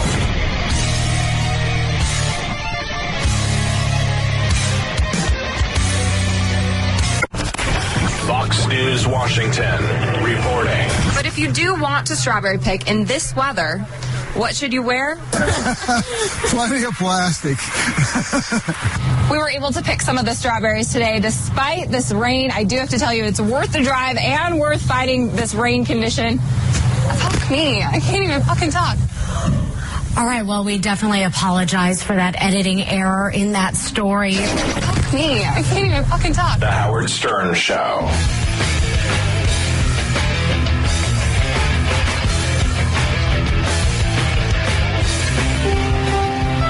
Here's to the crazy ones. The rebels. Fuck you! The troublemakers. Tell them when you see the fucking ship. The ones who see things differently.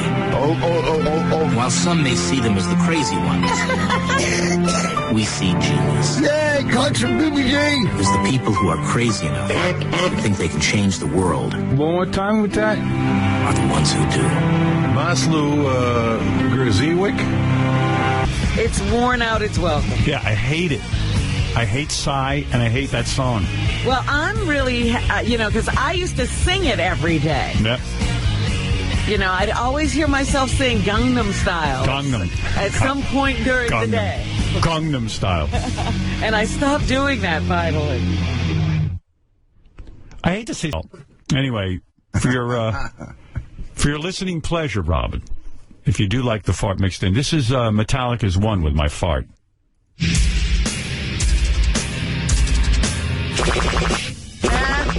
Pretty good. Sounds more powerful this way. You like it?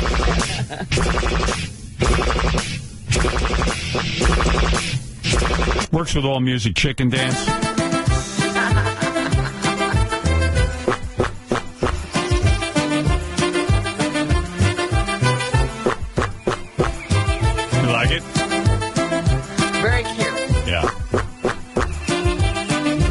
Hi, Freddie. You're on the air. You like the new fart? It's different. Yes, Freddie. Hey, Howard. Looking good there, Playboy. Listen, let me tell you something. I'm a truck driver, and you put me into the woods here with those fart noises. You like it? It's class. I love it. Do not change it. But I want to tell you something. For 6 years, starting in the mid-'70s, my asshole parents would send me to Roosevelt with my brother for 2 weeks every summer. In that time, bicycles were stolen, and I would get the shit beat out of me. Why would your parents send you to Roosevelt? Where did you live? I lived in Valley Street because they wanted to go on their vacation, so they'd send us there. So that whoa.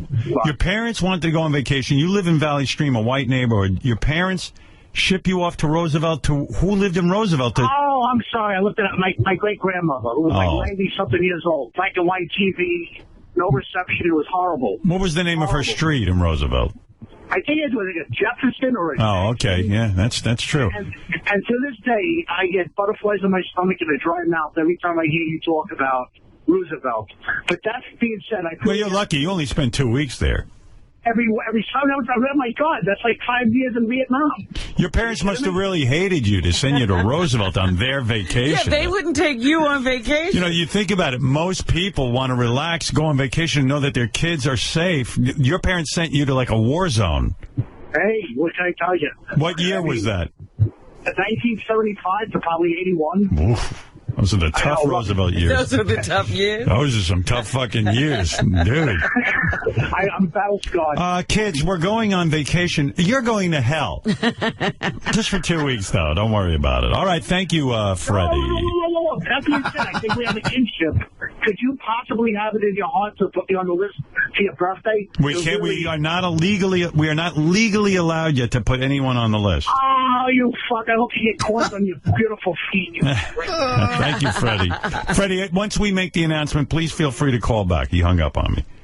I hope you get corns on your beautiful feet. The one good part of me would get corns. Well, anyway, this email says, Howard, would you take your fart and mix it with Gary Glitter's rock and roll? You have it.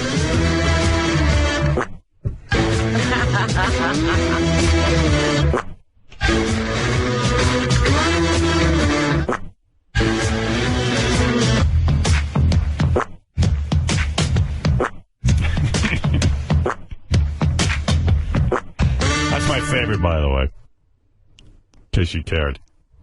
Cares what my favorite is. Yeah. So David Arquette's girlfriend, Christina, is pregnant. So congratulations, David. Wow. There you go. Big news. Sal was doing quote-unquote research for the show. So he goes on his Craigslist. You know, he wouldn't look at this normally, but he's doing research for his job. Some of these are amazing. All right, you ready? Sure. So these are just like classifieds. Trade a computer for a woman. Any attractive female interested in a MacBook Pro to trade. I have a late 2009 MacBook Pro that I no longer use. Any attractive white, Latina, or Asian female, that's pretty much everyone, interested in a possible trade. That's a fucking weird ad. What is the trade? He'll give you his computer, I guess, if you give him sex. Oh, because he never really comes out and says that. Well, I don't think he can. All right, listen to this one, if that wasn't weird enough. Panty accidents, diaper play, female model wanted, M4W, whatever that is, male. What is M4W, Benji? You read this shit. Man for woman. Oh, okay. Wow. What? Man for woman. Panty accidents, diaper play, female model wanted. Man for woman, 50. From Atlanta. Looking for female model who would enjoy wetting, soiling her panties, diapers while I tape and take pictures. Age and body style not important. So you can be disgusting. Just as long as you're willing to get into a diaper or soil your panties. We can make this a very rewarding experience, I guess. Really? Yeah, money. I'm experienced, discreet, refined, and sophisticated, tall and attractive. Please use panty soiling as subject when you respond. Okay. Guys are so ill. I know. It's great, huh? And isn't it great to be a woman knowing, like, if the worst comes to worst in your life, you could just shit in your diaper and this guy will pay you. You can make a living. And it doesn't even matter what you look like. Like, he doesn't even want an attractive woman. He could care less as long as you get there. It doesn't matter. And I guess you get there, he talks to you, and he goes, okay, let's get down to business. And But you got to soil. You got to pee and shit your panties and diaper. So there is some effort you got to put into this. And do you bring your own diaper? I guess this guy's a freak. He's got a bunch of diapers. Must supply his own. All right, let's see. Here's a good one. I mean, that's creepy enough. I mean, Jeff the Vomit guy looks down on this guy. Panty accidents. Ugh. If you were on the balls of your ass, seriously, Robin, and you knew, like, you could just go to a guy's house and shit in a panty, and he'd pay you, like, I don't know, $500. You'd do it, right? Sitting here right now, no. See that? Well, yeah. Well, you're doing well. You know, I'm just saying, I can't imagine being that low. Being that low. But you want to know what? That's what's great about being a woman. Like, a guy doesn't have that option. Like, we don't have those options, really. You know, I mean, yeah, if you're gay and you're a really good-looking guy and you're, you know, yeah, you can do it for other guys. Right. You still got to be doing it for guys. Yeah, but I'm a straight guy and I'm down on my luck. I'd love to be able to shit my panties. But wait a minute, now you bring it up. You could do it. Oh, I could shit my panties, sure. But for gay guys, you could do it. You could make a living that way. Guys, you do have the option. Gay guys are particular about what the guy looks like. Look at me. What would you rather do for a guy, a hand job or shit some panties? Oh, jeez. Yeah. I've got to do one or the other. Yeah, like, okay, you need $500. The guy says, all right, I'll tell you what, Robin, I'm into two things, hand jobs and shitting your panties. Take a choice. I'd do the hand job. You would? Yeah, that's disgusting. Wow. You'd rather grab a guy's cock and jerk him off? Yeah. To completion. Yeah, that's not as nasty as crapping your pants. Crap your panties, take them off, and leave.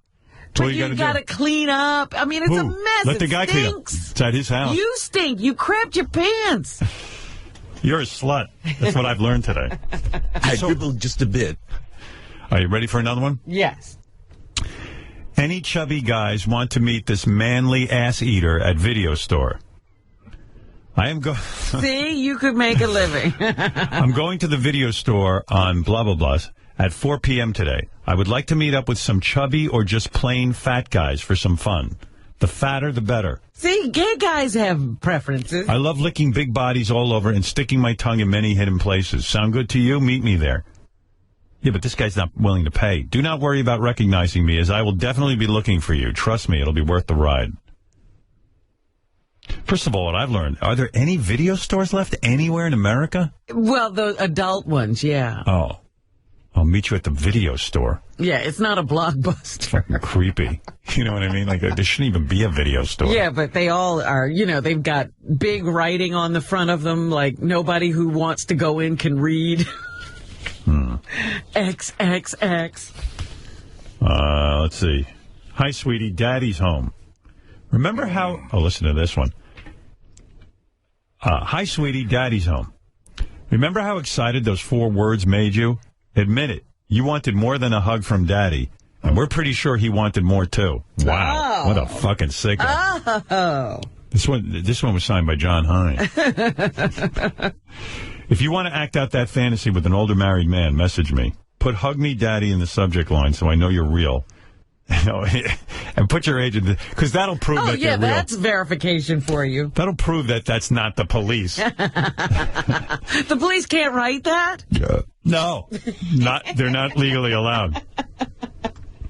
You remember, Robin, when your dad would come home and say, hug me, Daddy. Yeah, it was so much fun, and I really wanted And I'm pretty sure you wanted more, too. And I'm sure your dad wanted... Well, we know your dad wanted more.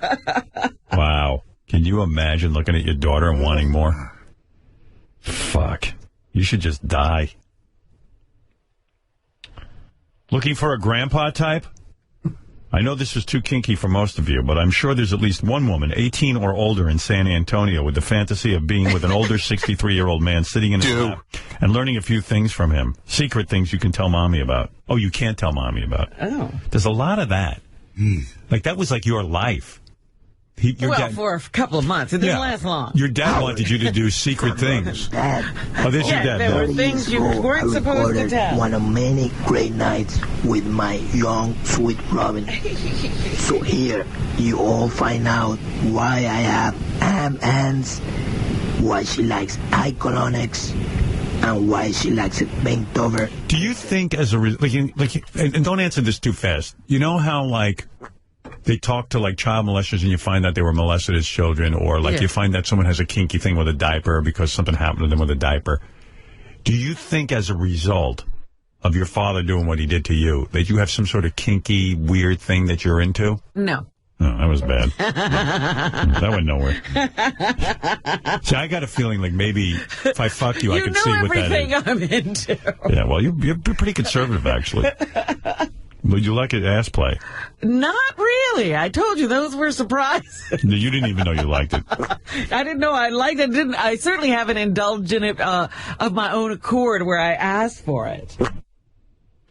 Do you think you have trouble being intimate with men? I mean, not necessarily physically, but emotionally because of your father's behavior? No. Yeah, it's too bad.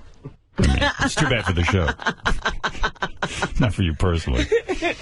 I know this is too kinky for you, but I am sure there's at least one woman, 18 or older, in San Antonio with the fantasy of being with an older 16. There's got to be at least one in San Antonio. Yeah, sitting in this man's lap and learning a few things from him, secret things you can't tell mommy about. I may be limited to oral, but I can satisfy you that way. Probably multiple times. Guy's 63. He's limited to oral? Yeah. If this interests you, put "Hi, Grandpa" in the subject. Damn. Hi, Grandpa. Oh, this is a creepy one. Searching for big labia. Now, how does anybody even know if they have I was going to ask you, do you have big labia? Attractive single male seeks attractive single female with big labia minora. In quotes, inner lips. In case you don't know. If you don't know what big labia minora are, they're inner lip. The inner lips. Whatever the fuck that is. You know what? I don't even want to know. What are outer lips? The majora and the menorah. Oh, my God. Menorah? Isn't that what you light on Hanukkah? Yes. If you have a big menorah, I want to fuck you. Hi, I'm answering your ad. I have a menorah. I have a really big menorah. A giant menorah in my window at Hanukkah. Do you really have big inner labia, question mark? What I like is not common, so please reply only if you do. Meanwhile, like, here's a nice, attractive single guy, Robin, perfect for you, but you don't have big inner labia. Please describe your lips in your reply. Ugh. So that I might... nothing else. I don't know what. So that and then it just goes away. Oh, he couldn't even finish his own thought. Interrupted. Oh, so that I know you're real. Again, with the real. Yeah. Everyone's concerned about being fooled. You don't have big labias minor and majora. Get out of my house. You have tiny labia minora. Get out of here. Who named labia minora? Like, who thought that up? That's going to be more repulsive. I wasn't... Well, all of those. The vagina, that's not a nice word. Oh, God in heaven, you're the girl of my dreams. Look at the size of your labia minora. Wouldn't you be out the door really fast? You meet a guy who's like, oh, my God. That's why he has to put an ad in the paper. Many women have run away. Oh, my God. I wonder what girls do have. We should have a labia minora contest to see the biggest labia minora. Biggest labia, the smallest penis. Yeah, but you never know if somebody, like, it's weird. Like, you just don't know. Like, you say you have a normal vagina, but... Yeah, how would I know? Yeah. It's normal to me. I don't even look at Beth that closely to know what the size of her labia minora are. I'm not even sure Beth has labia minora. I'm honestly telling you that. I don't want to get that into it. I don't even look. I wonder if Sarah Silverman has big labia minora. Why are you asking about Sarah? I don't know. Just want to know. How come her name pops up? Thinking about it. I'm thinking maybe she's got big labia minora. How do you know? I mean, how do you know? Lisa G might have big labia minora. You just don't know. Anybody could. You can't tell by looking at it. Now I'm consumed. Thinking of all the women I know. Whitney Cummings might have big labia minora. In fact, I'm positive she does. Here's one last one. Driver and pussy licker. White male looking for nice white lady, preferred Jewish, to be a friend who will drive for you and lick you. So he'll drive you and lick you. I'm looking for an ongoing arrangement with someone who enjoys being licked and eating. This could be weekly, bi-weekly, or monthly, and based on your schedule. I especially like white women, but I'm open to all races, ages, shapes, and sizes. I also have a great tongue with an amazing swirling action that can go for a very long time. Why not just buy a vibrator? Delicious. What's the driving part? I think he's like kind of being submissive, you know? Like, he's going to drive you around, and then his reward is, like, at the end of the day, like, you've humiliated him driving around and yelling at him, and then he has to lick you. Yeah, and then he'd pull off your sweaty, stinky panties, and then he licks you clean. Fucking guys are whacked. I'm so glad I'm kind of normal. I mean, at least sexually. Like, I'm not into anything weird. It would just be ridiculous. Oh, look at your labias. You're putting in ads. You know what I mean? Yeah, like, you find out I've been putting ads in for years. Don't you look at me, fuck! Oh, look at those. Oh, what are these?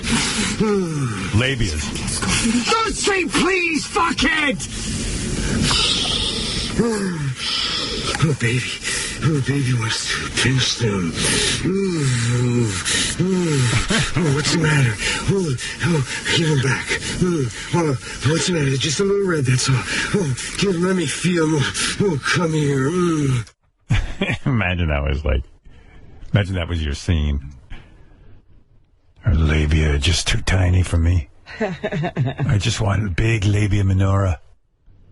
What a thing to just focus on labia minora. What a thing.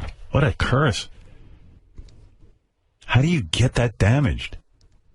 Like, does your mom do something weird to you? Your dad? I mean, there's got to be some sort of... There's all kinds of crap going on out there, Howard. I bet you Benji really looks over a girl's vagina. You're really into... Like, he's really into licking. I know that about him. I have a girlfriend. I know. But I'm saying, you look over the vagina real carefully? Sometimes. Yeah.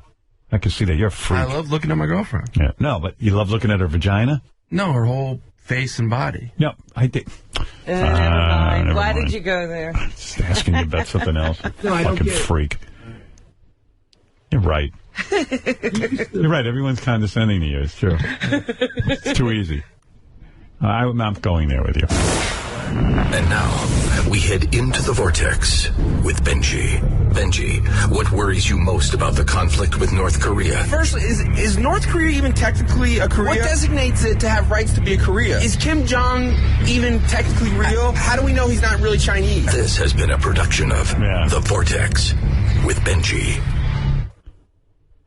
I just wanted to know if the guy was like ever like, does he study the vagina? And he just went into a whole thing. Couldn't talk about so it. weird, your whole affect. I can't quite put my finger on it. Was that intentional, or are you just really that fucked up? What do you mean? Like, I mean, like, you knew I was asking you a question. Were you avoiding the question, or is that was like really your answer? I think it's kind of like, you know, I don't know. It just seems like a little disrespectful. What? To talk about your girlfriend. I didn't talk about your girlfriend. I said, do you study a girl's vagina?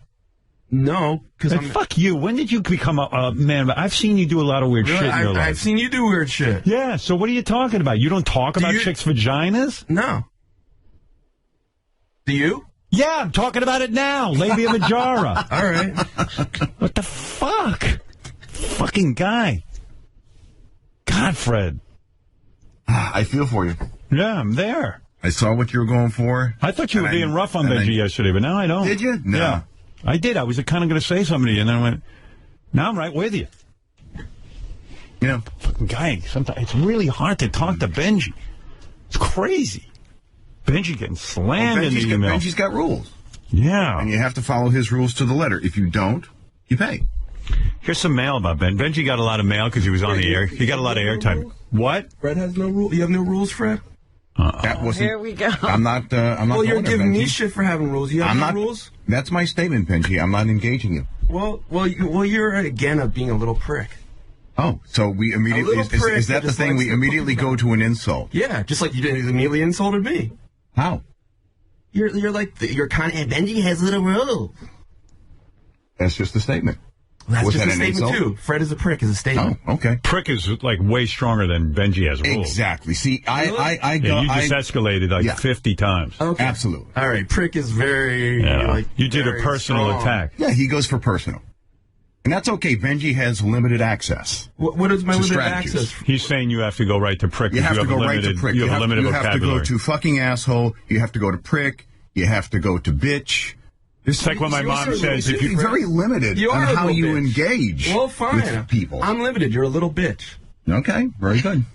All right, thank you. You're the little bitch of the show, Fred. Okay, Benj. Here's some. And that little fake laugh, that's you being uncomfortable. Really? Yeah. No, I think these insults are you being uncomfortable, Benji. I'm a little uncomfortable, not that uncomfortable. I don't really care. I can tell you do. Okay. Howard, you were saying? Okay. You guys done or you want to go on? I'm done. I'm enjoying it. I'm done. If you want to go on, I'll go on. No problem. I thought maybe you had a show. No, I was saying Benji had... Oh, no, believe me, I'm out of show. I was out of show 45 minutes ago. I've been winging it. Well, let's go back to this then. All right. All right. Benji, I really am pissed off at you for interrupting my segment yesterday. Really? Yep. You had no business sticking your nose in where it didn't belong.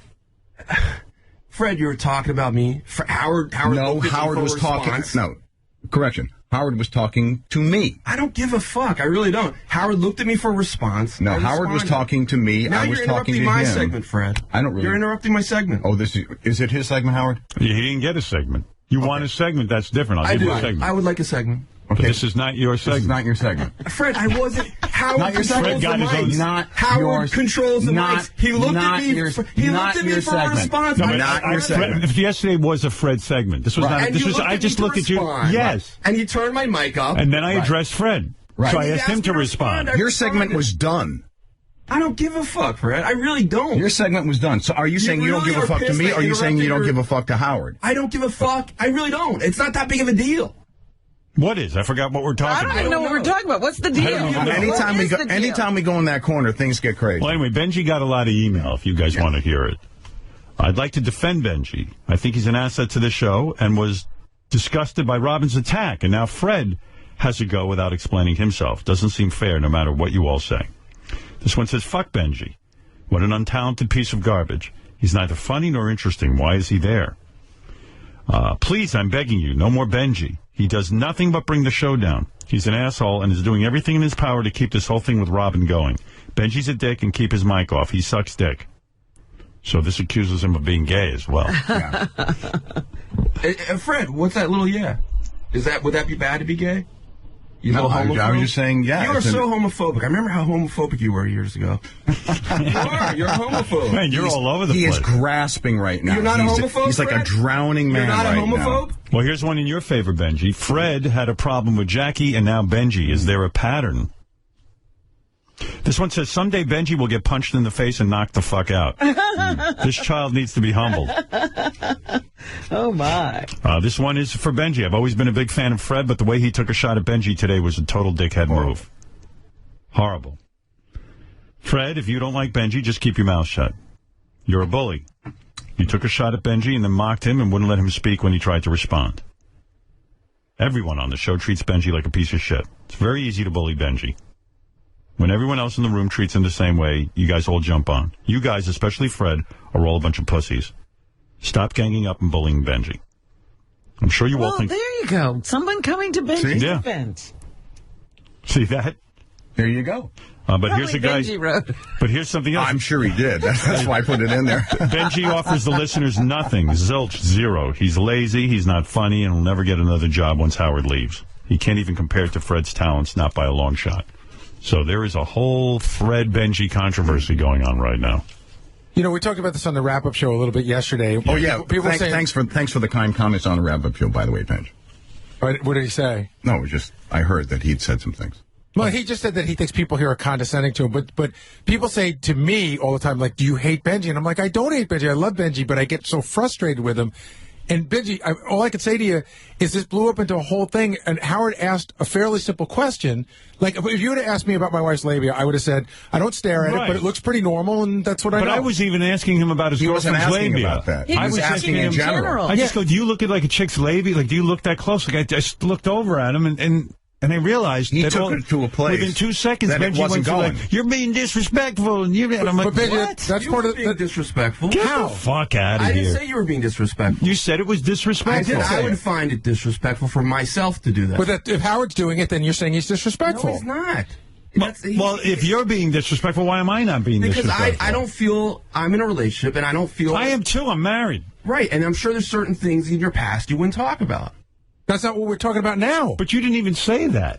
All right, well, now I'm saying it.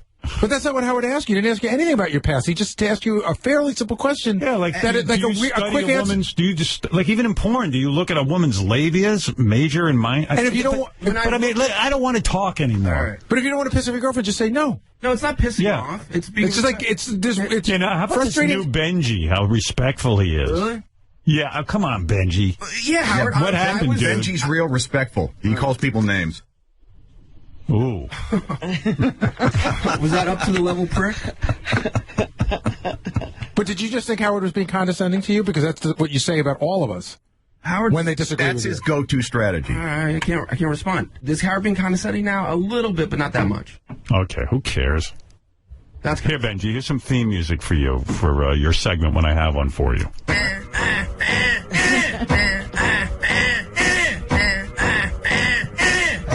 It's time for Benji.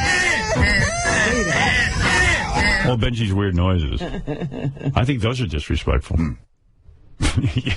Fred agrees with anything that's anti-Benji. Well, the thing is, that actually was, and that was born out of when Benji was being uncooperative that morning. You asked him a straight question, he couldn't give you an answer. Right. Well, anyway, there you go. I think we're done with the segment. I think so, too. All right. What's your anger from, Fred? What's your anger from? I have no anger, man. You are one of the angriest people in the world. Okay. That's your opinion. Do you think you are? I do have anger, but we all have anger. Yeah, but you are malicious and you're angry and you just like to put people down. What is it all about? Are you not happy with yourself? Do you hate yourself? What makes you think he's any angrier than the rest of us? Right. He's pretty angry. You don't think so? Well, I think he is angry, but I can't say I'm not. Yeah. I'm angry. I know what Fred's angry about. If you go back into Fred's past, then I'm pretty sure he's in touch. And I don't think it has anything to do with Benji. Right. It has absolutely nothing to do with you. Then don't put other people down. Take it out on whoever did it to you. Benji. He has. He burned his whole house down, okay? Did he really? Yeah. He burned out his whole family. By the way, what's your address again? What the hell is that, Fred? It's making a joke. I don't get... See, that's the thing. It's like he's a guy who writes comedy. You try to fuck around. It's like I was trying to fuck around with him a little bit yesterday, and he immediately went into DEFCON 4. And also, how come Benji's worse than King of All Blacks? He doesn't even speak into his microphone when he's arguing with you. I have to keep trying to boost it. Right. Sorry. He must be insecure about what he's going to say. I'm not insecure about that, Fred. I think you are. All right. I think you're very insecure, Benji. You're just a very insecure person. I think, well, maybe I have some insecurities, but I think that's what this is all coming from. Really? Yeah. And what's your putting people down about? I'll have to think about that, Benji. Would you guys consider doing an hour of, like with a couples therapist? You know what? I've got too much things to do. Peace and love. Like when he was on the wrap-up show, you know. What were you doing? Saying things about... I was actually in a writer's meeting. Ah, okay. And I was doing my job. No, I was actually doing I was work. actually doing work. I was doing work too, Fred. That's not your job. So wait, do you have a problem? Wait a second, That's Fred. the job of John Hine and Gary Delabate. Do you have a problem with my work, Fred? Do I have a problem with it? I'm not commenting on your work. I'm just saying what I was doing at the time. You don't think I do work? I don't care what you do, Benj. I'm just saying I was busy doing my job. I was doing work all day yesterday too, Fred. Not during the time you were putting me down on the wrap-up show. I was doing work. That was work? Yeah. Okay. Are you working right now? Absolutely. I don't know where you want to go with this, Benji. I really don't. It's just you have for years, you have this like snide, arrogant attitude towards me. And I'm like, what's the deal with it? That's an interesting thought. I didn't think that I had that. Sorry that you have that opinion. Yeah, I didn't know you thought that of Fred. Yeah, this is a surprise. I think we're finding out a lot. We're finding a lot out of truth is coming out. A lot of things. Yeah. We are. Let's take a vote. Does anybody care what they're finding out? No. No.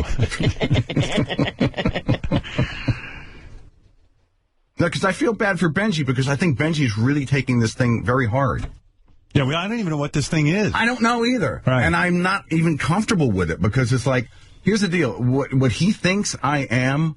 What are you? If he thinks I'm sort of what like do you think mean, I think? You nasty, are, Fred. Could I Fred, finish Fred. my statement? No, I'm going to respond. No, you're not. That is what you are. That is what you are. Maybe it's a joke. Maybe it's been a 15-year joke, Fred, but that's what you are. That's how you treat people. Dude, I was in the middle of making a statement. If you want to sit there and interrupt, we're not getting anywhere.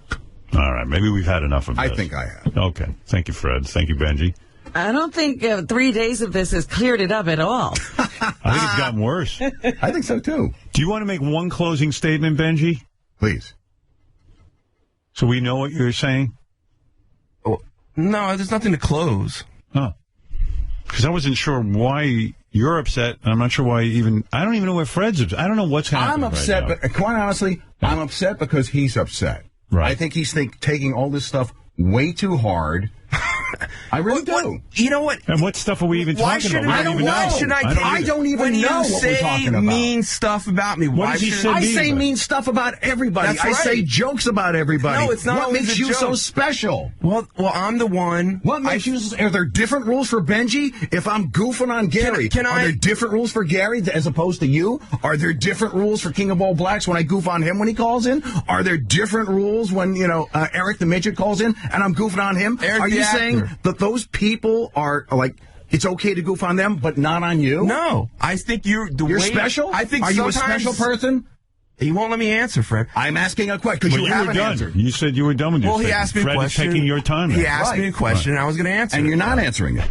You don't like when Howard asked you a question. You can't answer a question. You're being a bullshitter right now. I'm trying to answer. No, I'm not. I'm actually telling the truth. Okay, here's a direct response. There are many times when I'm very polite, believe it or not. I might be one of the most polite people on this show, which is hard to be, but I do not take shots that I think are unwarranted. Disrespectfully. You treat me disrespectfully. Well, he asked you to explain, but you didn't. I'm trying to answer right now. But you said you were done. Right. Oh, Howard. And then so Fred went. Howard, you're making a little word game. No, you said you were done. And then Fred asked me a question. Yeah, I'm not done for life. Oh, all right. So now you want to respond to Fred's question, which was what, Fred? It's so long ago, I forget. I think that's the thing. What is the question you responded to? Fred said, am I special? Yeah, are you special? To me, I am special. But I also, that explains if to myself, I am special. Yes, Fred. From this moment on, to yourself, mark this on time, November 6, 2013, 7:17. Fred, stop being such a Benji Bronx bullshitter. is special. Yeah, when someone talks... Special. It's special, Benji. When someone talks about me, I probably take it more personally. But also, yeah, I do think in general, you have a very, there's a difference between joking and just being mean and putting people down. And they never argue on Fox and Friends. Right. No. They're all There's friends. camaraderie. But they probably don't like each other. Right. This probably goes down off the air. Wow. Well, there it is. Keith, what do you think of the latest controversy? Get him off the air. I got 15 freaking minutes before I got to go into work. I just wasted all my time listening to him bitch like a little baby. Get him off. Which one, me or him? Jesus. I agree with Fred. Just shut him up. All right, Fred. I don't think he should be shut up. I just think, he's got to calm down. All right, thank you, Keith. Thank you. Thank you. All right, Keith says, let's get on with the show. Let's go somewhere else. Guy has 15 minutes. Guy paid for a subscription. That's right. To this fucking crazy conversation here. I don't even know what this argument's about. You and me both. Fred, this is what it's about. You're constantly snide to me. You constantly put me down. Off the air even? Yeah. Wow. Really? Yeah. Usually. Not always. Not 100% of the time. I always see a gentleman. We went from always to not all the time. Right. It's either one or the other. No, I said usually. I always see Fred as a gentleman. Sometimes he is. I am. Sometimes he is. I'm saying the overall prevailing thing, or prevalent thing, is that you put me down. You put a lot of people down. Do I put you down? On the air, yeah. Not off air. You're saying Fred does this off the air as well? In work situations, yeah. Wow. Mm. I was not aware of that. Yeah. Well, now you've made him aware. And Fred will avoid you like the plague. Always act like you have absolutely. Fred what? Absolutely. Absolutely what? He'll avoid you. I'll avoid you like the plague. All right. very cold in that tundra when Fred avoids you like the No, because here's the deal. I want no trouble. Right. I really don't. I'm not out to stir anything up. If somebody has a problem with the way that I speak to them, then, you know, it's like, what can I say? I'll leave you alone. Yes, Tony. And it's just a thought. It's just a thought. Benji feels threatened by Fred's intelligence.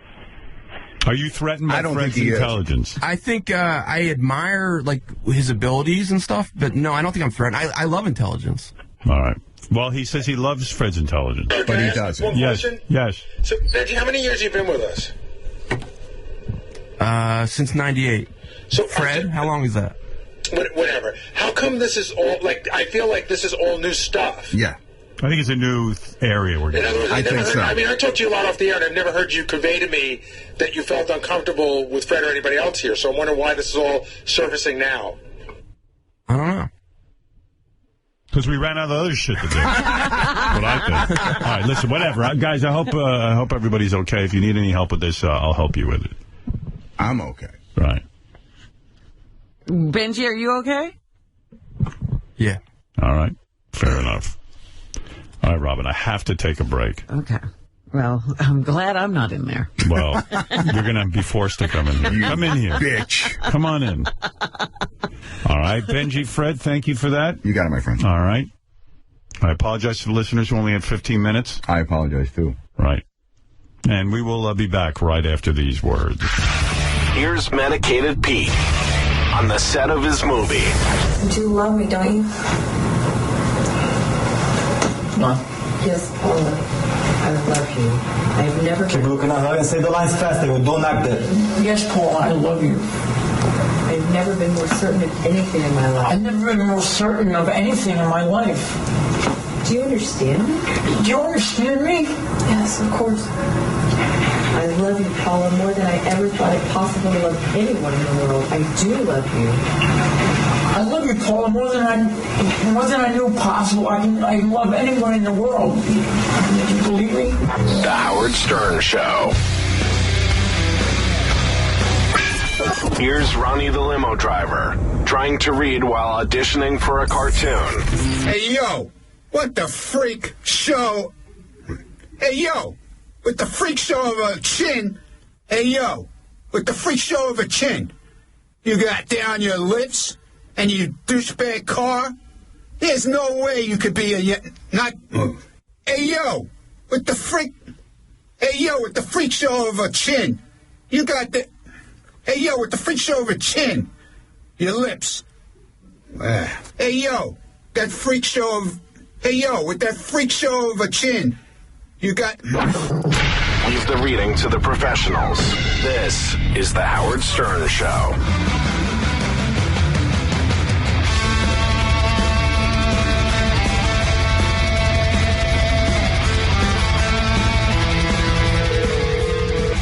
Hello? My grandfather passed away at the funeral today. I need some trays skated for the house after the wake tonight. Yes? What do you got? What do you got hot food? I got spaghetti, I got ziti. Oh, no, my grandpa loves ziti. If I bring up the ziti, it reminds me too much of my grandpa. I can't have the ziti at the house, please. What else you have? I got the eggplant. No, he hated eggplant. Oh, Jesus. If we have eggplant, it's going to remind me of my grandfather. We can't have eggplant. You understand? Yeah, I understand. Oh, my God, you're killing me. My grandfather's dead. You're talking about eggplant? What's the matter with you? Hello? Oh, Grandpa, I miss you. I miss my grandpa. Yeah, phone. What kind of games are you playing with my husband? He's crying his eyes out over here. Did you say something unsettling to him? All right, I'll tell you what. What's the address? I'll send over a tray of meatballs, and you cry your goddamn eyes out, all right? What are you, fucking wise ass? Yeah, all right? Are you prick? Our grandpa just died. All right, I'm sorry to hear that, but don't call it. This is a place of business. We ain't got time to play games, all right? We're not playing games. We're in our time of need, and you're being a jerk. I'm being a jerk. You better behave yourself. Your grandfather come out of the grave and slap you in the head, all right? What? You're a smart mouth, little prick. Yeah, I'm a smart mouth little thing. Yeah, come and tell me that to my face. I'll put you with your grandpa. I'm 87 years old. I don't care if you're 97. I'll slap you in the head now. Shut up.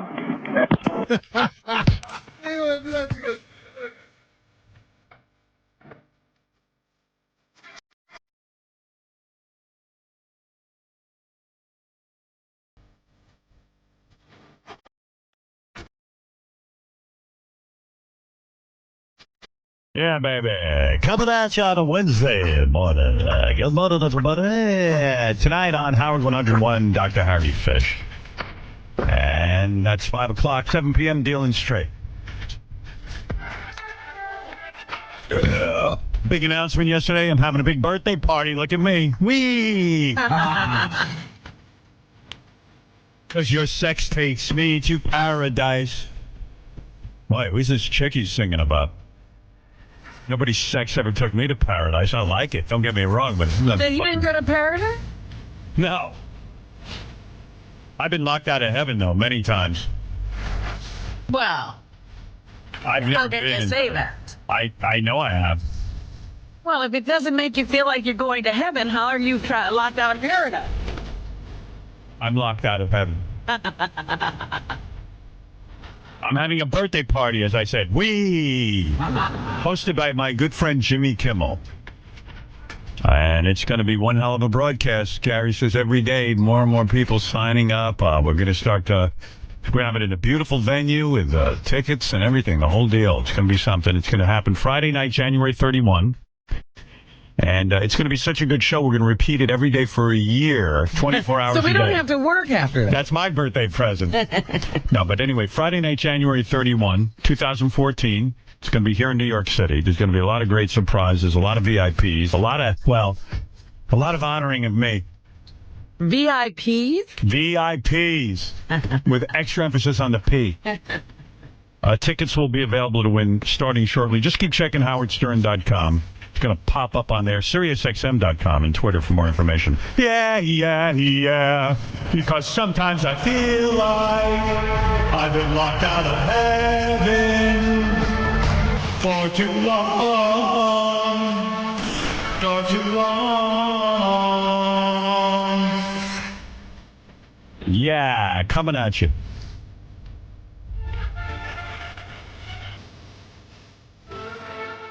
A party. One person who is not excited about the party is Riley Martin. He did his show last night. He's not excited? Nah, he was just like, fuck it. I'll go if you make me. But he's just all upset. Make you? Well, because we're keeping him from making a lot of money. And he's been brought up to space, and this is how he started his show, and how every... All right, that's not even the clip. I got the wrong one. Oh, here it is. Much like Sirius does with you, they don't treat you the way they're supposed to. And I'm hoping to see you at the big... He likes that. Anytime you call Riley and tell him he's not being treated properly, he likes it. You're right. You are absolutely right, sir. Party on January 1st. Have you been invited? Well, no. And if I were invited, I don't know necessarily if I couldn't make it or what have you. Because he's so busy. I'm not. What does he mean? Well, if he doesn't make it to the party, we can't have a party. I don't know if I could make it or what have you. So grievously interested in hobnobbing. I don't know that I am so grievously interested in hobnobbing. There hasn't been a guy who speaks like this since like Guy Calhoun on Amos and Andy. Foghorn Leghorn. Yeah. Foghorn Leghorn. Was he born after those guys? Yeah, he was. I can't say that I've been so grievously interested. I say. Well, I got to start this one over again. Keep quiet. Much like Sirius does with you, they don't treat you the way they're supposed to. And I'm hoping to see you at the big party on January 1st. Have you been invited? Well, no. And if I were invited, I don't know necessarily if I could make it or what have you.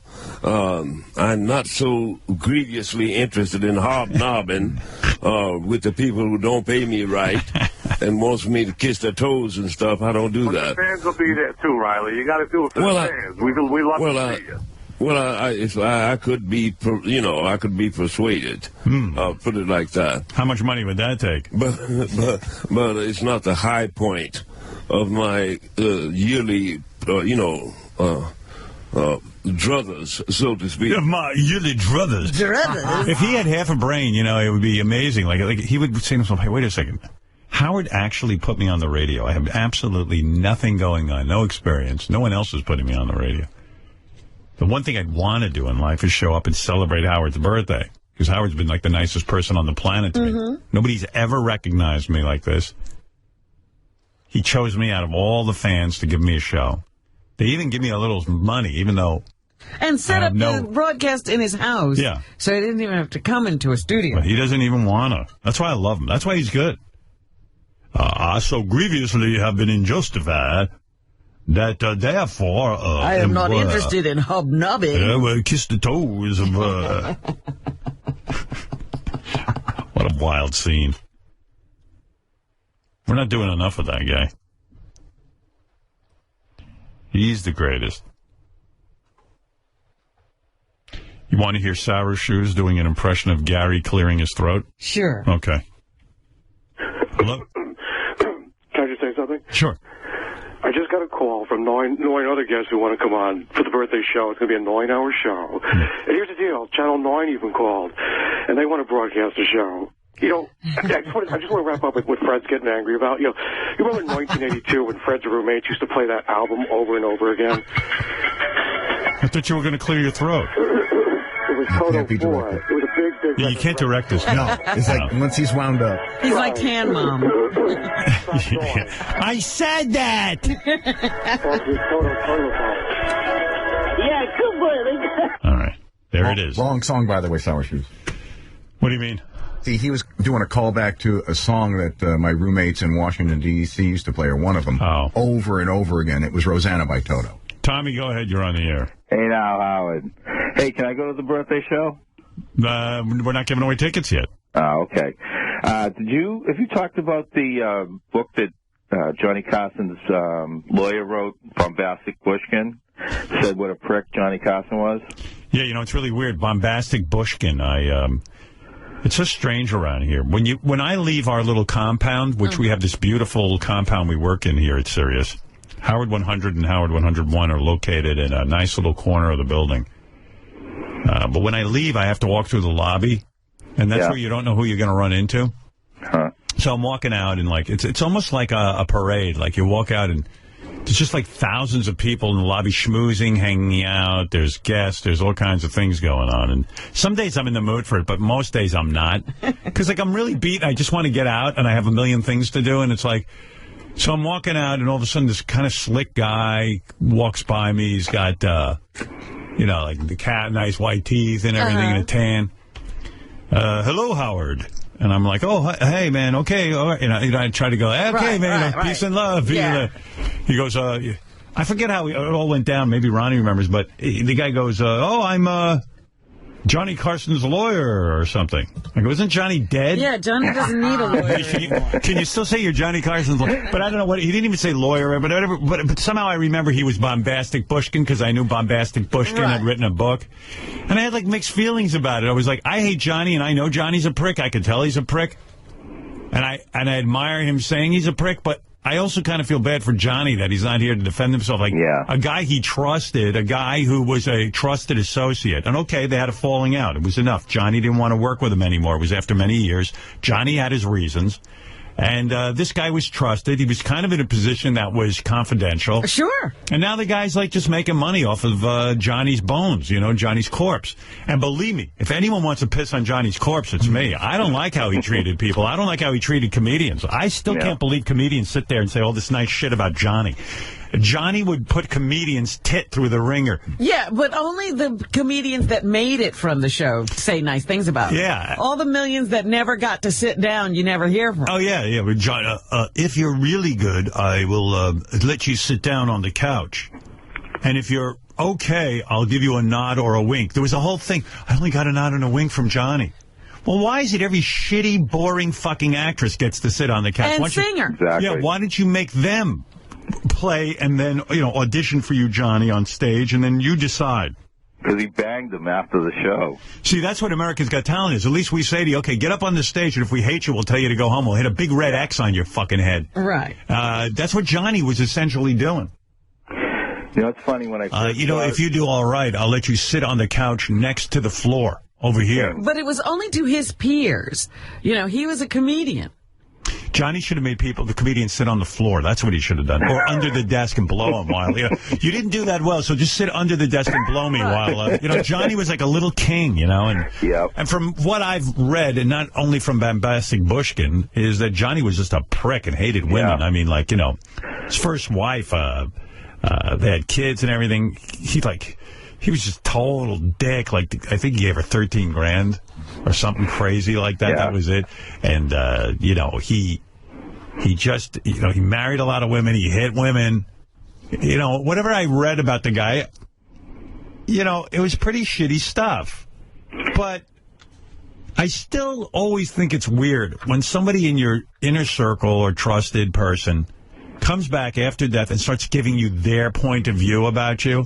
Yeah. And it's like, you know what, dude? You weren't. How do we know you're just not fucking jealous of Johnny? Because you had to sit there and suck Johnny's dick. And you not had literally. To sell books, so, you're probably throwing in things. Who knows how much you're exaggerating. Yeah, but I shook Bombastic Bushkin's hand because I shake everyone's hand. If Hitler's out in the fucking lobby... You're going to shake Hitler's hand? Well, you know what the problem is? I walk out woozy and I don't even know it's Hitler until after I've shaken his hand. Oh.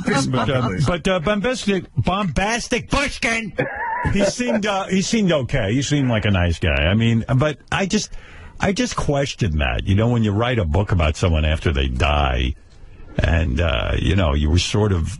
I mean, and Johnny's long dead. Yeah, I'm not sure. Did anyone even buy the fucking book? I mean, do I care that Johnny's a prick? That's old news, isn't it? There are a lot people buying books, they might not even know who Johnny Carson is. Howard, when I'm always weirded out by when I walk in through that lobby. Like the other day, I'm walking out. This is like yesterday or 2 days ago. I'm walking out. I see Ralph, and I go, hey, Ralph, And Ralph's surrounded by a bunch of people, and there's tons of people in the lobby. And I was just going over to say hello to Ralph as I was walking out. And all of a sudden, there's some guy with him, and there's another guy, and there's a guy handing out books. And this woman walks up to me, we want you to have this book. And I go, well, give it to Gary. You handed me this big, giant book. And they go, oh, we want you to meet this guy. And they go, oh, it's Guillermo del Toro, who's, by the way, a very famous director who I admire very much. But, I'm so woozy. He was here? Yeah, and I'm like... Guillermo del Toro. Oh, I know that. I think he actually has my email address. I never figured out how he got it, but somehow he has my email. He writes you? Yeah. And he has my email address, and I think I know him. I'm really confused, and you're like, well, what the fuck is going on? But the next thing I know, I realized who it was. Yeah. Nobody tells me who it is. And you're in the middle of this, weird scene.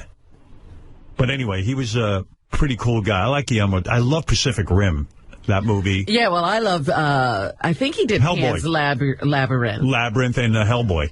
Yeah, but I'm the Pan person. That's Pan's the Labyrinth. movie that makes it for me. Never saw it.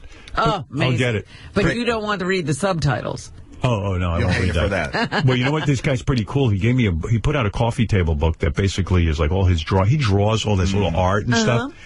But all of a sudden, Ralph says, hey, show me your journal. He had a little journal he carries with him. I always want to write in a journal, but I have nothing to write. He has little drawings he makes, and then he writes in tiny little letters. It looks like the coolest book. He has such a vision, that guy. Oh, my God. So I said, give me that fucking book. Give me your personal journal book. I think he was supposed to do The Hobbit, and then he either got canned or something like that. Yeah, some creative differences. And it's too bad because I would have loved to have seen his version. But my point is, you run into people in the hall. If he had been a child molester, I wouldn't. You go, hey, man, how you doing? You if don't they know bring up Dave Herman right now, you're going to... Right, but yeah. Next thing you know, I'm on a website hugging Dave Herman. How you doing? Yeah. WNEWFM. You don't know. You run in the halls and you just don't know who you're talking to. Literally. And then I get this rap about me that I'm a bad guy because someone said, Howard walked right by me and he blew right by me. And I'm like, dude, I don't even see you. I'm just trying to get out the building. I'm not being rude. See, Benji, I'm not being rude. I'm just trying to get the fuck out the building. Benji thinks I'm rude. No. Oh. No, it's the kind of situation. Okay. Howard. That was the quiet Benji voice. After a big argument voice. Yes. There was, on Twitter, they had an interview with Bombastic Bushkin. It was like a 15-minute interview on, like, NPR, and he just totally downplayed the bad stuff about Johnny Carson, saying what a great entertainer he was and all this stuff. It was pretty funny. I guess after a while, I started feeling guilty, you know? I mean, yeah. Johnny was pretty good to the guy. They had a falling out about something, like after 20 years of being friends. I think the book on that was allegedly he wanted him to do more of the palling around and whoring around and stuff like that, and he didn't want to do as much as Johnny. That's his... Yeah, that's his take on it. He didn't want to whore as much as Johnny. He didn't want to whore as much as Johnny did. I need you to be a whore with man whore. I need you to get in a car and get a blowjob. Bombastic, I'm asking you to do something that it's a horrible thing. I want you to go get laid more with me. I want you to go into the dressing room of Ann Market and see if she has big labia majoras. Isn't it funny, though, when guys write a book about you after you're dead, it's like they're always like perfect human beings. Well, they're the hero. They're the hero in the book. Like they're the good guy, the moral one. Right. And Johnny isn't. He said he was only like 26 years old when he met him. He hired him like on the spot. Wow. All right, cool. All right. Hey, what are you, a Bombastic Bushkin fan, Tommy? You know what? It started out because when I saw the thing about the book, I wrote, hey, I guess Howard was right that Johnny was such a prick, and he ended up following me on Twitter because of that comment. Well, it's true. Johnny was a prick, but Bombastic isn't far off. Yeah, go ahead. Doc Severinsen is trashing Bombastic Bushkin. What's he saying? He says, I know Henry Bushkin, and I knew Johnny Carson. The idea that anybody would ask any single person to write a book about Johnny Carson and have it be Bushkin is beyond disgusting. Wow. He's just saying, hey, he worked for Johnny for a short period of time. Johnny fired him. You know, he may not be the guy. That's what he's saying. He said, I don't have any personal problems with him, except that he was released from Johnny's employer over a matter of some questionable behavior. Wow. Doc loyal to the end. And rightly so. Yeah, maybe he was, you know what? Doc Severinsen and Johnny Carson really... was really good for Doc Severinsen. Who gives a fuck about a guy with a trumpet? I hate the trumpet. No offense, Gary. All right, Tommy, thank you. I'm so insulted. Sorry, Gary's a trumpet player. I didn't mean it that way.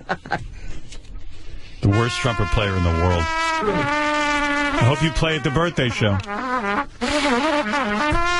That'll make the show. Yeah. He doesn't play that often. By the way, Robin, if you're thinking of banging a nerd this weekend, forget about it. Why? No nerds available. The Call of Duty game was released yesterday, and the new Thor movie comes out on Friday. Oh, so, forget it. You're right. Yeah. They're all tied up. Because Robin's like, you know what? I think I want to bang a nerd this weekend, just to see what it's like. I'll have to go to the movie theater and hopefully no. play the popcorn trick. No one's looking for sex. No one's looking for popcorn tricks this week. This is a nerd alert weekend. Yeah.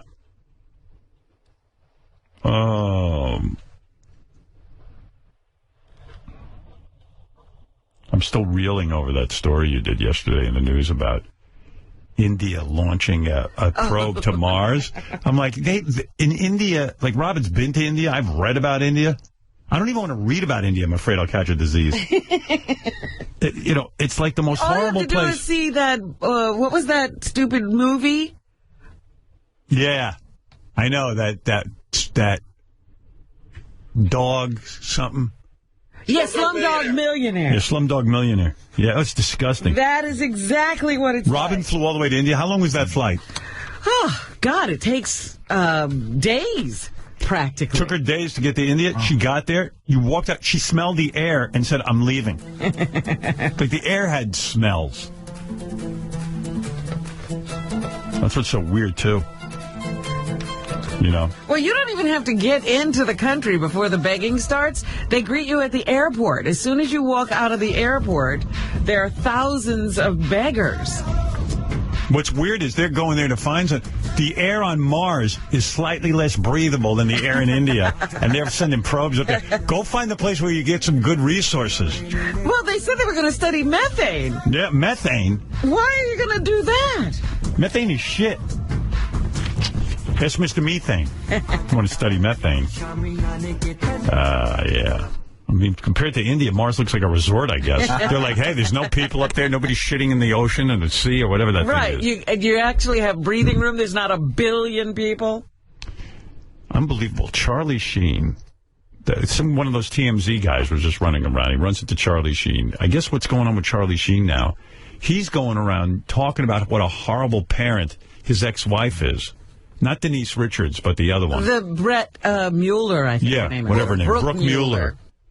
Can you imagine Charlie is saying she's a bad parent? Right. They're having a custody battle, and they can't determine who to give the kids to. Yeah, I mean, there's no one they can. They're trying to pawn those kids off on Denise Richards. I don't think she wants them. Well, she just wrote a letter to the court saying she can no longer take care of them because they've gone mad. Yeah. Like the kids are so out of control. They're 4 years old. Yeah. They're playing with their own feces.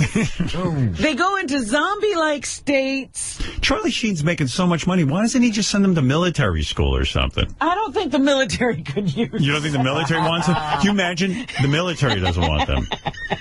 Let me see. What did she say? They've gone into zombie-like states, beaten their dog, played with their own feces. I do that. And they've assaulted their two half-sisters. When I found Fred in Harvard, he played with his own feces. And he's a pretty talented guy. We didn't have a lot of money. Maybe they should give the boys to you. You've dealt with this before. Here's Charlie ranting. There's child endangerment. And you know those TMZ guys are just these dudes that hang out on the street. Charlie had talked to anybody, except me, evidently. There's child endangerment descriptions in there that I think would lead to 10 years in prison. How bad is it? Give us some of the worst stuff. It's a horror show. It's a horror show. It's the kids being around drugs, being around paraphernalia, being around. But isn't he? Didn't you have your goddesses watching your kids? Drug dealers, very nefarious type people that come and go. It's a house filled with creeps and cretins that have no business being around children. I like that Charlie's just rapping to this guy on the street about all this personal stuff. He's got to get the word out. What happens is when they leave for the visits with her, they're fine, and when they come back, they're completely incorrigible. They're completely there's no logic. There's no rationale. They throw stuff at the girls. They kick the dogs. They attack Denise. It's. What? This isn't a street interview. He invited one of the TMZ guys in the office over to his house. Wow. And then did they sat interview. in his office and did this. Wow. No, they're sitting by Charlie Sheen's pool while they're doing this interview. Oh. Boy, Charlie, he just have guys come over, huh? Oh yeah. Yeah. Oh yeah. Jekyll and Hyde behavior that is a direct result from the visits at Brooks. When Charlie Sheen tells you you're out of control, that means you're out of control. So he's saying that when the kids are with Denise, they're okay, except when they come out of the house after being with his other ex-wife, the kids are all fucked up. And Denise is saying the same thing. When they come back from the mom's house, they kick the dog, beat the girls, go into zombie-like states, and start playing with their own feces. Wow. Put them in the zoo. I'll go watch those kids. What do they do with feces, by the way? Like they just kind of mold it into yeah, maybe they treat it like silly putty. Yeah. I've never actually played with my own feces. I'm wondering what I do with it. Is it easily moldable? I don't know, but it says in the article that they throw it at the other kids. Oh dear. Fun. Can you make like a horse out of feces, like a horse puppet? Sure you could. You could? I think I'm going to go home and play with my feces and see how I do with it. But just Sal and Richard do that. Well, Richard bakes his. What do you mean? Didn't he put his Didn't they do that to somebody when he was in the band or something? Yeah. Something like that. He baked his own feces? Yeah, that's my favorite. Baked feces. You're to baked Alaska, I got baked feces. Well, that's what angry apes do at the zoo. They throw feces at people. Those kids must be pissed. House, where she's not supposed to be, by the way. She's not supposed to be living in the house that I bought for the boys when she said the whole time that she was in rehab. You baked your own feces? Yeah, it was hilarious. Fucking idiot. What's the matter with you? What do you mean? What'd you do? I was with a band, and we were at a show. You know, we had 2 or 3 hours downtime before we had to play. It was at some community center, so we were back in the kitchen. So what'd you do? You shit in a box or something? A Folgers can. Yeah. And that's so disgusting. Right in front of like 10 or 20 people, and they were all dying laughing.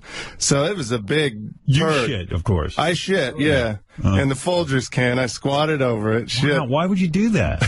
Because I wanted to cook it and see what happened. And then what'd you cook it in? We put it in the oven. In the can? In the can. In the can. Go ahead. For about an hour. You baked it for an hour. At about 350 degrees. Does it when stink? can you tell it's done? When the place filled up with smoke. That's how we knew when it was done. It started smoking, and it stunk. The smoke stunk. So how long did it cook for before it started smoking? Well, probably 20 minutes or so. And then when it was all cooked, what'd you do? We took the can out, and it was like little pebbles. It cooked all the liquid out or it cooked all the moisture out of the shit, and it looked like a little... Isn't that fascinating? Oh, it was a blast. Yeah. Well, now we know. I hope when India gets to Mars, they take you with them.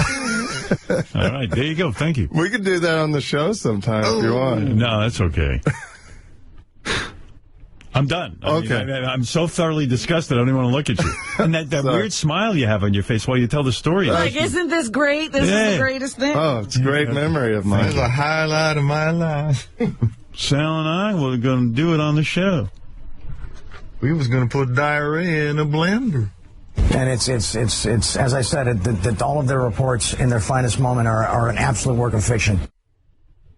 God, he can go on and on, too. Like, I would not be comfortable sharing my personal shit with a guy from TMZ in my backyard. Well, you also wouldn't have all this happening. Yeah. They're basically telling us that if the behavior does not improve, they're going to have to be removed from the school that they're at and probably homeschooled. He's putting it out there that his kids are out of control. With somebody with a military background, yeah, no, it's so unacceptable what's happening, and they're not that I'm an expert, but I've done some research, and they're displaying every symptom of fetal alcohol syndrome. Oh, is that what did it? Oh, wow, what a scene! He's always got a scene going on, you know. Charlie I Sheen. just feel bad for those kids. I felt bad for them since they were born. Can't believe you feel bad for the kids. Poor Charlie's got to get hassled with this. I probably got to take a break because I think John's going to be here soon. I had a good time. I was in a band, and I took a big shit in a can, and then I cooked it and made a feces ashtray. Left little pebbles. Yeah, because it cooked all the water out, moisture. Wow. The smoke smelled. Yeah, it was so funny when I shit in the can. Can't believe I hired him.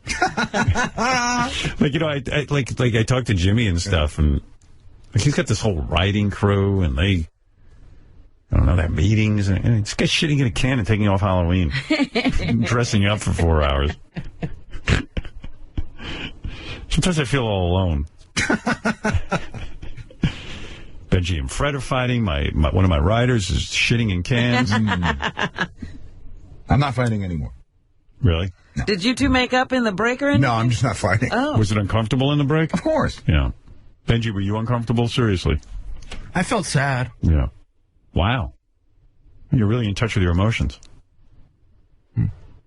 Fred I think you were feeling uncomfortable. You were making a lot of noises. Who? Fred. He said he was uncomfortable. Yeah. No, Fred was shitting his pants. Oh. And I'm ready to cook it. Were you uncomfortable by making noises? No, I think, I'm guessing, like when you do the, I just make those noises. I know, but it seems you seem Fred to do makes, more when Fred goes, I make noises, and I don't even realize it. And my wife said to me, you know you make those noises, don't you? You do? I make noises. I don't hear It's almost like Tourette's. It's really strange. What do you mean, when you're just, like, hanging out? Sometimes, I'll be thinking. Mike Fox actually pointed that out to me. He goes, you know, when you think, he says, you make noises. Wow. And I go, really? What do you do? What's the sound? Do you know? I don't know for sure. It's probably like that. I probably go, It's not like a shitting noise, but it's definitely a noise. It's got to be some mild form of Tourette's. It's got to be. Like gold dust. Yeah. Wow.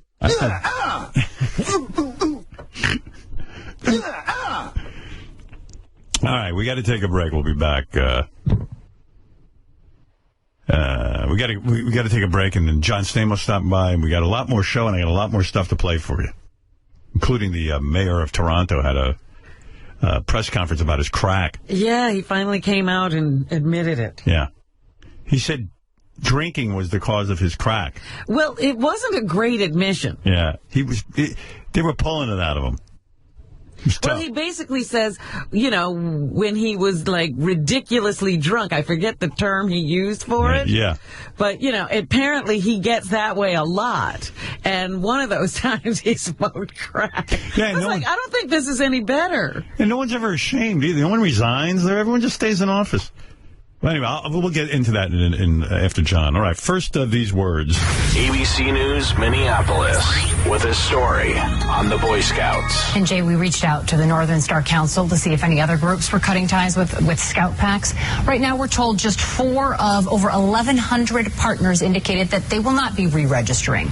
Many of the families registered in these packs moved to neighboring packs. I pledge allegiance to the flag. That meant the start of the school day for most of us growing up. I pledge allegiance to the flag. The Howard Stern Show.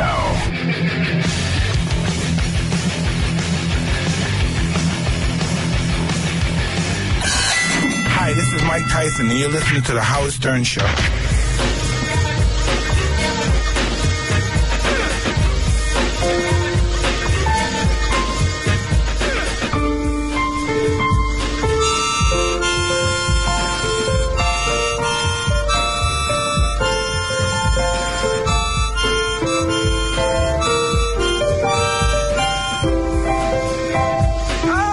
Mr. Springsteen! Hey, come in here, Gary! Hey, how are you?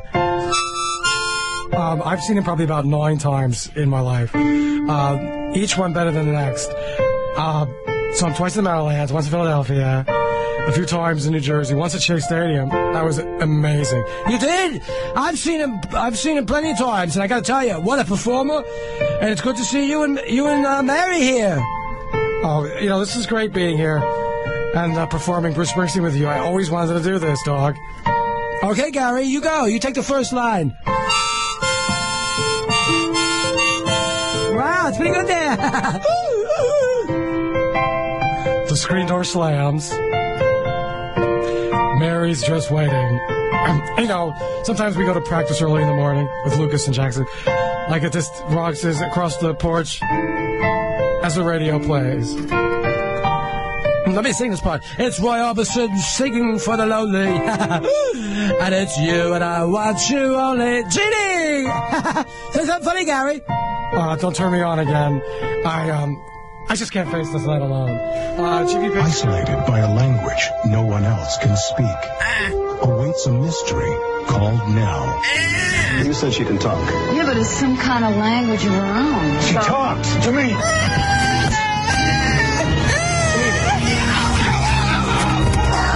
Apted film about the power of innocence and a mystery called now.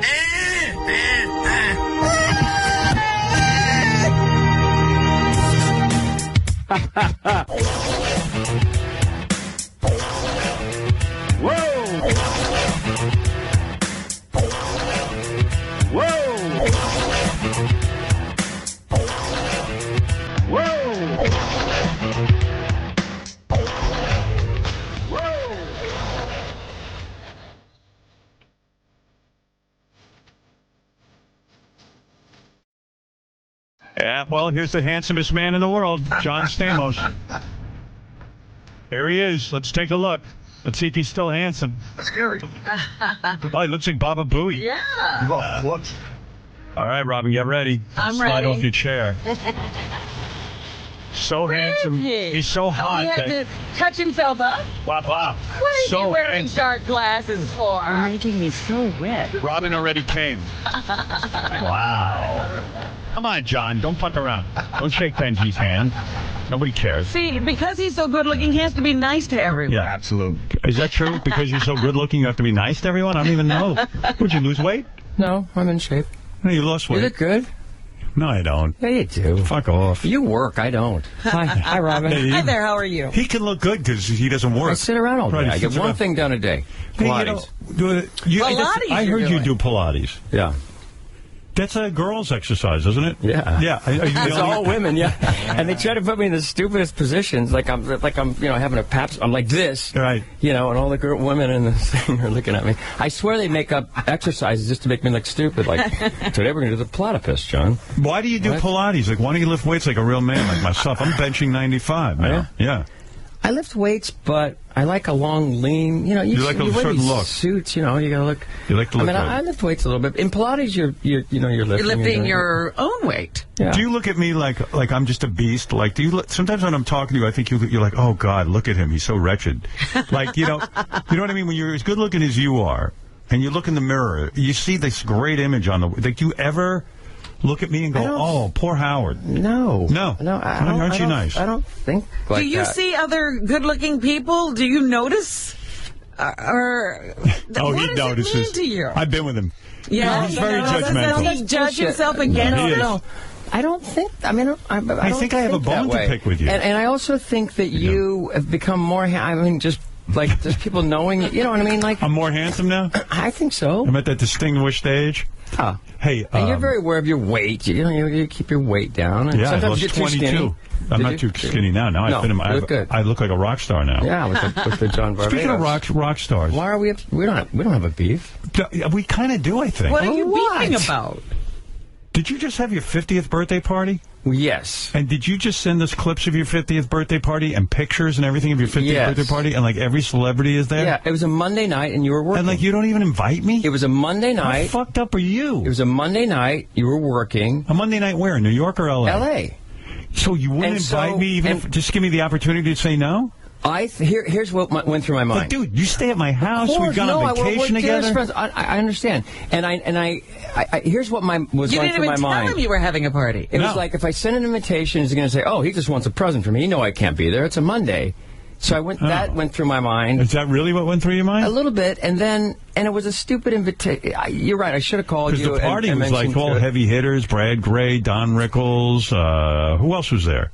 Tom Jones sang. It was really cool. Yeah, the Beach Boys. The Beach Boys were there. It was the greatest night of my life. And you're right. I mean, I guess I should have just sent it, and then you would have said no. But I didn't want. I feel like we're not that close anymore, honestly. Well, because we don't spend any. I'll tell you why. Right. It's because the women. Because I don't. If I had a wife or a girl. When have I ever said to you, you can't come by just because you don't have a girl with you? Never. Right. So when do I ever lay that on you? But would you? If I would have sent the invitation, would you go on the radio and say, "Oh, fucking Stamos, he wants me to send him a present because he's." No, I wouldn't have sent you a present. I would have said, it's just a nice thought. You sent me a nice card. You're right. That was wrong of me.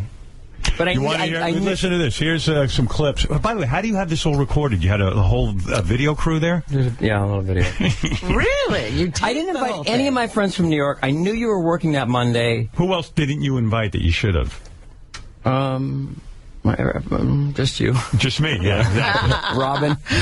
Was Jimmy there? Well, Jimmy you guys were working. I invited Jimmy, but he couldn't go? Yeah, he couldn't go. Oh, good. Good, I told you. I should have.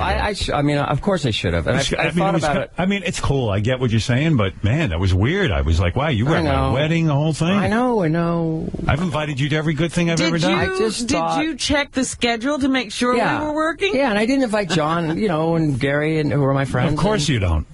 Well, but them I understand. They're not hanging out with you. Yeah. You know what I mean? I don't know. What am I, too ugly for that group? No. All right. You wouldn't have come. Here's some of your birthday and show. You would have complained. Like, it doesn't matter. You're right. I should have sent an invitation anyway, and you said, thank you, I can't come. You're my movie. I know. Well, we're beyond that. We're friends for 20 years. Yeah. Hey, did you, I mean, a lot of people overlook the fact that you're the drummer for the Beach Boys, which is a major gig. Could you support yourself just doing gigs with the Beach Boys? Probably Seriously. not. I'm a decent drummer, but I mean... No, but I'm saying, how many dates a year do you do for the Beach Boys? I play with I've been playing with Willie Nelson lately. Oh. It's because... Did you play with Bruce Springsteen himself? I did. And John Fogerty? I did. Wow. But, how'd you hold up? Because I'm a celebrity. Like, it's not because I'm a great drummer, right, Fred? You've got to be... hold... Fred left. He's found this whole thing ridiculous. He's disgusted by the birthday thing. I did invite Fred, by the way. No, let me understand something. Yeah. What age were you when you started playing drums? I started at the same time I was acting, so I started at, like 8 or 9, and I wanted to do either. Do you play guitar as well? I'm not a great guitar player, and I was just on this guitar magazine, Guitar Aficionado. I was like, I'm horrible. I can't put me on this cover, but I guess they put actors But you play for the Beach Boys. That's a major gig. I mean, the Beach Boys are legendary. They certainly are considered geniuses. Wouldn't you consider Brian Wilson one of the greatest genius writers of all time? He's the Mozart of our generation. When you made the Beach Boys movie, you produced it, right? Mm-hmm. And I'm doing another one, too. But the movie was critical of Brian Wilson. Don't you think that's a little strange? I mean, because you do play the music of the Beach Boys, and that's ostensibly the music of Brian Wilson. Yeah, why be critical of him? You're asking genius questions like you always do, and there's a whole... I mean, I don't want to bore everyone with it. There's a whole, the Loves versus the Wilsons. The Wilsons, had 3 brothers, and then Mike Love was their cousin, and then Al Jardine was their friend. And Brian Wilson was the guy who wrote all the songs. Well, he did, and he's an absolute genius. I would never take anything away from that. But Mike Love did write the lyrics, which sort of painted the That's true. The Rob Lowe, or the tableau of what the Rob Lowe. I was going to say tableau. Who's better looking, you or Rob Lowe? Rob Lowe. You think Rob Lowe is better? No. I'll weigh in here. I don't know. Rob is pretty great. Yeah. But Mike did contribute to what the whole world thinks of California is. Girls and surfing and cars, and so. He did have a contribution, as did Carl Wilson. But why, when you produced the movie, were you so harsh toward Brian Wilson? You want to know the honest-to-God truth? Yes. And I'm doing a new one. The truth was that I got it cleared from everybody. Brian's wife, who was great, Melinda, and I sent them every new draft, and I sent them dailies, and they couldn't have been nicer, and they helped us get the music. I think when it came down to it, the lawyers started beating the hell out of me, and so they wanted some stuff cleaned up, and I think during that time, Melinda was having some family issues. Her sister was sick or something, so maybe she didn't see some of those pages in her defense. So they were angry with you? They were angry with me. Do you ever run into Brian at all? Yeah, no, I see him a lot. They just did a 50th anniversary tour, and they asked me to come play a few shows. Or and Brian wasn't mad at you? It's always been an interesting thing. I started in '85, and one of the first shows I ever did was at the Washington Monument for 1 million people. Right. And that was during the day. In the day it was Philly, and then that afternoon was the Monument. And Jimmy Page was playing guitar. And Jimmy Page was playing guitar for the Beach Boys. Did Fred really leave? Yeah, he did. Yeah, he's had it with you. So he heard you didn't invite me to your birthday. He left. I don't know. So the guy Robin, who would you fuck, Stamos or Brad Pitt? You got a choice right now. Jeez, now that's a real. Who do you go? Who do you go with? Do you fuck Stamos or Pitt? Stamos is what? What were you gonna he's say? such a handsome, masculine guy. I'm a little more like a woman. Purely on looks. You what? Did you have a period last week? You're so much like a woman. Right now, we went to dinner, but we're Robin, jumping. Who do you fuck? You got Brad Pitt. You got Stamos. I give you one for your birthday. Who do you take? And I can only have one. Only one. Look at Stamos staring at her, like putting on his sexy look. Don't even look at her. Let her answer. Don't look. Brad Pitt. You're making me so wet. All right, Robin, calm down. If you did pick Brad Pitt, because he's more of a man. Don't filibuster. Right? Don't even start talking to him. And Rob and I are close. We're friends. Robin, friends. Brad It would be Pitt, weird, Stamos. wouldn't it? Yeah, it'd be real weird would be for her. weird. No, it'd be so weird. For 5 seconds. Put your cock in her right now. That is the most beautiful dick I've ever seen. Thanks, Robin. He did proposition me once. Yes. Yeah? When was that? But he does that. That's a reflex with him. I guess it was, because it wasn't really, it was like, it was basically like that. It was like, we really ought to. Come on, let's Robin, go. on a past show, you chose Johnny Depp over Stamos. I still Johnny think... Depp? I guess I did, yeah. But I think Depp hasn't been looking that good recently. No, I would choose Stamos over Depp now. Stamos takes care of himself. He does facials. I'm telling you. The and I definitely choose him over Rob Lowe. But what about Brad Pitt? Ooh. Well, she's let her answer. But she's not answering, so we don't answer right now. I'm thinking this is when she's I have thinking, to but nothing's happening. Take Brad Pitt. I would. No, you wouldn't. I would. I'm trying to think, but nothing happens. No, I take Stamos over Pitt. Wow. Yeah. Wow. Yeah. I'm ready, That's the supreme Anytime you're compliment. ready. Anytime you're ready. You fuck baby. so much. And you know what? When are you going to see? He must have gotten We're gonna good get back at to it by now. You know, but he's had so much practice. He's a premature ejaculator. Stamos or Bradley Cooper? Stamos. Wow. Here's my issue, and you guys can help me. He's got an issue. What's your issue? No, I know. Well, are you still going around going, oh, like, wow, I'm 50, I really want children, and I can't find the right woman? It's time to settle down. No, and you know what? and you know what? Last time I was on, I called in. Fred was like, "Shut the fuck up! If you want to find somebody, you could find somebody." And you're 100% right. But I actually thought about that. You know, I knew you were coming in. I was actually thinking about that too. I'm going, I was sticking my nose where it didn't belong because maybe you really have those feelings and you want to do it. No, it's harder as you get older, and you get set in your ways. Right. And if I really wanted to find somebody, you're right, I could. It's just getting harder, and it's also, how many people do you know that are that are happy? And I mean, you too. That's true. Most of my friends aren't, and they're all cheating. I was like, I don't want to do that. And what do you think of the fact that your ex-wife Rebecca Romaine? Do we have to? I mean, it's been Still 7 or 8. I got to bring this up though. This is complimentary. This is complimentary. I'm not going to put her down. No, I don't want you to. But listen to this. She has not legally changed her name to O'Connell. It's still Stamos. Yeah. What do you make of that? She doesn't care about me, so I know. It's not. But maybe don't you think that's interesting? Well, maybe it's too hard to go down to the name bureau and change it, or the name bureau, wherever the hell you go. You've never been to the name? You go to the name bureau. Yeah, I go to the sugar store to buy sugar. No, seriously. I don't know, man. You know, is that a compliment in a weird way? We've both taken such a high road. It's been 7 or 8 years. I don't think kind of cool though, right? Them at all. But I think it's just on her license. She didn't go by Rebecca Romaine. Yeah, it's on her license. I have heard that his friends call him Stamos or something. That's true. And also Jerry, who I actually think you would like Jerry a lot. Yes. But Jerry was on a plane with Rebecca, and you have to show your license, and they said, "Excuse me, Mrs. Stamos," and that hurt. He said he was on here, and he said, "Oh, really? It hurt." Well, I wish them the best, and do you though? I was, yes. I swear to God, I do, and you know me. I mean, I would call you and say, "Oh, Howard," It's so funny because I've seen you with ex-girlfriends and stuff. You always get along with everyone. People generally hold you in high regard. It is weird that you and Rebecca can't patch up and sort of like be friends now. I mean, it's been so many years. We've both taken the high road, but some heavy duty stuff happened during that time, as you know, Howard. So it was like I really don't know. Yes, you do. I honestly don't. You do. I don't know why all the wow, we can't even talk to each other stuff. Well, we just have never run into each other, and there was nothing to talk about. And she's moved on, and I'm super happy. When Jimmy has a party, I always invite you. I know, and I appreciate not them, even though even your wedding, I think. That's true. I couldn't invite them because of you. But I stuck by you, and then you didn't invite me to your 50th birthday party. See what it got you? Yeah. Gary, bring in Rebecca and Jerry now. I have a special surprise. Yeah, they're here. How good would that be? I was at an airport. I was at the American Airlines lounge or something, and he was on. He was talking about Rebecca and the kids, and I stopped and I listened, and I thought, oh man, this should really hurt me. And I was trying to make myself feel upset. And I was like, nah, and I left. And not in any other way than you know what, John? I understand that, and I'll tell you why. There was a time you were in love. This is now like 7, 8 years later. Yeah. It's like if you were really, it's like a million lifetimes ago. Yeah. And why not just be happy for them? Because you're having a great life, right? Totally. And I've never heard them say a bad word about me. They haven't. And I remember it was a year ago, she was doing a play, and I always knew she wanted to be in musical theater, and she was doing something, the producers at the Hollywood Bowl. And I remember it was the first time in a long time I felt real, genuine happiness for her. I go, that's what she always wanted to do, and I hope she does well, and I heard she was good in it.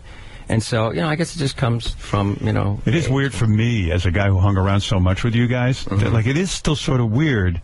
Not to see her with Jerry, I've totally kind of gotten used to that. In fact, they're fine. I enjoy them as a couple. But it's still weird because you guys had so much between the two of you. I'm talking about with the good times. Yes. You know what I mean? And it's weird. Like now you don't even... It's such a strange concept. But yeah, it is. It was a different lifetime ago. It was. Right? But do you think people have different important relationships in their life as they go on? And yes. I think I waited too long. You were smart. You met Beth a few years in, and you settled down. I think I passed the 3 or 4 5-year mark, and then it's just hard to get back to it. I think with you, I don't think you've done therapy. I have, but I'm not about this. Yes, I have. Really? Because I think you want me to be real. Want me to be really real? Yeah, totally. Yeah. I mean, I think with you. And I know there's lots of guys on this planet get as much pussy as you, but eventually one day I get a lot less than most people think. I know you say that, but I know the truth. So let's be honest with me. Yes, I do. Okay. We all know the truth. I've slept with 2 girls in the last year. Is that true? Yep. All right, you've slowed down, but you had your period of like going wild. I was angry. But there are guys like, so do you think you were angry with women? No, I was angry that I had a track where the rest of my life I was going to be with the same woman, right, and have kids and be like my parents, and that was that.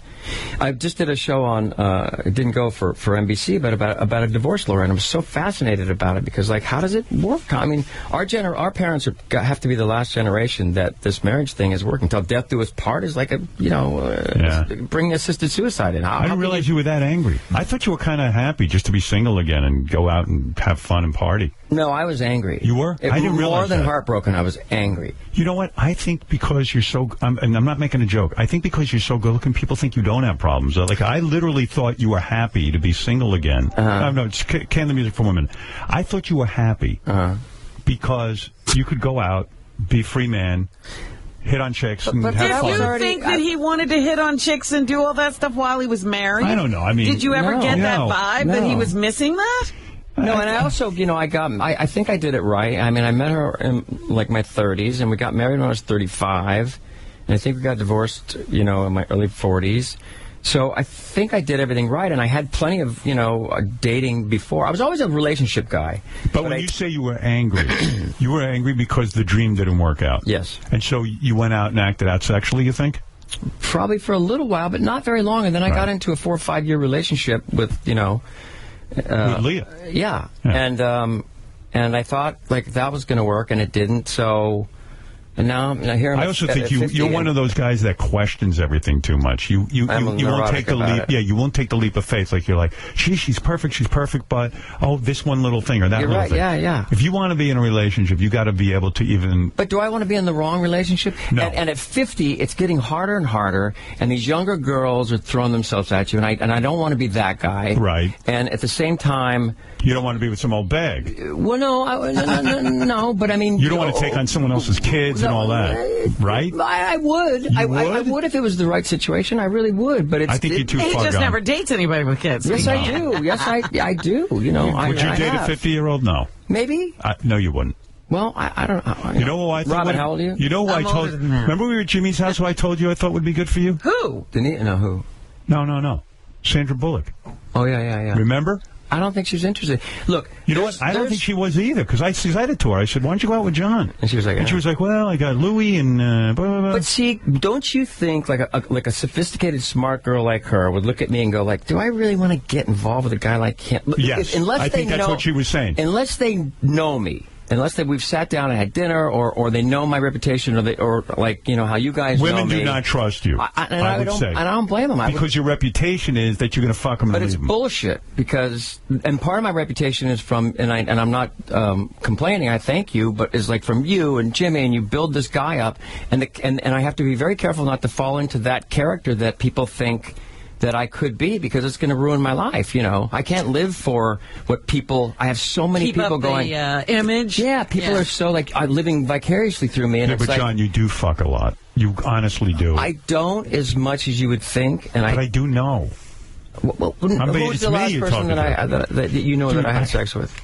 Well, listen, we haven't talked a while, but you sent me some incredible photos. Well, I'm a photographer like you. But you only photograph these women you fuck. I mean, you should see this. You didn't go out with Renee Zellweger, but you took her to Disneyland. Did you go out with her? No. But how do you go? Do you take her to Disneyland and you get separate bedrooms? We didn't spend the night there. Oh, you just kind of hung out as friends? Yeah. And you never fucked her? No. Is that really true? True. Yeah. I just saw her the other night. We're really good friends.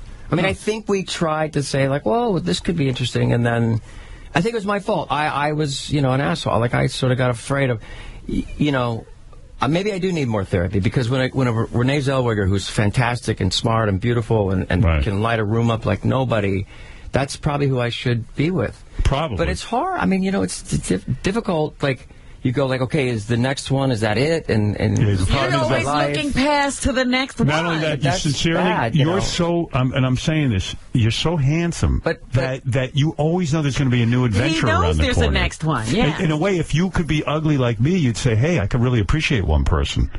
You know, I'm not is that why you appreciate Beth? No. No, I appreciate her for a lot of reasons. She's amazing. And she is. You know. But even if you had met Beth before me. But even if you, exactly, if you had met Beth before me, you would have passed her by. It depends on, like how many years after, that I was divorced. But no, like nowadays, if I met a Beth, I'd be like, yeah, that's it. There's no other Beths out there. Let me tell you, that girl you were dating who was a blonde, I won't say her name. Yeah. You know who I mean. Nikki. Right. Yeah. Yeah, Nikki.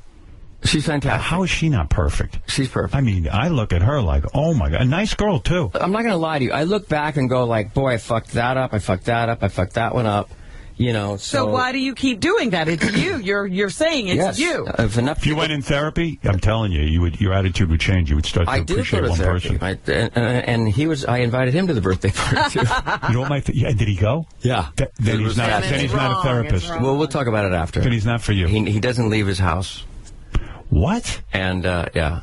John, look at me. If a therapist goes to your birthday party, that's like crossing a line. Well, I don't go enough. Like, I go once in a while, and we become more friends, and I'm fascinated by him. So I take him to dinner, and I ask him questions more than But then you're not... Then you're not in therapy. Are you going to a psychiatrist?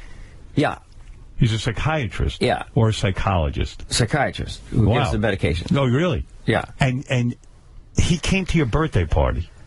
My psychiatrist won't even take a Christmas card from me. I mean, because it's part of the therapy. Right. There's no mutual use. We have a different, we're almost more friends than anything. But how does that happen? Because over the years, when my dad passed away, I went, and then the divorce came right after that. So I'm just fascinated by him, and I love psychology. But what's wrong with me? I've been going to the same guy for 15 years, for 3 or 4 times a week, and he doesn't want to be my friend. Well, it's uncomfortable, I guess, for some, but he never leaves his house, and Hey, can I bring up something I never brought up to you? Yeah, but we're skipping over stuff. Yeah, but let me bring up something to you that I thought was kind of... I don't even know that you know this. But let's just get back to the one thing that there were years, and you knew me then, where I was like, oh my God, I got to get married, I got to have kids. Right, yeah. And everybody's like, are you fucking crazy? Like, you have the greatest life. Yeah. And now I'm at the point where I have the greatest life. And I wish, Were you upset that Rebecca had kids with Jerry and didn't have them with you? On some level? No, because I think that it was her timing for her. It was about timing. But you would have had kids with her. She was the one saying, no, I don't want to have kids yet. Correct. So do you think that was something wrong with the relationship, that she didn't want to have children with you, but she did with Jerry right away? No, I think that at that point she was making big movies, and she was doing X-Men, 1 and 2, and that would be weird being pregnant. And she was really focusing on her career, I guess, during that time. Right. And I was her biggest cheerleader. And she'll tell, if you read articles, my career was not in the best of places, and I got to sit back and go, like, look at her, and I was so proud of her, and I still am. I'm and I'm extremely, I swear from my heart, I'm so happy that they seem happy, and they have 2 great kids. So you're past the anger. You're past the anger. Yes, you're not angry with her anymore. I was angry for a while, right. And I wasn't. And I do believe that if I had time to spend with a Sandra Bullock, not her, but someone like that, and they got to know the real me, they would realize that I'm not that image. But Sandra Bullock might not be young enough for you. That's the problem. I would go with her in 2 seconds. Yes, but I think you wouldn't marry her because you'd be afraid that in the long run she would age with you, and you want someone very young that would look, sort of eternally young as you got older. I think I'm over all that. No, you're not. Okay. I know you too well. All right. You want to know a story I never told you? Yeah, go ahead. You probably don't even know this. Yeah. When you were in bed with my ex-wife. No. No, nothing happened that night. Nothing happened either on my side. Everybody talks about that so much. Well, I mean, it was nothing really happened. I was into Beth. Rebecca got into bed with me, but, Yeah. And you were there with Beth, but we didn't go any further than that. I was so careful to not even, touch her leg. Bullshit. Don't say that. There was... Well, all right. Let's skip over that. All right, so what's the one thing we never talked about? So last season on America's Got Talent, yes, I was doing America's Got Talent, and they didn't know what they were going to do. And at one point, they were thinking of having me and Howie as a judge. And they didn't know who they were going to get for 2 other judges. They knew they wanted to have 4. And I said to NBC, we ought to get a really good-looking judge. I said, if Rob I make... Lowe. No. I said, you know what? Women don't, with all due respect to Howie, he's no beauty. I said, and I'm certainly a mess. I said, why don't we get a judge from show business that's really good looking, and like that has some credibility also, who would play music and also be an actor. And I said, I'm putting my name in the hat for John Stamos. I'm putting up my friend John Stamos. Now, I know they contacted you. They did not. Yes, they did. No, they did not. They told me you turned it down. They did not. And it was really interesting. That's not true. Remember, my hand to God. And we'll get Greenblatt on the phone or whoever. And Meredith nobody ever called me or contacted me. And I thought, for a moment, wait a minute, I would be a good judge on there, Well, then somebody lied to me. Somebody lied to you. I not only put your name, and they said, we contacted John, and he said he had no interest. Here's my theory. And I think it was your agent who turned it down. No, they would never do that. I used to say the lines are blurred. There's no lines anymore. I'm doing a show on Yahoo about, people losing their virginity. I forgot I should bring that up. Well, it hasn't hurt my, one day I'm doing a yoga commercial, the next day I'm on stage with James Earl Jones, and you two were so great. That was a great role for you. Yes, it was. Yeah, it was great, yeah. But clearly so to be a judge, it's not going to hurt my acting career by any means, or it would probably help. I was told you turned it down. Absolutely and not. By the way, these people do not lie to me. Well, get them on the phone. How do you know they must have lied to you this time? Well, they only lied to me this time once. But what do you mean they don't lie to you? No, they've been very, very never, good. ever, they asked ever me for got names, that offer. And I said, never. I said, John Stamos, even though it would be 3 guys and 1 girl, I said, I think having Stamos would be, because it would appeal to the ladies. I even thought about that. I thought, that might be interesting, career thing. Well, that's funny. To go on that show.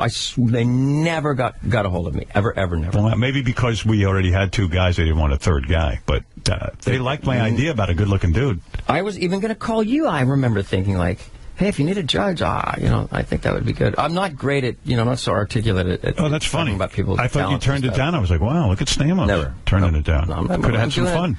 I'm doing yoga commercials. I'm going to turn. Yeah. And by the way, I'm 100% buy my yoga. You love that yoga, right? I do. Yeah. But it hasn't hurt my career at all. I did 2 dramas this year. I did Necessary Roughness. Wow. And I am absolutely shocked by what you're saying. And I never told you that I put you up for it because when you turned it down, I was like, well, maybe that's a weird thing to even bring up. I don't know. Maybe they were worried I'd look more hideous sitting next to him. No, you look great with those suits. Yeah, that's great. Thin. I'm so fucking ugly. No, you're not. No, let me ask you this. Yeah. I've been wanting to ask you this forever. Yeah. Would you change places with me? No. Never. Okay. Never, ever. Okay. You're too fucked up. No, I'm not. Seriously. Would I change places with you? No, I'm happy with who I am. I love who I am. But you change faces with him. Faces in a minute. I can't imagine how great it would be to look like you. It must be so much fun putting on clothes and like slicking your hair back, and you're not even bald. Look at you. Yeah, but I don't think about that. Never goes through my mind. Easily. You got it. You were born with it. Yeah. I guess. Great. And you have to fight. And he's got a big cock. You have to fight. You know that for a fact? Yeah, I do. Oh, my. Like 9 inches. No. Are you 9? I think my feet are getting bigger and my cock is getting smaller. What are you? You've mentioned your cock, right? I haven't. You have to. No, but it's small. It's getting smaller. It's getting smaller. You're over 7 inches, though. How would you know? Because I remember you borrowed my pants? Yeah. Like the whole outline of your cock was sticking through? What? Yeah. I did. And there were these crappy little I gave him the worst sweats. Well, fuck him. And then he was like, are you going to bring those back? You're going to bring those back, right? You're gonna bring them back. I said, yes, I'll get them cleaned. I'll bring them back. I need to borrow a pair of pants. I won't go into why. But you need to borrow a pair of pants. So I said, first of all, he's half my size. Right. I have these, and I don't want to give him a good pair of pants. I have the shittiest pants ever that I was going to throw out. They were bad. I said, here, and he looked like a gay sailor. It was the worst pants ever. It's redundant. Well, I'm not going to give you good. It's redundant. Why would I not? And of course, I got him cleaned, and then the next, he was so obsessed. Like, you got to get them back to me tomorrow. I'm like, oh my shitty sweatpants that somebody gave you. Why are you making another Beach Boys? Why are you producing another Beach Boys story if you got in trouble for the last one with, like Brian Wilson hated it and all this? Why would you go back to that well? Well, they're my heroes, man. I like whoever you have, the Beatles, the Springsteen. Yeah, but you're getting to if I got to play with the Beatles, it would be amazing. Right. I mean, you're the drummer in the Beach Boys. Well, I'm not the drummer. I've sat in over the years. What do you mean? Dennis Wilson passed away, and they always had 2 drummers. And I sort of weaseled my way. Do you do whole gigs with them where you go on stage and play the drums for them? Yes. So you're the drummer. Since 85. So why are you embarrassed But there's another to say drummer that's there when I'm not around, and then It's just been the greatest gig on the planet because anytime, and I'll look at a schedule and I'll say, oh, can I come out here and here? I've been caught up in this Mike Love, Brian Wilson feud, which I love them both. But you're more on Mike Love's side because Mike's the guy who put you in the Beach Boys. No, that's not true. Carl Wilson did. Oh. And Brian was always okay with it. I mean, it's his band. Like, if he didn't want some ex-teen idol up there jumping around like an idiot, I wouldn't have been there, you know? Right. I would get calls more from Carl Wilson, who was the leader of the band and such a beautiful man who sang God Only Knows and Good Vibrations. How many gigs a year do you do with them? In the old days, I would do a lot, like 40, 50, So when you do 40, 50, do they pay you? They pay you, right? It depends on the situation. But mostly you get paid. Can you make a living being the sort of Beach Boys, part-time drummer, doing 40, 50 gigs a year? I suppose, but I make more money on TV. What would they give you? Like, would they give you 10 grand for that? 50 grand? I mean, what would they pay you? Yeah, what would they give you a show? Because they make a lot of money. They play. It just depends. And the shows have splintered off, and Brian's doing his fantastic show. But how does it work? How do you get paid? And the Beach Boys, and now Mike Love and Bruce do their show, and it's like a celebration of the music. Did they negotiate a price with you? It depends on what the deal is. Like, if we're doing a special thing in Australia, for instance, then they'll say, hey, how about this? And I'll say, yeah, and I want to bring my parents. Or it's a lot less about money nowadays and just being able to play the music. I mean, that's an amazing band. Amazing music. My contribution to them, I feel, is that I've turned on a younger generation of the Beach Boys. When you couldn't, there's Beach Boys, you can't hear them on the radio. Right. So I put them on Full House and You Again, and I guarantee that there's so many kids walking around knowing the Beach Boys because of Full House. How long did it take you to learn the Beach Boys music to play their set on stage? It's been different over the years because when Carl was alive, it was more of a bigger. The arrangements were different. California Girls was like an anthem, bam, bam, bam, bam, and now they've sort of gotten back to the the record. And then Brian Wilson has his own group, and they're incredible, and I love them, and I go see them as much as I can. And I'm just trying to stay out of the middle of it. A lot of people sort of took me down and said, "Oh, you're a Mike Love guy," and I do love Mike. I appreciate his contribution to the music. Mike would, and Brian Wilson will be the first to tell you that Mike sings great, and, Mike would come up with the hooks, I'm big enough, good vibrate, round, round, get around, Brian Wilson is the genius behind the Beach Boys. Imagine that, you're the drummer for the Beach Boys. It's pretty weird. Thrill of my who's your number one? Zeppelin, but you said, so the first time you played with the Beach Boys, Jimmy Page was on stage with you playing guitar? Yeah. And does he look over at you like, first do you get a look like, hey, you're a fucking actor, like you're not a musician? Do you get any of that shit from? I still get that look. Do you get that from Jimmy Page? Well, here's what happened. My friend who sort of got me in the band, Jeffrey Foskett, who was the guitar player at the time, and now he plays with Brian, they said, hey, you have to go teach Jimmy the keys that we're doing the songs in. Yeah. So he said, do you want to go? I'm like, yeah, fuck yeah. Yeah. And I was 20. Where did you go? It was to his hotel room. Wow. And I was 20, something, early 20s. I'd just done General Hospital, but I hadn't done Full House, and I don't think I'd done You Again yet with Jack Klugman. Yeah. And so we get up into his room, and there was all these anvil cases, and I thought they were guitars, but they were like whips and devil shit, Wow. And he had this girlfriend with him, and each day she would sort of have a new bruise and a new, we used to do ba-ba-da-da-ba-da-da, And he would hit her? Maybe, I don't know. Yeah, right. They were into but S&M. It was S&M thing. So my friend got caught up with his roadie. They had this interesting new guitar, like this stretching D string or something, Fred, where you bend the guitar. Yeah. Drop D. So my friend got involved there, and all of a sudden I'm sitting next to Jimmy Page, and he says, and he was like, hands me a Jack Daniels. How, you want some Jack Daniels? I'm like, I barely drank light beer at the time, so I had to take it. So he sits down, grabs a couple of guitars, and goes, okay, what the fuck? What are we doing? I said, well, I think you're playing Bob Brown, and I'm looking for my friend. Like, where the fuck is... I'm barely a guitar player. You're teaching Jimmy Page how to play Bob Brown. I said, we're doing an F sharp. Why F sharp? I can't solo it. I can't solo an F sharp, right? And I go, I don't know, Jimmy. I'm barely a drummer, and this is one of the first. Did you say what else are we doing? Was he annoyed with you that you didn't know enough, or that no. And in fact, I swear I remember this, and I'm not. I said, it's F sharp, and but don't you think it's weird they'd send the drummer over who has never even really played? They didn't. They send the guitar player over, and the guitar player was playing off with the guy. Is your guitar? Do you have a guitar here? I do. And literally, I'm sitting there with him saying it's a 3-chord progression, 1, 3, 5. Here, show me. And it's an F sharp. And here's a guitar. And he's like, why F sharp? I was like, because it's a hard key to solo in, right, Fred? Can you guys hear that guitar? Yeah. So you can? Yeah. So I'm literally saying, F sharp, C sharp, these are, like, and he's like, what? Slow down, it's the thing. Yeah. And then I think he asked, and then we were doing fun, which is, like this kind of stuff. And you're teaching Jimmy Page that. We're gonna have fun. Can't see because fun. And you're teaching him like that? I'm teaching him like that. And it's Jimmy Page, the greatest guitar player in the world. Ever. And he's looking at me like, what? And then, actually, that was an E, so, but they were doing an E-flat then. So it's E-flat. I can't fucking solo an E-flat, It was that Why thing. was he playing with the Beach Boys anyway, just for fun? They would do, every year at the 4th of July, they would do these big gigs, and they would have Ringo would play drums one year, and, whatever. So that year, it was Jimmy Page and the Oak Ridge Boys. Were you shitting your pants the first time you get on stage with the Beach Boys? Yeah. And it was more about, everybody was like, are you so nervous? There's a million people out there. I said, no, I just want to play good for the band. And as it went on, they were like, hey, why don't you come out again? Why don't you play a little more? Why don't you do this? How'd you get to play for Springsteen, then?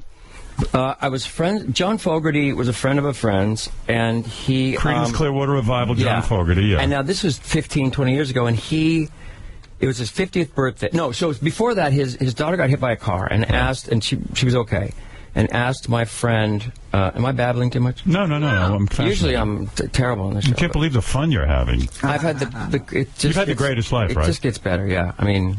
And I'm finally appreciating it. I'm not sitting around whining like... This isn't even talking about girls. This aspect of your life is unbelievable. It just, yeah, I mean... This is a guy, when he's depressed, he'll just load up his whole house in Malibu with tons of models. And Right. No. You think he'd not have time for all this other stuff. No, in fact, when he gets depressed, he loads up his house with models and then doesn't fuck them. No. And they run around naked. He tortures them. Yeah. So it was John's... No. So he got a hold of it. He said, can he come by and say hi to my daughter? Because she's hit her, So I went by his house, and I always wanted to meet him. And this was a time where he wasn't playing any of the Creedence stuff, because there was a lawsuit, and there was a vote, and because he wrote all the stuff, but I guess it was a four-way vote. Right. And so if they wanted to use it for some shitty commercial, they would outvote him, and he would, got pissed off. And one of the guys was his brother, I think, passed away, so he never played any of those songs. So I went over, saw his daughter, and I asked him, we're having a Christmas party. If I tell her she gets better, is it okay, if I say she can come and meet the twins? And he's like, yeah. So he said, if you get better, you can come to this Christmas party. So they come to the Christmas party. We're playing the shitty Mexican restaurant in Culver City or something. Right. And I always put a band together just to, whatever. So he's sitting there, and I'm thinking, oh, shit, do I ask him to... I don't want him to think I invited him because I wanted him to play. But why not ask him I don't to want to play? be rude. Right. And it's exactly what I said to him. I said, I didn't invite you. And so he said... could I? I'm like, yes. So he gets on stage. I'm not kidding you. So you're playing the drums. I'm playing drums. He gets on stage with everybody. He goes, do you guys know Proud Mary? And we're like, yes. So he gets out and blasts the hell out of it, and then stays on stage the whole night, because he wasn't playing back then. He's one of the best. So then we're having the end of the year party, and we become friends. And he says, I said, you want to come play? He goes, can I just be the guitar player in the band? I'm like, yeah. And then so for his 50th birthday, he said, I'm having this, and it was a small, maybe 100 people there, 75 people. At his house. At his house. And he puts this sort of Zydeco band, like a Creole kind of band together, and they were great. And thank God his wife was shooting it like a bar mitzvah, shooting. Right. So we're playing, Susie Q or something. And he goes, Bruce! And I'm like, no way. Yeah, Bruce was there. Bruce comes up and plays for an hour. And what is he playing, like Thunder Road and stuff? No, he didn't play any of his own stuff. Well, that's the cool move, right? Yeah. Not to play your own stuff. And he's infatuated with John, as you could imagine. You can hear their voices, And Fogerty just ripped off, all his hits. Wow. I barely knew the song. It was so stupid. And did Bruce sing and John sang? Yes. Wow. It was incredible. And I have the video. And you played the drums? Yeah. Wow. And the videographer was so... If I ever see her, I would just hug her, because it's this great three-shot of John and then me in the middle playing drums and Bruce. Was Springsteen complimentary to you toward your drumming, or was he just not even paying attention to it? No, he was really paying attention. He was playing tambourine, and he was looking at me quite a bit. And that's what I was really focusing on, keeping a groove. And did you feel like an asshole playing next to him? Nervous that maybe I'm not doing that well? No, I mean, not that I think I'm that great, but I was really just focusing on being a good drummer, and he was playing tambourine and singing his ass off. And I had this tape. I showed it to Gary and you tape everything. You tape. Listen to this. This is Don Rickles getting choked up about John. You're really close with Don Rickles. Can I pee? Oh, no. Then I'll just end the interview. Okay. Do you have to pee? I do, but... All right. Fuck it. Let's just talk about your new project. No. Let's talk about... Pee in a cup, just right here. I don't care. Let me see your cock. Let Robin see it. You don't have to show me. Dawn is as you know, and loves you, and he's like, keep my name alive, you know, when I come in here. Don Rickles, this is the party I wasn't invited to. Okay. This is John Stamos' 50th birthday party. I've invited him to everything I've ever done. I know. Invited him to my home. I know. I wasn't invited, but I would have loved to have been there, but... It was a Monday night. You guys were working. Don Rickles... so I had like a little roast toast. He really loves you. And Gary Marshall and Jeff Ross and Bob sort of hosted it, Saget. Yeah. And then Don got up and just, cleared the room, you know. Yeah, right. Well, this is him getting choked up about you, like in a serious moment. Really? From my heart. Barbara and I know John a long time. And I tell you, we're married 48 years. And he always sits around with me and we talk about love and marriage and all that jazz. And I try to be a friend. And by the way, you're pathetic. You go to everyone and talk about love and marriage and all that jazz. Even Don Rickles. The guy's 100 years old. You're looking for advice from anybody. He talks to me about it. He's like, why aren't you married? Where's your girl? Why you know? Because, Don, I'm fucking gorgeous, all right? Because I didn't do being gorgeous. I can I'm fuck happy. like a bunny. Like I have the greatest life. I can do what I want. Yeah, there's always chicks around. You're never alone. It's not about chicks. It's like, I have freedom. I can date. I can do. But, of course I'm lonely and there's times, But, I remember when I was a kid, everybody said, you're going to be 50 and you're going to be all alone. It's not so bad. And it hasn't happened. A second father, so to speak. But I tell you, God has given this man a great deal of dignity, a great deal of love, and a style that God can never take from him. He puts his arms around you, and you know it's love. I love him, and I love all of you that came here tonight to pay your respects to a gentleman that really God will bless forever. Was Rickles crying? He was crying. We were all crying. I mean, wow. And I know his act as well as anybody. I've seen it 100 times. And he does at the end he does a serious thing. He was crying over you. It was a real moment. I've never heard him say those words. You make straight dudes weep. Here he is having some fun, though. Good. I met this man many, many years ago. He was dating another girl who he won't mention. He came backstage and said he'd like to meet me, and I said no. I don't stand over there. I hate that when you stand. Where do you want me to be? I want you to be out of here. Go over there. Trying to talk, and he's breathing that grease all over me. Loretta, the wonderful mother, where are you, darling? God bless you. You're a sweet, wonderful mother, and you four beautiful daughters and a handsome son, and you're a stunning lady. And I tell you from my heart, go to church and pray that he will skyrocket. He's a hand. Barbara will stay with you, baby. Yeah. Shut up. Your mother to shut up. Yeah. All of a sudden, I made her a humble, beautiful mother, and right away she comes out like a Nazi. Shut up. Beautiful, man. Don Rickles roasted you. Man, it doesn't get better than that. I started. Then I had to make the speech, and it was more about like if you would have told me as a kid that I'd be in this. It was my birthday, and the Beach Boys were going to be playing, and Don Rickles would be there, and America played, and Tom Jones out of the blue. Right. I become friends with Tom Jones lately, and your birthday show sounds better than mine, and we're pouring a fortune into it. Yeah, he didn't even put any effort into it. That's right. But wow, it was one of those great nights. All right, so anyway, John's here. He's got a new TV show. It's on the internet though. Go find it. How do you find it? Go John Stamos Losing It. Now this is a show that, if I may, I did years ago. For MTV, and you always were infatuated with this show. I think it's a good idea. And at the time, I think you had your production company. You said, when they're done, I want this show, and we can do it with normal people. It's about losing your virginity, which we both are fascinated John does a show where he interviews famous people about how they lost their virginity. Right. John, of course, lost his virginity when he was 18. Some chick was... That's a lie. 17 and a half. 17 and a half. I got laid at 16. Right. So, how did he hold out how'd that happen? I hate when people say this, but I honestly was a nerdy guy. All right. But then it changed one day. Yeah, you got on General Hospital. It was before. Pictures? It was before. I'll show them to you. And it was I think I was a senior, and just one day it changed, and it changed. I didn't expect it, and all of a sudden I hear this girl wants to go out with you, that girl, and I'll never forget this. And you can relate to this. There was a guy all of a sudden, the hottest girl ever I heard wanted to go out with me. Right. So I'm out yakking, going, I'm going out with Sandra Cobb. I'm going, Meanwhile, she has a boyfriend. Right. And I'm sitting in this car with this other girl at a party as friends. And I hear this knock on the window, and the window rolls down, and the guy cold cocks me right in the face. Punches you right in the face. And gives me a black eye.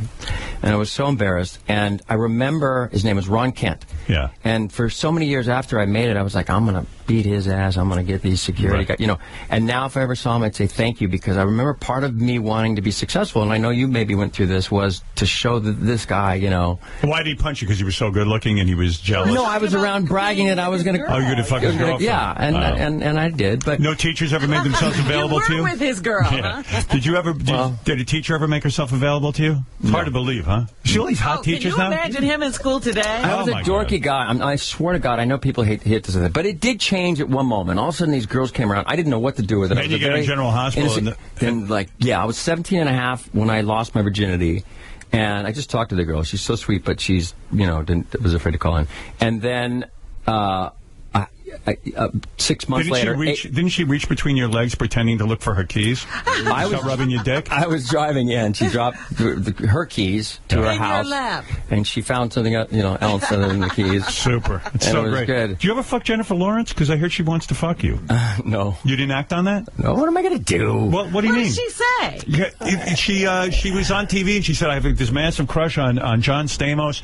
And she goes, I was at a party. I followed him around and just stared at his ass the whole night. So why don't you fuck her? Reach out to her. What a douche I would be going like, hi, it's John. Remember you were talking about I heard you want to fuck me. No. I mean, go out. First of all, she's 22 or 3. That would be out of the question. And it would, what such a bullshit. What a douchey move to call her and go, hey, I heard you were talking about me. Let's let her drop the keys. Go for a ride with her. Let her put the keys between your legs. I've matured a little bit. No, you haven't. Yes, I have. Yeah, I like this whole thing. Oh, she's too young. You'd fuck a 23-year-old.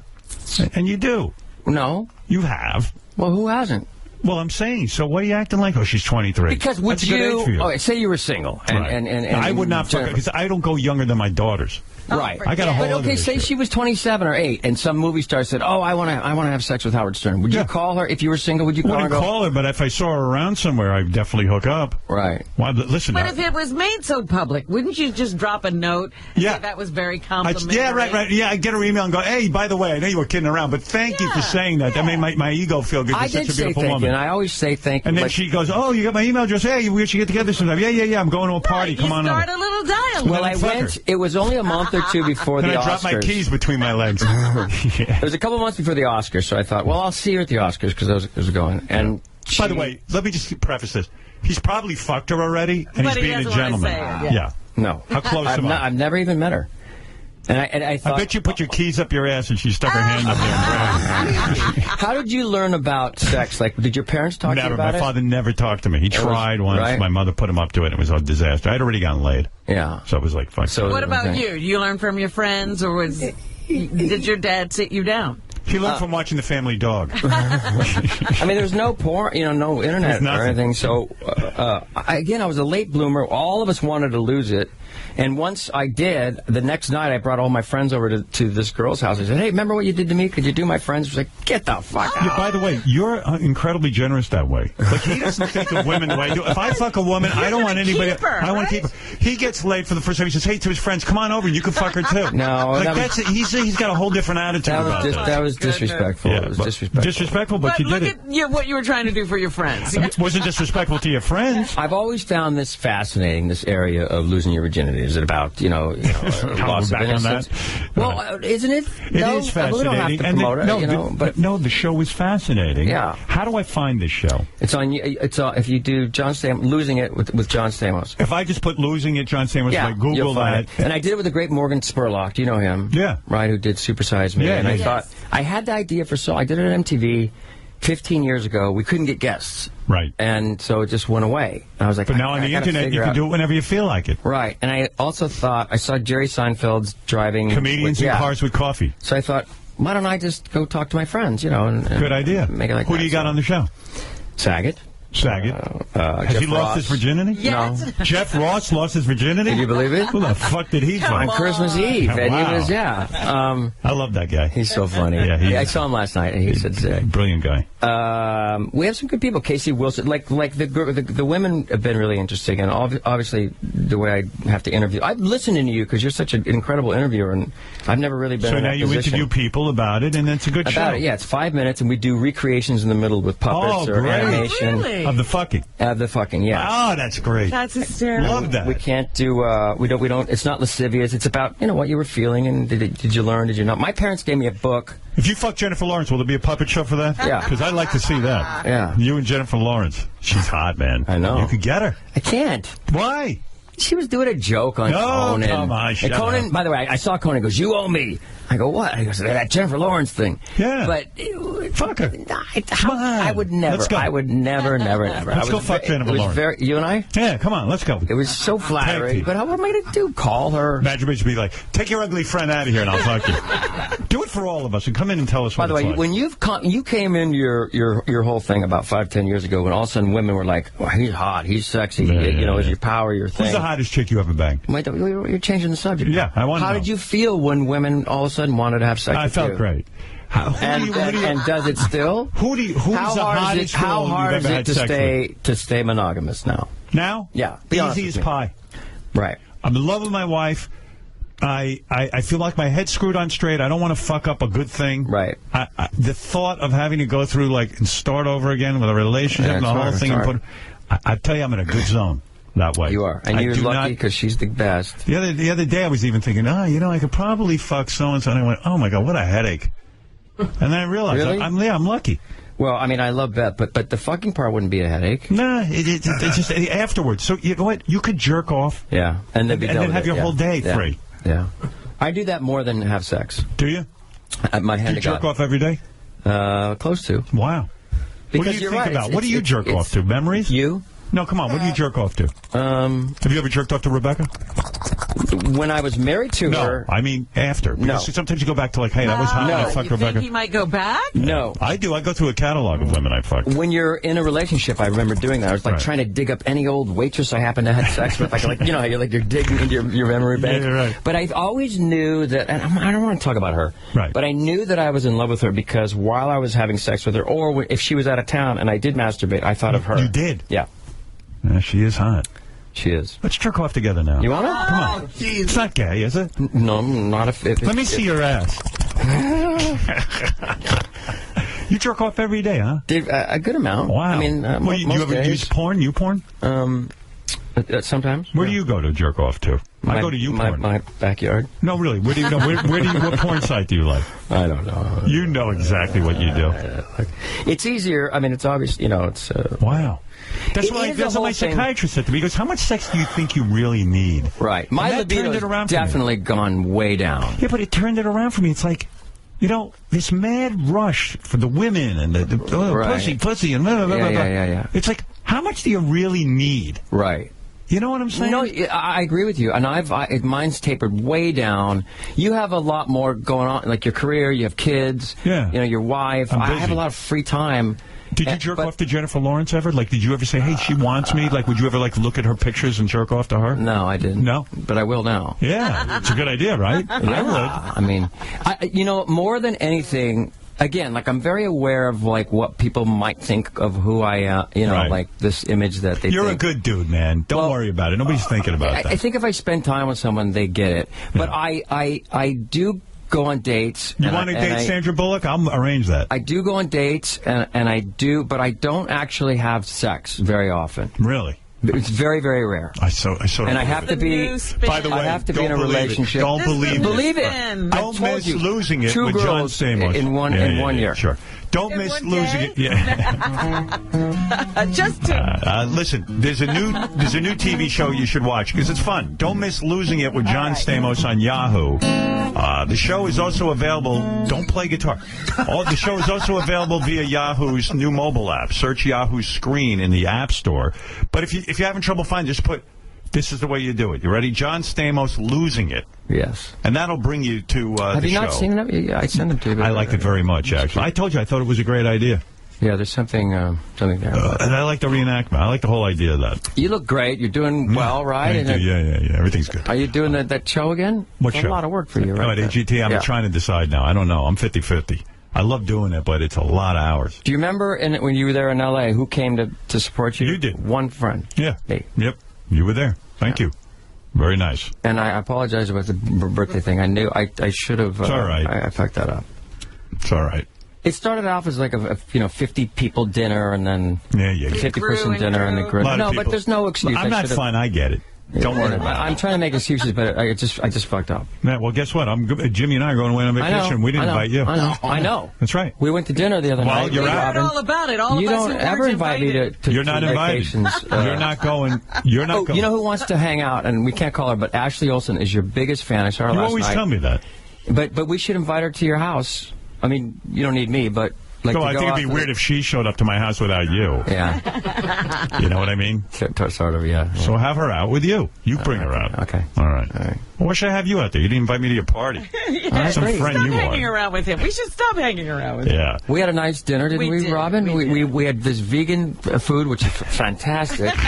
Jesus. Captain Phillips, or whatever his name was. Captain Phillips was there? Captain Jack. What's his name? Captain Dennis. Captain Dennis, and he was a beautiful. I loved him. He was so great. Yeah, he's a great guy. But everybody loves Captain. He realized that they were throwing this food out that, here's chicken parm, but it was, tofu shit, And so we had to, be respectful. Vegans are annoying that way. Yeah, but it was fine. It wasn't my idea to go there. It was Jimmy's, right? Jimmy's idea. But he was being, Well, don't invite John. He doesn't invite us to his party. But Saget had diarrhea. I didn't realize that until I got to the dinner. Yeah. Did Jimmy tell you? What? Jimmy told me. Diarrhea? They told me Saget was shitting his brains in my out. house. Yeah. For hours, and I couldn't get rid of him because he couldn't take the ride home. He was afraid. And wasn't he talking to you while he was shitting? He was texting me. Yeah, right. And he was sending these emoticon things. He needed, what do you call it, emotiums, what he needed. But he said, and then I sent him to Jim, and he said, someday we're going to have to figure this out, like, what do these emoticons mean? So, Stamos has Saget over after your dinner. He's shitting his brains out from all that healthy food. And he's texting John. John sends the text to Jimmy. Jimmy sends me the text. Oh, did he? Yeah, of course. And it's like, oh... I couldn't get rid of him. It was like the whole street stunk. And a lot of fun, man. It was all kinds of fun, man. Did your whole house stink from him shitting? Yeah, my God. Oh, that's gross. I never heard the aftermath. Yeah. We also ate like at a real restaurant after. So we you went to the Beverly Hills get Hotel. real food. That's what made him sick. No. We had a Cobb salad. Saget's diarrhea text went around the world. All right, listen. The show is called Losing It. It's with John Stamos. Check it out on Yahoo. I think you'll enjoy it. The show's also available via Yahoo's new mobile app. Just search it on Google. Search Yahoo. Search Yahoo screen in the App Store. Thank you guys for coming to the play that I did last year too. Yeah, sure. Thanks for almost inviting us to your birthday party. That's no problem. We just get to go to the plays. All right. You were great in that show. And John Stamos, thank you for stopping by. Thanks for talking about the Beach Boys, your sex life, everything. Playing guitar. That's right. Tell Jennifer Lawrence I said hi. Okay, buddy? I will, yeah. All right. Yeah. All right, we'll be back right after these words. Here's KTLA's weather guy, reading birthdays. Jan Browning turning 80 today. Christy and Joe Horton, 9th anniversary, and Hugh Janus turning 10. We'd mentioned... I'm sorry. What? I'm sorry. It's one of those. I totally felt for it, didn't I? I think it was a trick. I think you're right. I think it was a trick day. I think you're right.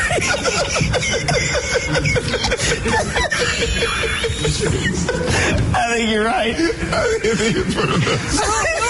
Ask for that shout out. But I think you're right. I did fall for that one, huh? Hugh Janus. The Howard Stern Show.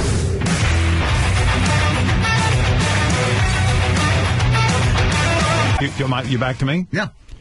What do you want to tell me, JD? Come here. I don't know. What?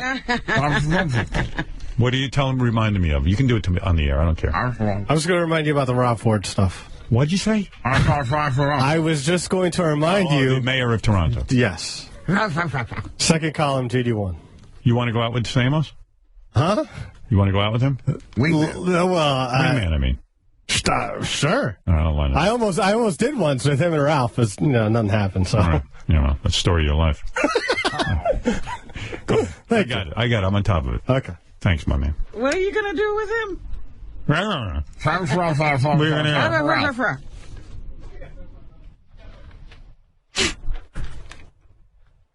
Wow. I hate taking pictures with that guy. He wanted a lot of pictures. Yeah, well, Gary's unbelievable. Takes a picture, keeps chopping my head off with the picture. I go, Gary, you don't know how to work a camera. Oh, my goodness. Yeah. That's what that was all about? That's what was going on. I go, Gary, what do you want from me? I don't know how to take a picture. The greatest Christmas card I ever saw, Mary Delabate, Gary's wife, one year put out, it's a picture of her, the family, picture of her, the boys, and she photoshopped Gary's head out and put John Stamos in. No. We went to see John backstage at his Broadway show. Oh, so that's a real picture? Yeah, she just cut me out of the picture. Oh, so John that's great. did get in that picture. That's John. Oh, that is the greatest Christmas card ever. And so she cut me out of the picture, and it said, "May all your Christmas dreams come true." And it was and it looks like the perfect family. Mary, absolutely. and John Stamos, and the boys. And all our names are on there, but then she just has a big X through my name. That's the greatest. We're going to put it up. Put it up on the web. Do that and just say, I did have a family.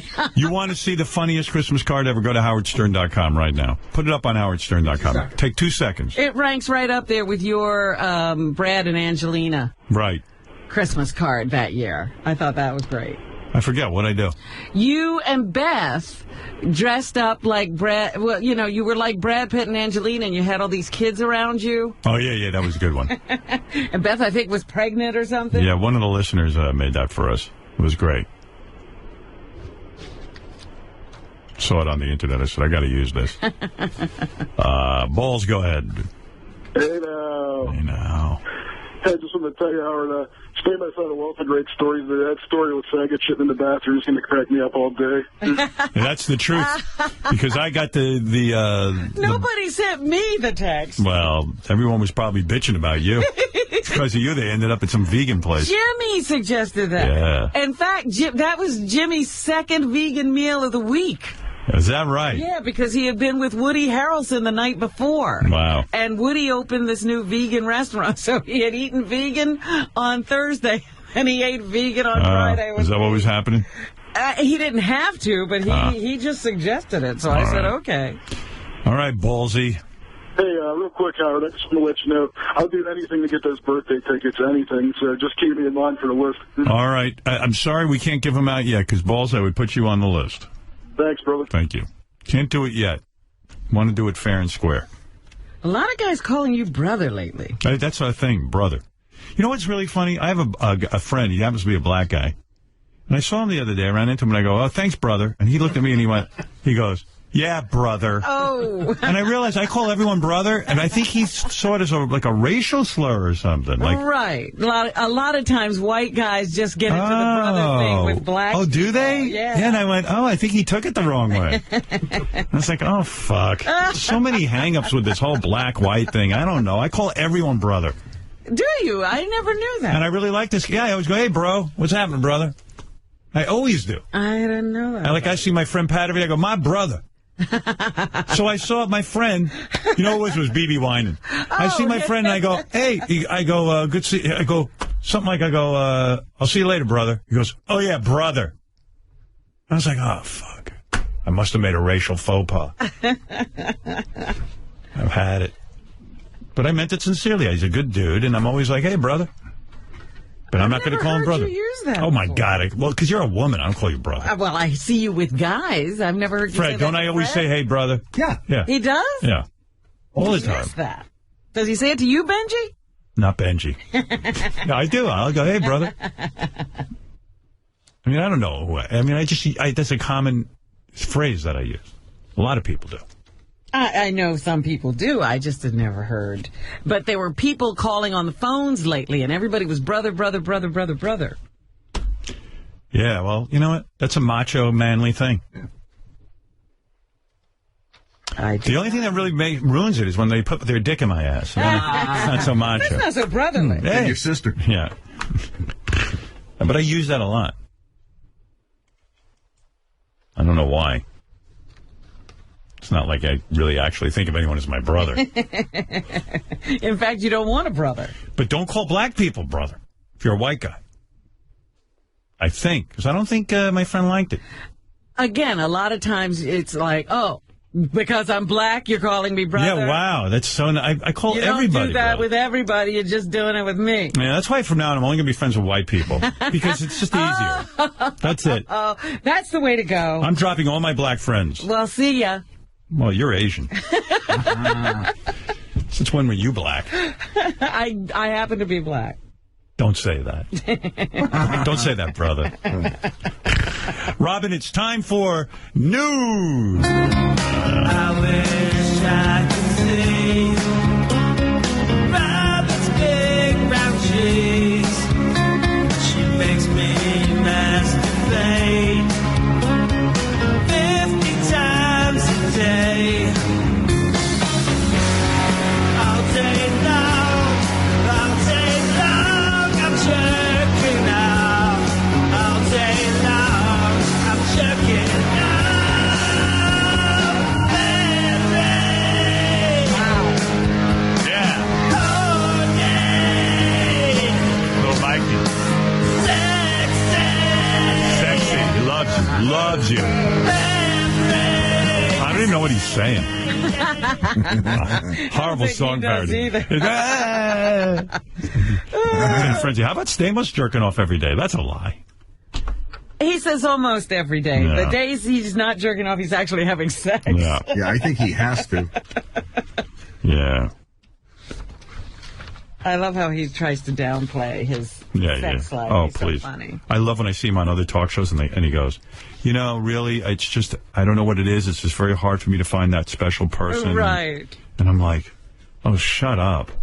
But that's because you don't want to find the special but that's person. an advertisement, too, because there's some girl out there thinking, Yeah, I'm the special person. Yeah. Like he even wants a special person. He might. No, man. I'm telling you. I know him. I don't think that's... I mean, I actually know the guy. Right. And he gets laid more than anybody. It's a one big parade. I've seen it in action. It's crazy. And they all think they're going to tame him. I've seen it. And some of them are really sweet and nice. You know, I've met a few. And he crushes them. He's like he'll just, they'll go, something's wrong with me. Like they think there's something wrong with them. That's how devastating it is. Oh, what he does. Only I could devastate women. No one's ever been that broken up with me. I remember I was dating one girl and she had to move to California and she said, I said, we have to end this. And she was like, yeah, I know. Yeah. But he did say to me once, Robin, we should just have sex. Yeah, why don't you do it? We should just do it. It'd be so much fun, and we'd talk about it. Why don't you? I was like, get out of here. Why would you not do that? Why would you not do that? Why would I want to be somebody he's just going to have sex and can talk about? Oh, but you know what? That's like me saying, like, what if Pamela Anderson or somebody, you know, like right out on the Baywatch here said to me, I just want to fuck you once and like we'll have some fun. I go, fine. In fact, we could do it on howardstern.com if you want to make an event out of it. Okay, over here. No. Yeah. That's terrible. Why would I want to do that? Could that happen at my birthday party on stage? You fuck Stamos? Just blow him. Let's see what happens. Put a curtain up. Yeah. Wow. No. I was just like, that's very sweet, John, but I think I'm going to have to turn you down. Wow. Good for you. Holding yourself in like real high regard. Absolutely. Wow. I do. Look at you. All right. We got to get to news, Rob. Enough of that. I mean, although that is the news. Rob, what is in the news? All right. Very amazing. A 3-year-old Florida girl is being called heroic after she walked more than a mile to get help following her mother's murder. Wow. Her father, Johnny LaShawn Shipman, is wanted in the death of 26-year-old Christy Lynn Delaney of Mascot. Mascot? Where's that? In Florida. Oh. Sergeant Kristen Thompson of the Lake County Sheriff's Department explained the heartbreaking case yesterday, saying the little girl, quote, went down to her grandmother's and said she couldn't get her mommy to wake up. I can't even find, like, I couldn't find anybody's house. You can't find it now. That's what I'm talking about. I'm not a hero. At 3, you're not finding anything. What would you have done at 3 if you couldn't wake mommy up? Oh, probably had a party. Stop. Then I get rid of the voices in my head. No, I mean, can you imagine? Everybody needs their mommy. Yeah. I love my mommy. Absolutely. Right, Mommy? I love you. That's right, you do. Of course you love me. I mean, after all, who put more energy and time into you? I tried my best. I don't say I'm the best mother, but my God, I tried the hardest. All right. I just said I love you. Of course you do. I mean, what is this? How could you not? Go to that psychiatrist. You're probably talking about me. I mean, I did my best. That's it. And you had it pretty damn good, you did. You think he goes to the psychiatrist because of you? Of course, what are they doing there? They talk about their mother. They complain and talk about the past. Let me tell you something, Robin. Yes. I don't sit and talk about the past. All this nonsense with talking about the past. I mean, what is that? What you think should that's you going to do? make... What should you do? Yeah. Concentrate on the future and what's happening now and how good you got it. Let me tell you, when I was growing up, I had nothing. Uh-oh. I didn't even have a pair of underwear. Are My we sister... talking about the past? Absolutely not. You brought it up. I wasn't talking to you. All right, Mom. We're getting all worked up. I just wanted to say I loved you. Of course you do. I mean, everybody talks. And let me tell you, you think you have problems. You don't have any problems. You can make problems. Okay, thank you. Is Mom coming to the birthday party? I don't think my parents... No, probably. No. I mean, it's not like a family birthday. It's a showbiz birthday party. Well, they used to come to the birthday. Yeah, well, they're old now. They don't want to go anywhere. They don't? No. All right. And believe me, it'll only lead to more problems. It'll be like, okay, let's invite my parents, and we'll send a car for them. And then they'll forget to send the car. My mother will be standing by. What happened? It's terrible. What did you tell them? They never sent the car. Howard, something horrible happened. They never sent the car for us. Your father and I are waiting now over an hour. Did you call Howard? I'm on there with him. Who? Howard. Who? Howard. You're on with Howard? Did you tell him they didn't send the car for us? Howard, something terrible happened. They promised us a car. They called us, and they told us not to eat lunch, that they'd have a lunch for us there. Well, your father and I were told 10 a.m. It's 11:15. We're still waiting. No one has called us. Yeah, Robin, let's invite my parents to the birthday show. That'll go well. It doesn't sound like it's a good idea after all. Right, yeah. All right. So, now there are a lot of ways to kill yourself, but this is one of the most novel. Police in California say they don't know why a man jumped from a helicopter into the waters at Newport Beach. The 61-year-old hired a private helicopter to take him over the Orange County coastline yesterday. The pilot's father says the man insisted on going higher and higher in the aircraft until they reached the height of 750 feet. At that point, the man opened the door of the chopper and tried to jump out. The pilot grabbed him and tried to pull him in, but was unsuccessful. Wow. The man later died at a local hospital. That's awful. Yeah, don't include other people in your suicides. Mom, do you want to come to the birthday? Do you need me to come? I'm just saying, if you want to come, you can come. Look, if you want me to come, I'll come. Howard says he needs us on his birthday. Who? Howard. I didn't say I need you there. I'm just extending an invitation. He said, what? That he wants us to go to the birthday. I didn't say. I said, if you'd like to come, you can come. Look, if you need us there, we'll go. But that sounds like you don't want to go. I'm not saying it. Look, your father and I are getting old. Why are you bringing this up? I just wondered. I didn't mean to cause a whole thing. You called it. You should have left it alone. I can't get them off the phone. Oh, you want us off the phone? Yes. Okay, you like comic books. I love them. And most of the time, when you open up a comic book and remove the costume, the mask, or the cape, what do you find underneath? Cum. No. White male. White what? Males. White males, yeah. Yes. Well, they got a black Green Lantern. But most of the comic books are white men. Yeah. That's because white kids read them. Well, in February, as part of a continuing effort to diversify its offerings, Marvel Comics will begin a series whose lead character is Kamala Khan. And that is a teenage Muslim girl living in Jersey City. Wow. So, no exploding planet, death of a relative, or irradiated spider led to Kamala's creation. Her genesis began more mundanely in a conversation between two people who are editors at Marvel. They were telling some crazy anecdotes about one of the people's childhood who happens to have grown up Muslim American. The other writer found it hilarious, and they decided to make a superhero series.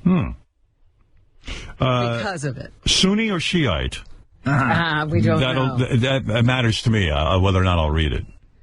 Kamala's family will be from Pakistan and is devoutly religious. The Falcon, the black guy, is a major character in Captain America, too.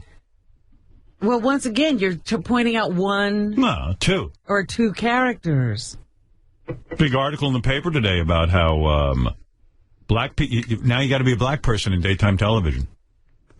With Cedric the Entertainer's success with Millionaire? Yep. They put Cedric the Entertainer, who wants to be a millionaire. He's killing it. Excuse me? Yeah. You didn't even ask me what powers this girl will have.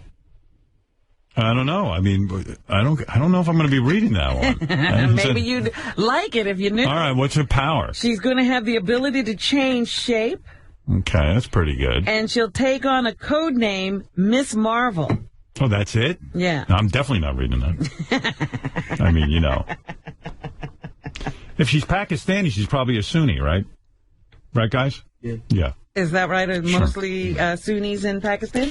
Do you think she could change shape into a white man? And then I could read the comment.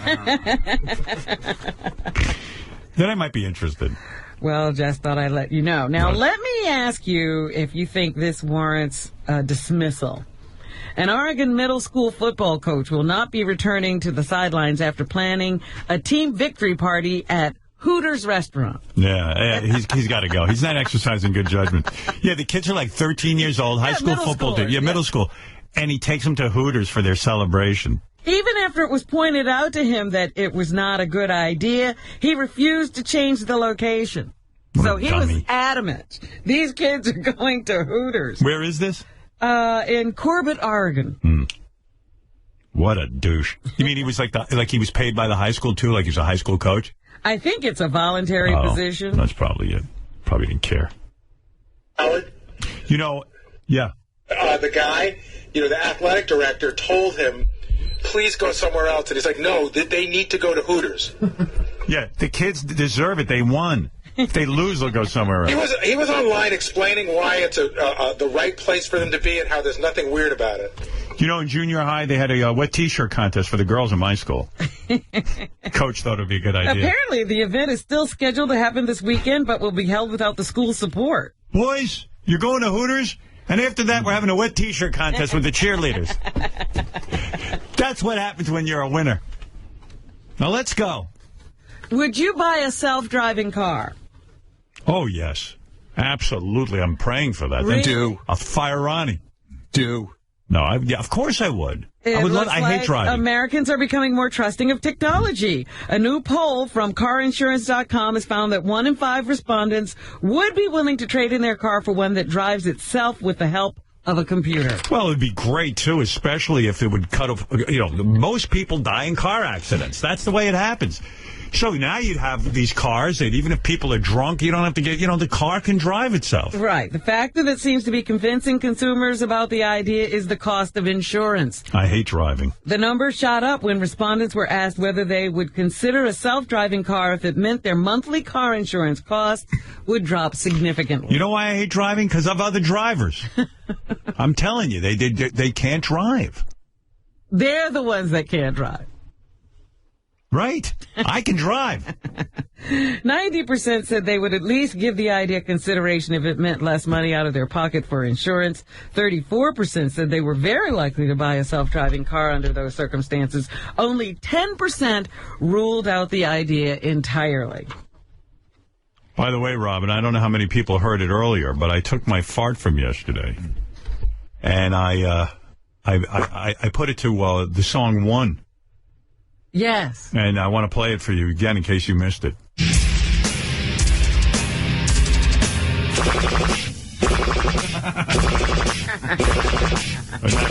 That's so great. All right. Anything else, Robin? Yes, an American who hijacked an airliner to Cuba nearly 30 years ago is coming home today. Wow. William Potts is a former black militant who expected to be offered guerrilla training in Cuba after he hijacked a plane in 1984. Instead, the Cuban government arrested him, convicted him of air piracy, and put him in prison for 13 years. He's now 56 years old and is almost certain to be arrested when he arrives in Miami today.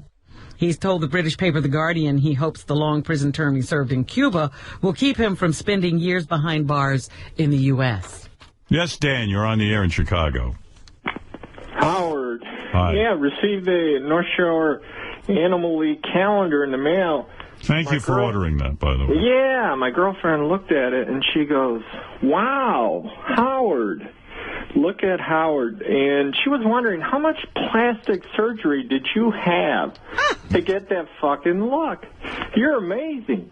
What do you mean? I didn't have the only thing I did shave my nose a little, but they didn't break it.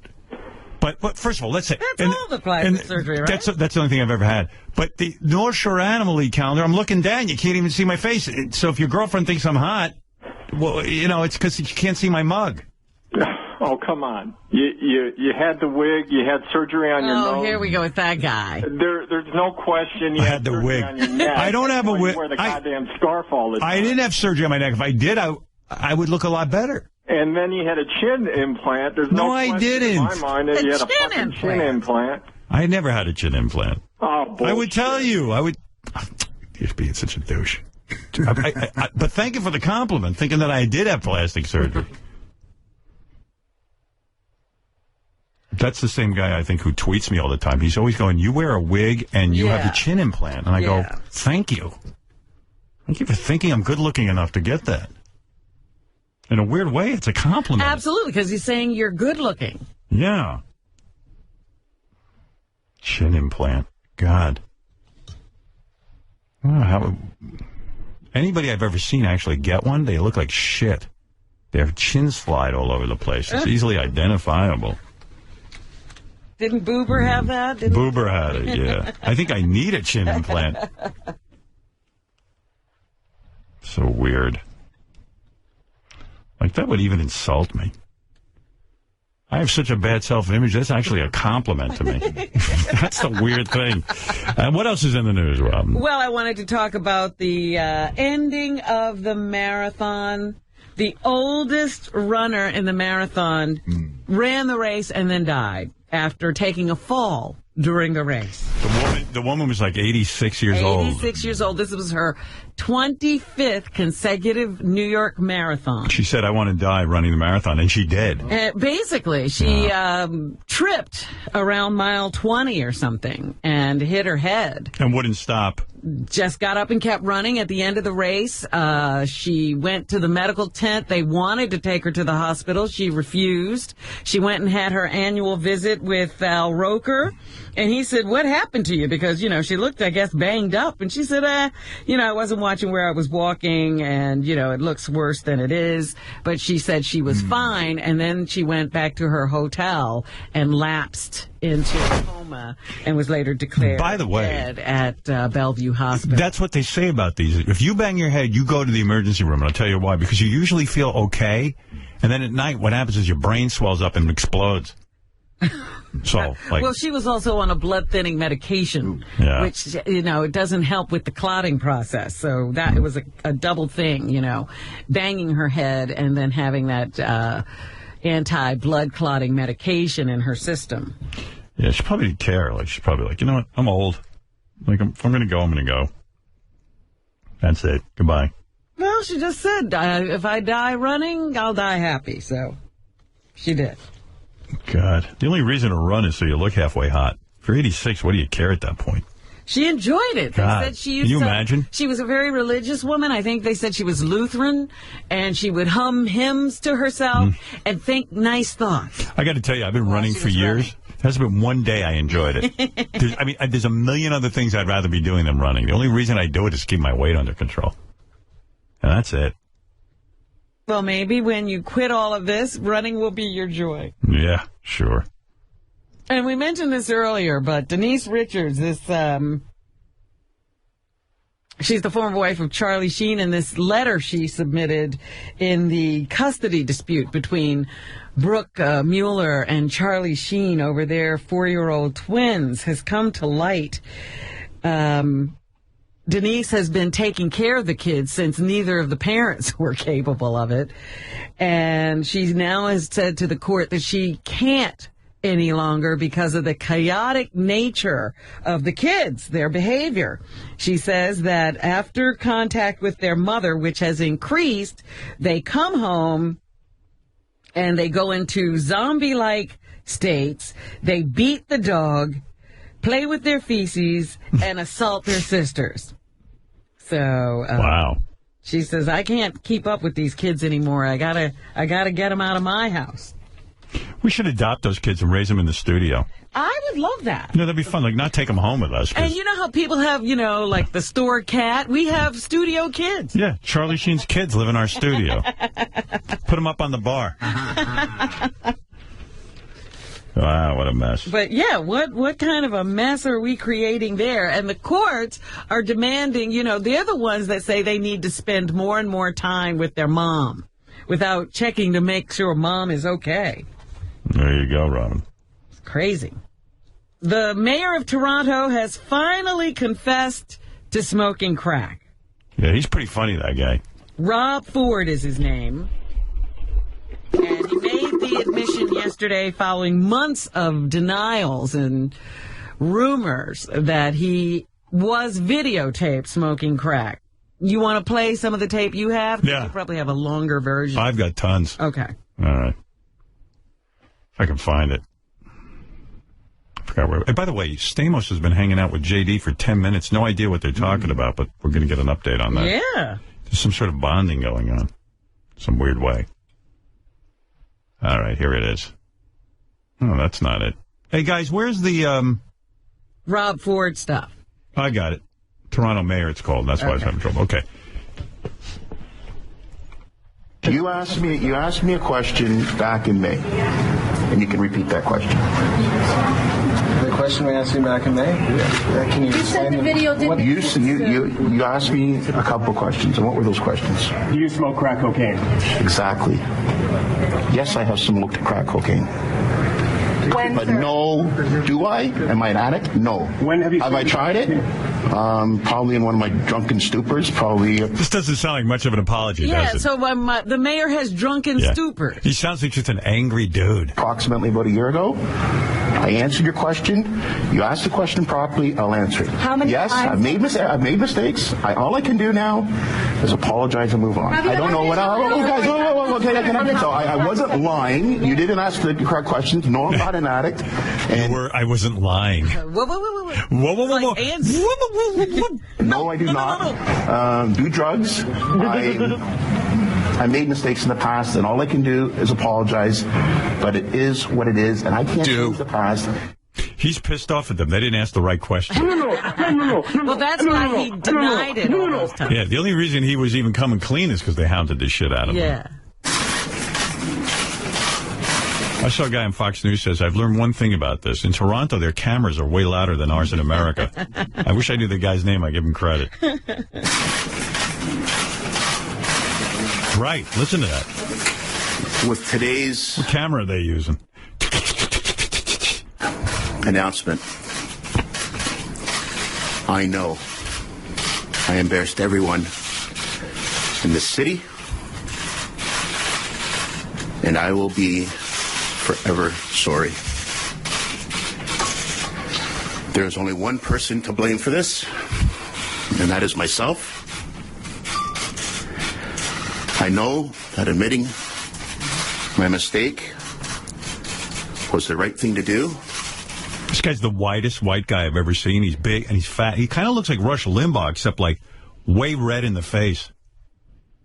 Like a big plump red rooster. And it's just so great listening to him. I mean, he's wild. He's fighting with people. His apologies blow.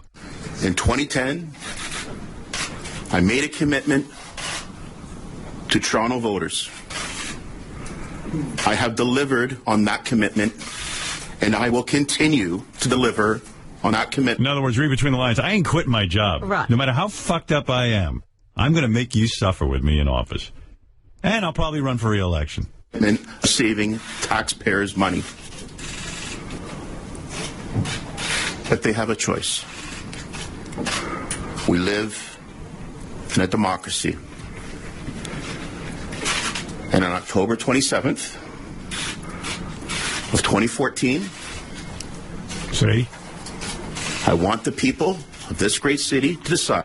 This guy's such a great fuck you. He's like, you know what? Not only am I apologizing today, but I'm telling you I'm running for re-election. Right. I'm announcing my re-election. Right. This is a perfect time to announce to you that you'll get to vote again on October 27th, and I'll be running. If you want to get rid of me. This guy's a genius. That's right. Again. I sincerely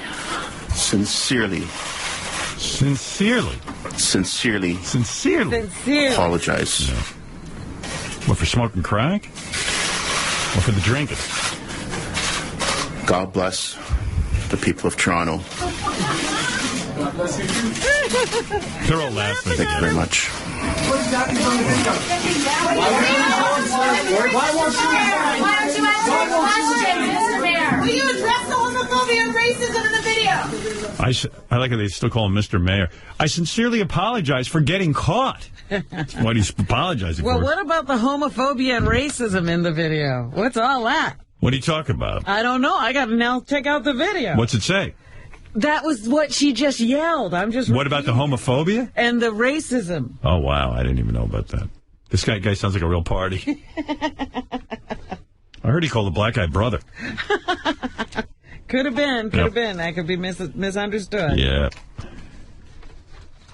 Anything else, Robin? Absolutely. The election happened yesterday all over the country. Some decisions were made and people were voted in or shown the door of offices. Here in New York, we have Mayor-elect Bill de Blasio now. Yeah, that's right. And so that's who's going to take over the mayor's office. Bill de Blasio becoming the first Democrat to win the office in 24 years. New York Post said he's a communist. Oh, my there you goodness. go. Well, it started already. They didn't even wait for him to take office before they started attacking. They were saying it before the election. But, because he went to Cuba and he supported the Sandinistas in Nicaragua and, who the hell knows? I just hope he fucking doesn't fuck up what Mayor Bloomberg has done so well, which is reduce the crime rate with Ray Kelly's tactics and financially made the city so secure that, Robin, now if you go to sell an apartment in Manhattan, you actually get people who want to buy it. Right?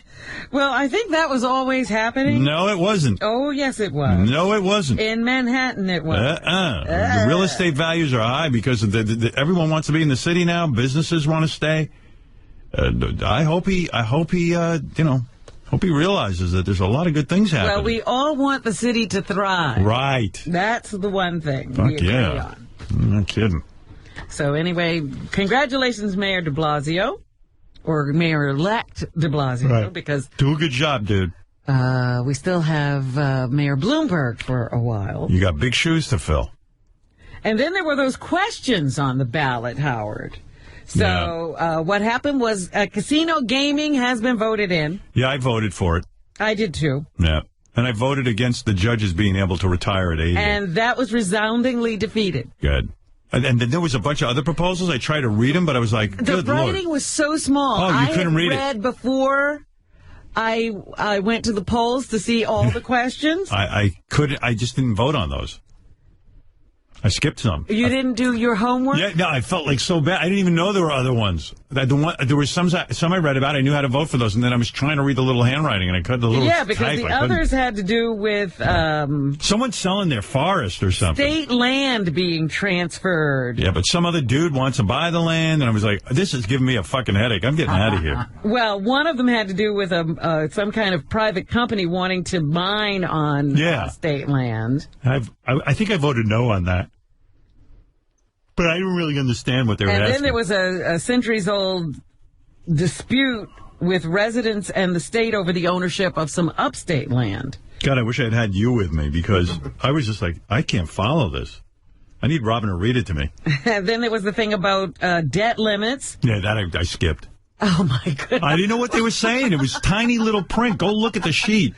Again, Howard, you read before you go to the polls. You can't necessarily make a decision while reading in that little election. I read the Daily News before I went. They explained to me in the editorial what everything was about, except they only mentioned two of them. You let the Daily News tell you? What it was about, and then I decided what I felt about it. Well, I went and looked at the ballot itself before I went you're perfect. to the polling place. Oh, you did? Where'd you get that? Online. Oh, I didn't even think of that. Thanks for telling me. Shame on you. And then one was about giving disabled military veterans additional civil service credits when applying for a government job or promotion. I saw that. I voted yes, and I didn't even know what I was voting for. I hope I did the right thing. Yeah, I think that was a good one. It seemed like they were going to help some people. I thought it was for some military people getting more money, and I was like, disabled military veterans who I saw that. I went, okay. become civil servants. Yeah, what do I care? I did. I voted yes. Good. I see anybody disabled. I'm like, yeah, what the hell? Come on. If I was disabled, I want some money. All right. And Governor Chris Christie trounced his opponent in the election in New Jersey yesterday to get a second term. So here he is, 1-7. He might be the next president. Because now because he won by such a large margin, they're saying he'd be like a perfect candidate for the Republicans. Well, I think the whole lap band surgery or whatever he had and the speech he gave yesterday indicate that he's looking to higher office. Yeah, the speech was good. You're speaking from the heart. Where is that? 1-7, I think, is... 1-7. Yeah. If we can do this in Trenton, New Jersey, maybe the folks in Washington, D.C. should tune in their TVs right now, see how it's done. So he sounds like a normal guy. He doesn't sound like a politician. Right. It's very appealing. Terry McAuliffe, who was an advisor to the Clinton administration, he won election and will be the next governor of Virginia, 1-6. Well, there are a lot of proud Democrats here now. Easy, stop yelling. That's what I'm talking about. Yeah, there's a politician. It's like, you know what? Talk to me like a normal person. We proud tonight, folks. Sounds like one of those guys who, like, when you watch a sporting event, hey, where's that? Hey, let me play you that real quick. You got to hear this guy. This is even better than the one I played you the other day. Oh, yeah? Yeah, this is that real one good. was pretty good. No, this one's good. This is a guy who, he's a Detroit Lions fan. He's watching TV. This is a different one than the one I played you the other day. Oh my God! I can't believe it! Oh my God! Oh my God! Oh my God! He just won the last. And it was like a crazy win, like right at the end. They got like a, you know, they scored a goal. Right. Touchdown, I mean.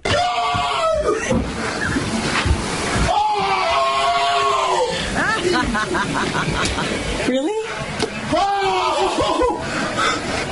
That should be reserved for when aliens attack the Earth and we're about to die.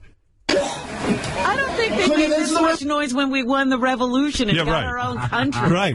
Yeah, we were free from the British. Oh, okay. They won.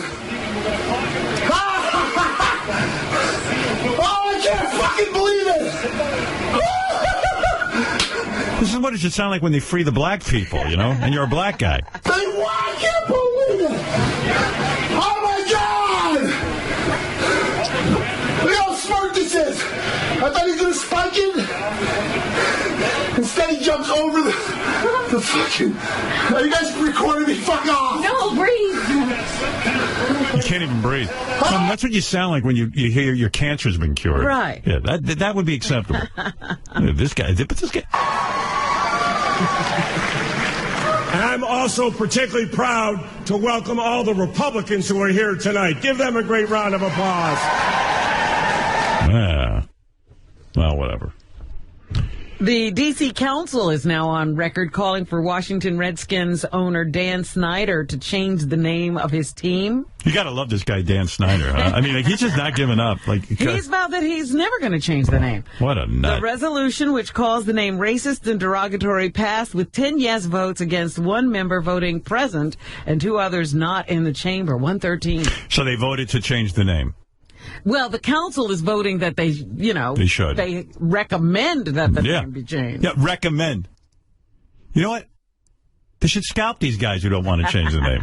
We can clearly see from the continued traction that this issue is getting that changing this racist and derogatory name resonates with the people of the District of Columbia. American Indians got so fucked over by this country, it's crazy. And There's I know very few of them to fight. Yeah, and I know none of us alive are responsible for it, but, let's face it. But we're still carrying on that tradition of demeaning Yeah, I mean, they don't want the name Redskins. Every dumb movie has, like, the Redskins versus the good Cowboys. I even think, but they're still the Atlanta Braves. How are they getting away with it? I don't know. Why did he just change the name already? What is the big deal? Councilman David Grasso, who introduced the bill, said, quote, "This is now a movement, but some Washingtonians don't think the name should be changed." 114. We can clearly see from the 114. I don't think they should change it. I think it should stay Washington Redskins. Because the Redskins are the Redskins. Oh, perfect logic. Because the Redskins are the Redskins. Okay. Because nothing can change. Anything else, Robin? Words can hardly describe how some gay couples from Illinois felt after the House passed the gay marriage bill there.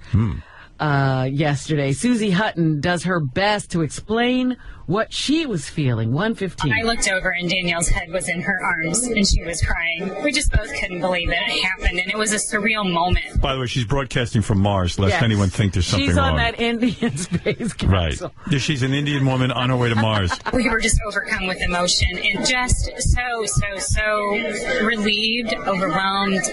Finally, somebody with a worse phone connection than King of All Blacks. The feeling is indescribable. Susie and Danielle have been together for 12 years. They've made countless trips to Springfield trying to convince lawmakers to support the gay marriage proposal. Now that the fight is over, they say it's time to celebrate and plan their wedding. Mm-hmm.